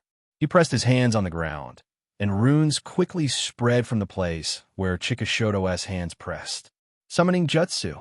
A loud shout sounded from Chikishodo's mouth, and a huge cloud of smoke instantly formed under Chikishodo. Generally speaking, the larger the size of the summoned beast summoned by summoning jutsu, the larger the smoke produced by summoning jutsu. Looking at the smoke that appeared after Chikishodo used summoning jutsu, it was not difficult to see that Chikishodo summoned a huge rare summoned beast. A huge claw emerged from the smoke, waving the claw to cut the smoke around him, and the summoned beast summoned by Chikishodo completely appeared in front of Jiraiya. Sure enough, a huge crab-shaped summoned beast with a height of about 20 meters appeared in Jiraiya's sight. After summoning the summoned beast, Chikishodo did not let the crab-shaped summoned beast immediately rush up to attack Jiraiya. Instead, he quickly printed in his hand. He used his own chakra to mobilize the summoned beast chakra and let the summoned beast perform ninjutsu. Water release, foam burst. Bubbles were spat out from the mouth of the crab-shaped summoned beast. Pain really knew Jiraiya too well. When he was in the Rain Country, Pain and Jiraiya spent 3 years together. In the past 3 years, Pain has seen Jiraiya fight countless times, and he has also fought with Jiraiya's shadow, clone many times. Although it has been so many years, a person's fighting habits are not so easy to change. During the battle, Jiraiya mainly used ninjutsu with his hair and the powerful fire release ninjutsu combined with the toad oil of Mount Myaboku. Knowing the enemy, Pain naturally knew that the first thing he should do now was to exclude the toad oil used when Jiraiya used fire release ninjutsu. His crab-shaped spiritual beast chaotic foam burst was the best thing to do with toad oil. These bubbles formed by chakra were not ordinary bubbles. They could stay in the air for a very long time, enough to support battle. After seeing Chikishodo summon such a summoned beast, Jiraiya became more and more determined to deal with Chikishodo first. Facing the overwhelming amount of bubbles rushing towards him, Jiraiya quickly made hand seals. Spirit communication technique. Jiraiya's body floated up about 20 meters out of thin air. Jiraiya's body floated up about 20 meters out of thin air. A huge red toad holding 2 iron rods and carrying a pot lid-shaped shield on its back appeared under Jiraiya. Long time no see, Jiraiya. After Toad, Ken appeared from the smoke. He didn't immediately observe the enemy he was about to face. Instead, he greeted Jiraiya. Toad Ken was one of the 3 members of the Toad clan in Mount Myaboku. The other 2 were Toad Hero, who used 2 swords, and Toad Gamuda, who used a one-handed sword. Seeing Toad Ken greeting him, Jiraiya opened his mouth and wanted to say something to Toad Ken, but the bubbles all over the sky rushed towards Jiraiya's body at this moment. Jiraiya, who opened his mouth, was naturally directly filled with foam. Toadkin, on the other hand, was very alert and placed the pot lid-shaped shield in front of him to protect himself. Toadkin, you clearly saw the foam rushing over. Why didn't you remind me? Jiraiya looked at his wet body, and then looked at Toadkin, who was only stained with a little bit of foam because of his protection. Jiraiya couldn't help but complain. Toadkin, on the other hand, opened his eyes, revealing a little doubt in his eyes. He seemed to be curious about why Jiraiya complained to him. Jiraiya saw Toadkin's appearance, and he knew that with Toadkin's dull temperament, there was no way for it to know that the reason why he complained to it just now was to make Pain and the others slightly lower their guard because of his performance. Forget it. It's a small matter. You don't have to think so much. What we have to do now is to defeat these enemies in front of us. Originally, Jiraiya was going to use a little trick to confuse Pain, but thinking about it carefully with Pain's understanding of him, how could he be confused by such a small trick? So Jiraiya's face changed, and he no longer had any complaints. He seriously said to Toadaki, "Toadaki." Toadkin scratched his head with the barbed iron rod in his hand. He didn't seem to understand why Jiraiya's mood was so volatile. But then he threw such doubts to the back of his mind, because Chikishoto, who was standing opposite Toadkin, began to summon a huge summoned beast on a large scale. These summoned beasts were in different postures: a dog, a centipede, a chameleon, and a buffalo. 4 summoned beasts of the same size were all standing beside Chikishoto. Their eyes were red, and their emotions were restless. They seemed to be barely suppressing their impulse to attack. They were just waiting for Chikishoto's order to show their fangs and teeth to the enemy opposite them. Because I'm clumsy, I don't quite understand what you mean. But the people standing opposite us are our enemies. I'm very clear about this. Let these guys see the perseverance of Mount Mayaboku's Toadkin. Looking at the summoning beast that was about the same size as him and looked extremely ferocious, Toadjin didn't feel any fear at all. Instead, he tightly gripped his iron rod and pot lid shield. His huge body leaped up high as he charged towards the summoning beast summoned by the animal path. Jiraiya jumped from the top of Toadkin's head at the same time as Toadkin jumped high, and his figure slowly retreated behind Toadkin.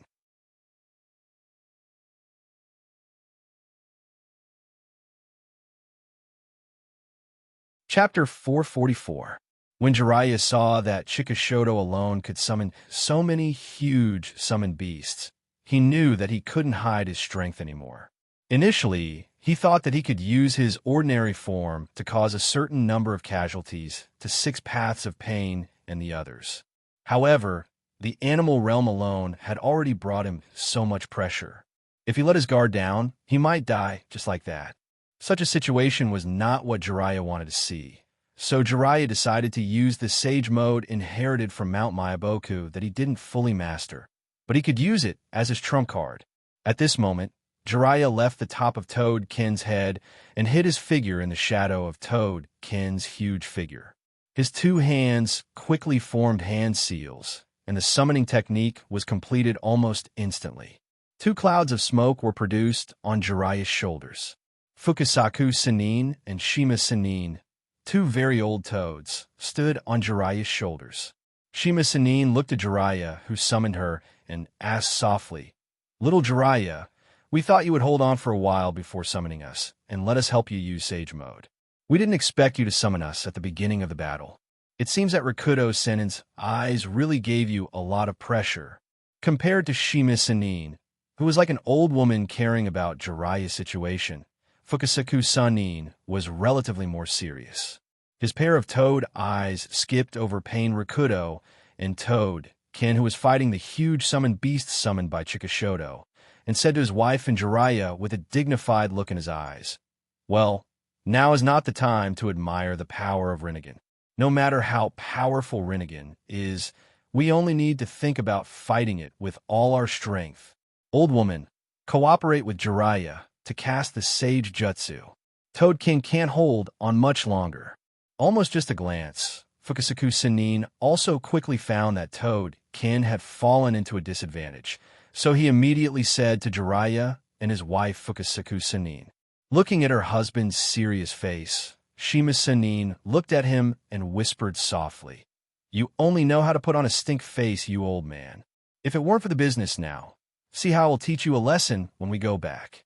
But despite the complaints in her mouth, Shima Sanin and Fukasaku Sanin still stood on Jiraiya's shoulder. They put their palms together and continued to gather natural energy into Jiraiya's body. Jiraiya also closed his eyes gently and began to absorb the natural energy in the air. With the constant infusion of natural energy into his body, Jiraiya's figure slowly changed. Jiraiya's originally very loose clothes were now bulging due to his expanding body, and some toad features also appeared on his face. His nose became round and swollen, similar to the back of a toad, and the red mark on his face continued to extend, drawing lines similar to Toad's face. Of course, the most conspicuous feature was Jiraiya's orange eyes, which looked no different from the two Sannin from Mount Myaboku on his shoulders.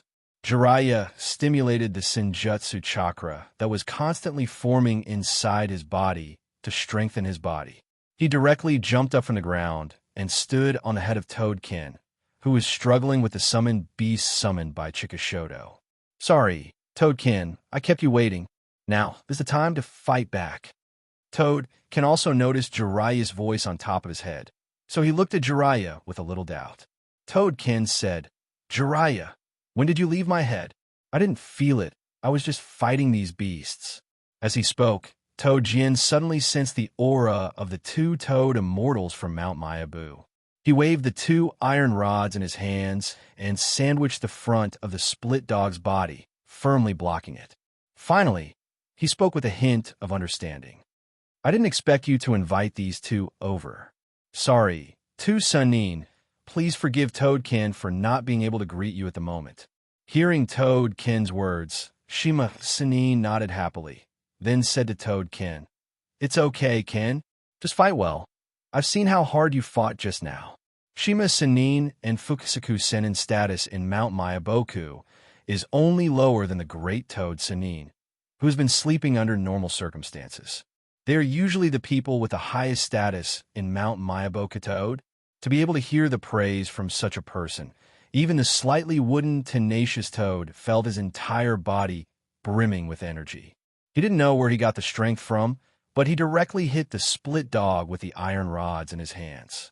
The split dog was directly hit to the side by Toadkin. Oh woo! The split dog didn't seem to have intelligence. After being attacked like this, it didn't have any intention of retreating. Instead, it continued to rush toward Toadkin. Sometimes it's not a good thing for a summoned beast to be too big. Just like now, Chikishoto summoned 5 huge summoned beasts, but because of the limitation of size and lack of intelligence, these 5 huge summoned beasts can't form an effective attack. This is also the important reason why Toadkin can hold on for so long in the hands of 5 summoned beasts that are not inferior to his own size. Looking at the bubbles all over the ground, Jiraiya naturally felt that this is a bit too disadvantageous for him. So he gave Toadkin a look, and his hands began to quickly form hand seals. Toadjin, on the other hand, displayed his extraordinary jumping ability as he leapt up from the ground. His mouth was bulging as if he was storing something. Sanin, Katan, Toad, Oil Bomb. Jiraiya, Fukasaku Sanin, and Shima Sanin shouted the name of their ninjutsu, and Toadkin also spat out the toad oil in his mouth. Jiraiya put his hand in front of his mouth and blew a huge flame from Jiraiya's mouth to the toad oil spat out by Toadkin. The flame mixed with Sannin chakra wasn't the common orange flame. Instead, it had a little white luster, which was quite sacred and hot. The flame all over the sky rushed toward the 5 huge summoned beasts on the ground, Pain Rakudo, and the bubbles all over the ground.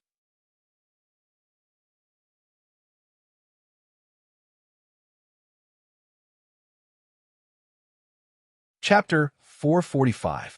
The white flame burning with the toad oil sprinkled down from the sky. Looking at the white flame that obviously had unusual power, Pain Rakudo also reacted quickly. Chikishoto commanded the 5 huge summon beasts he summoned to surround Pain Rakuto, using their huge bodies to form a thick meat shield. After commanding his summoned beasts to form a meat wall, Chikishoto immediately stood together with the other 5 Rakuto clones. Gakito's clone seemed to have received some instructions and walked out of the crowd.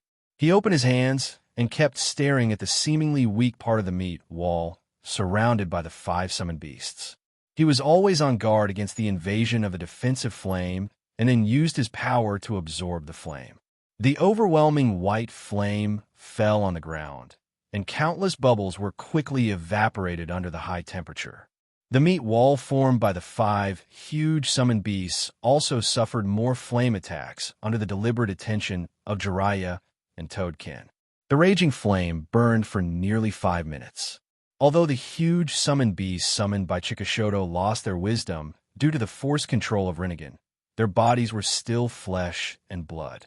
After being burned by the blazing flame, the breath of the 5 summoned beasts had become extremely weak. Black traces of carbonization due to the high temperature even appeared on their bodies. When the last flame was extinguished, the 5 summoned beasts all turned into white smoke and disappeared. Pain Rakuto, who was wrapped in the body of the 5 summoned beasts for protection, also appeared in front of Jiraiya. Pain Rakuto didn't seem to expect that the power of ninjutsu mixed with senjutsu chakra would be so great. The Toad oil flame bomb with certain liquid characteristics leaked through the gap of the summoned beast wall.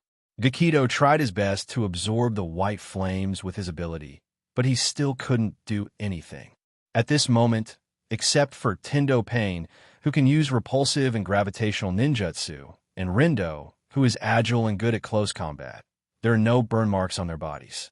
The other 4 Rakuto doppelgangers have some burn marks on their bodies. Among them, Chikishoto and Shirado were the most affected. After all, Chikishoto was a summoner who accumulated a lot of chakra to summon beasts, while Shirado was a heavy shooter unit responsible for various long-range attacks. These 2 Rakuto clones suffered more damage because of their positioning. Pain Rakuto had the ability to repair the other Rakuto clones, but the high-intensity battle made it difficult for Jigoko to use its summoning jutsu, Yama, to repair the other Rakuto clones. Now that he saw that 2 of his 6 doppelgangers had suffered a certain degree of damage, the Naraka realm thought that he should find an opportunity to release King Yama to repair the damaged doppelgangers. But Jiraiya didn't give Jigoko, or Pain Rakuto, such an opportunity. After entering Sage Mode, Jiraiya's physical fitness and other aspects have made great progress. Coupled with Senjutsu Chakra and Fire Release, Jiraiya was like a tiger with wings. Take advantage of the enemy's weakness. Such a sentence was not just a saying, it was a good strategy to defeat the enemy. Gamaken, you can go back and rest first. I will continue the battle. Jiraiya looked at Gamaken, who was standing next to him with large and small wounds on his body, and said to Gamaken, large summon beasts are of great benefit in large-scale battles or summon beast battles. But in small-scale battles, large summon beasts' bloated body size and relatively less agile physical reactions are a shortcoming. Gamaken has completed the task of buying time for Jiraiya to enter Sage Mode, so Jiraiya naturally didn't mind letting Gamaken go back and rest. After hearing Jiraiya's words, Gamaken didn't say much, just nodded, and his body turned into a cloud of smoke and drifted in the air. Naturally, Jiraiya was also shrouded in the smoke when Toadkin disappeared. When the smoke dissipated, Jiraiya's figure quietly disappeared from his original position. Jiraiya's Kage-level strength is not out of thin air, but through battle after battle. At this moment, Jiraiya is using Mount Mayabuku's Sage Mode, plus 2 Gamaken Sennin's assistance. Jiraiya has actually completely surpassed the conventional Kage level. If such a level must be named, perhaps Super Kage level is the correct name, right? Although the 6 paths of pain here have their own strengths, they also have various weaknesses at that time. Jindo and Gakito lack long-range attacks, Shirado and Chikishoto lack defensive abilities, and Jigakudo itself is more of an auxiliary role. Even most powerful Tendo Pains, Shinra Tensei, and Bansho Tensei have great limitations. Once the opportunity is seized, it is not impossible to eliminate it. So at this moment, Jiraiya and Six Paths Pain were actually on par with each other. But once Jiraiya's immature Sage mode couldn't persist, then this balance would immediately be broken. The judgment of the outcome of this battle is actually so simple. As long as Jiraiya can defeat Pain in a limited time, then Jiraiya will win. And as long as Pain can persist through the explosive period of Jiraiya's strength, then Jiraiya will be easily defeated by Pain after that. A battle was a race against time. Six Paths of Pain's doppelgangers formed a circle, all of them watching their surroundings vigilantly, alert to Jiraiya, who has disappeared at any time to launch an attack. Seeing such a scene, Pain actually regretted it a little.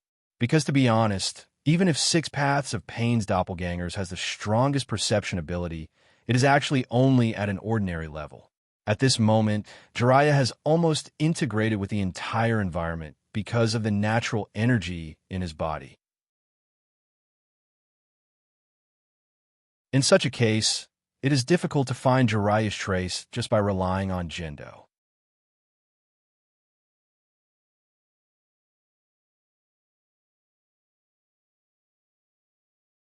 Chapter 446.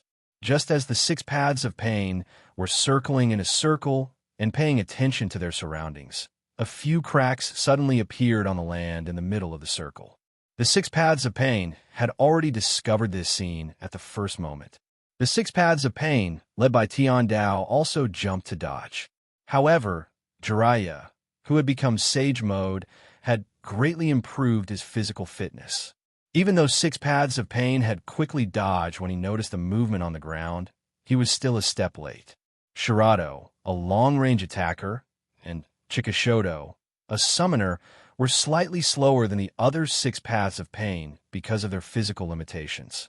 When Jiraiya's figure rushed out of the ground, his hand was already near his mouth. Obviously, he was ready to use ninjutsu.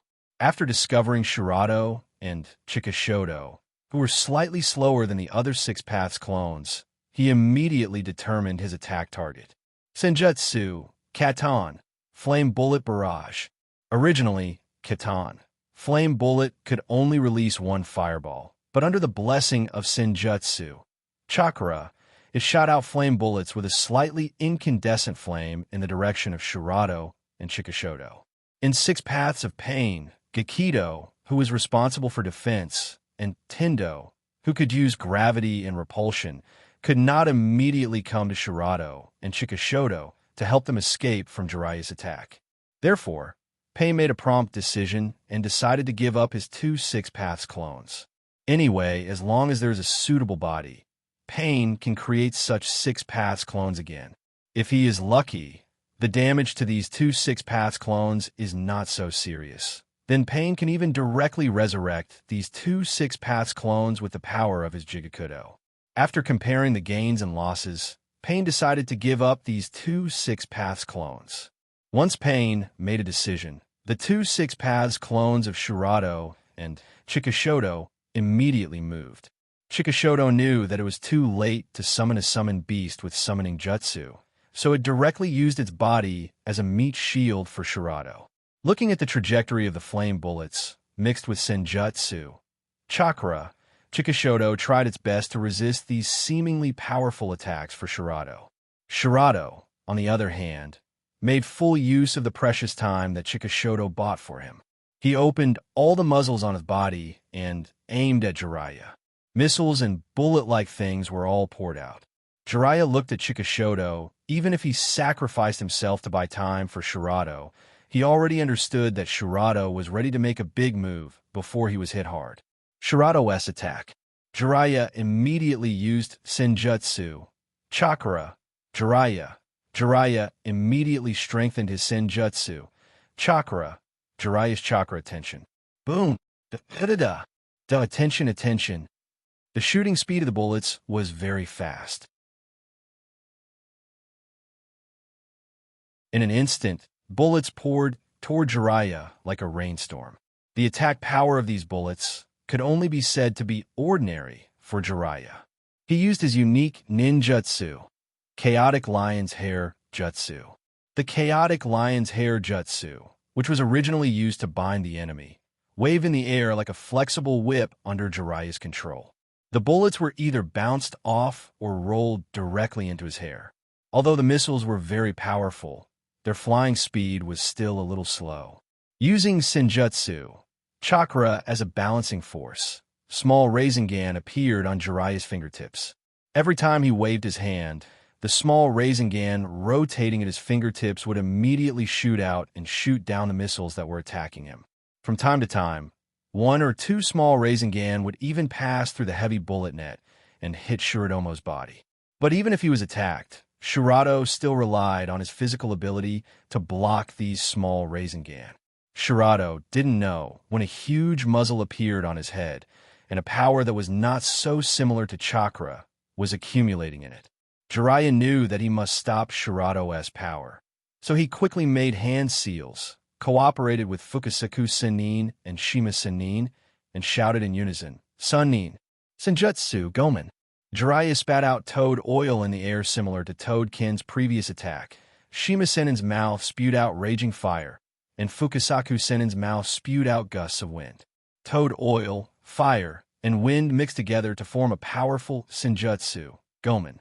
In front of Chikishodo and Shirado, the flames that seemed to cover the sky rushed towards them. Without any chance to resist, Shirado and Chikishodo were already submerged in the flames. Without having time to see what kind of result his Senjutsu had caused, Jiraiya quickly jumped high from where he was originally standing. After a confrontation with Chikishodo and Shirado, the time was enough for the other Pain Rakuto to react. Jiraiya was not arrogant, but very cautious and immediately left the place where he was standing just now. Bansho Tenshin, Pain's familiar, slightly indifferent, and wooden voice sounded. His right hand opened in the direction of Jiraiya, and a little black luster appeared in Pain's palm. At the same time, an inexplicable gravitational force fell on Jiraiya. Jiraiya, who had already jumped in the air, was slowly attracted in the direction of Pain after being pulled by the gravitational force.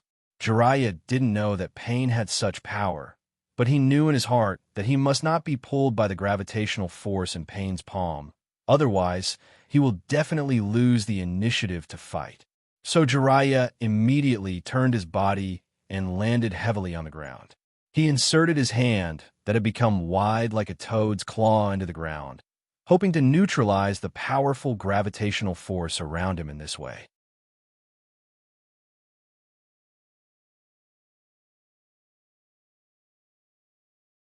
Chapter 447.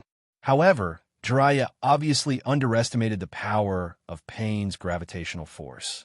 He had already inserted his palm in the ground, but Jiraiya's figure was still constantly attracted towards Tendo Pain's direction. Pain looked at Jiraiya's struggling appearance. His eyes suddenly flashed with a glimmer of light, and his cold voice sounded again. Shinra, Tensei. The powerful gravitational force wrapped around Jiraiya's body suddenly turned into a huge repulsive force, and Jiraiya was completely affected by the repulsive force. Along with Fukusaku Sennin and Shima Sennin standing on Jiraiya's shoulders, Jiraiya's figure smashed into the cliff behind him, bursting out a large cloud of smoke and dust. Jiraiya shook his head, as if he wanted to wake up his brain that had become a little dizzy due to the huge impact. While his legs were still a little weak, Rakuto's doppelganger, Gakito's doppelganger, and Jindo's doppelganger, who were responsible for melee defense and attack, had already arrived beside Jiraiya. Jigakudo took advantage of this opportunity to summon his special summoned beast, Yama.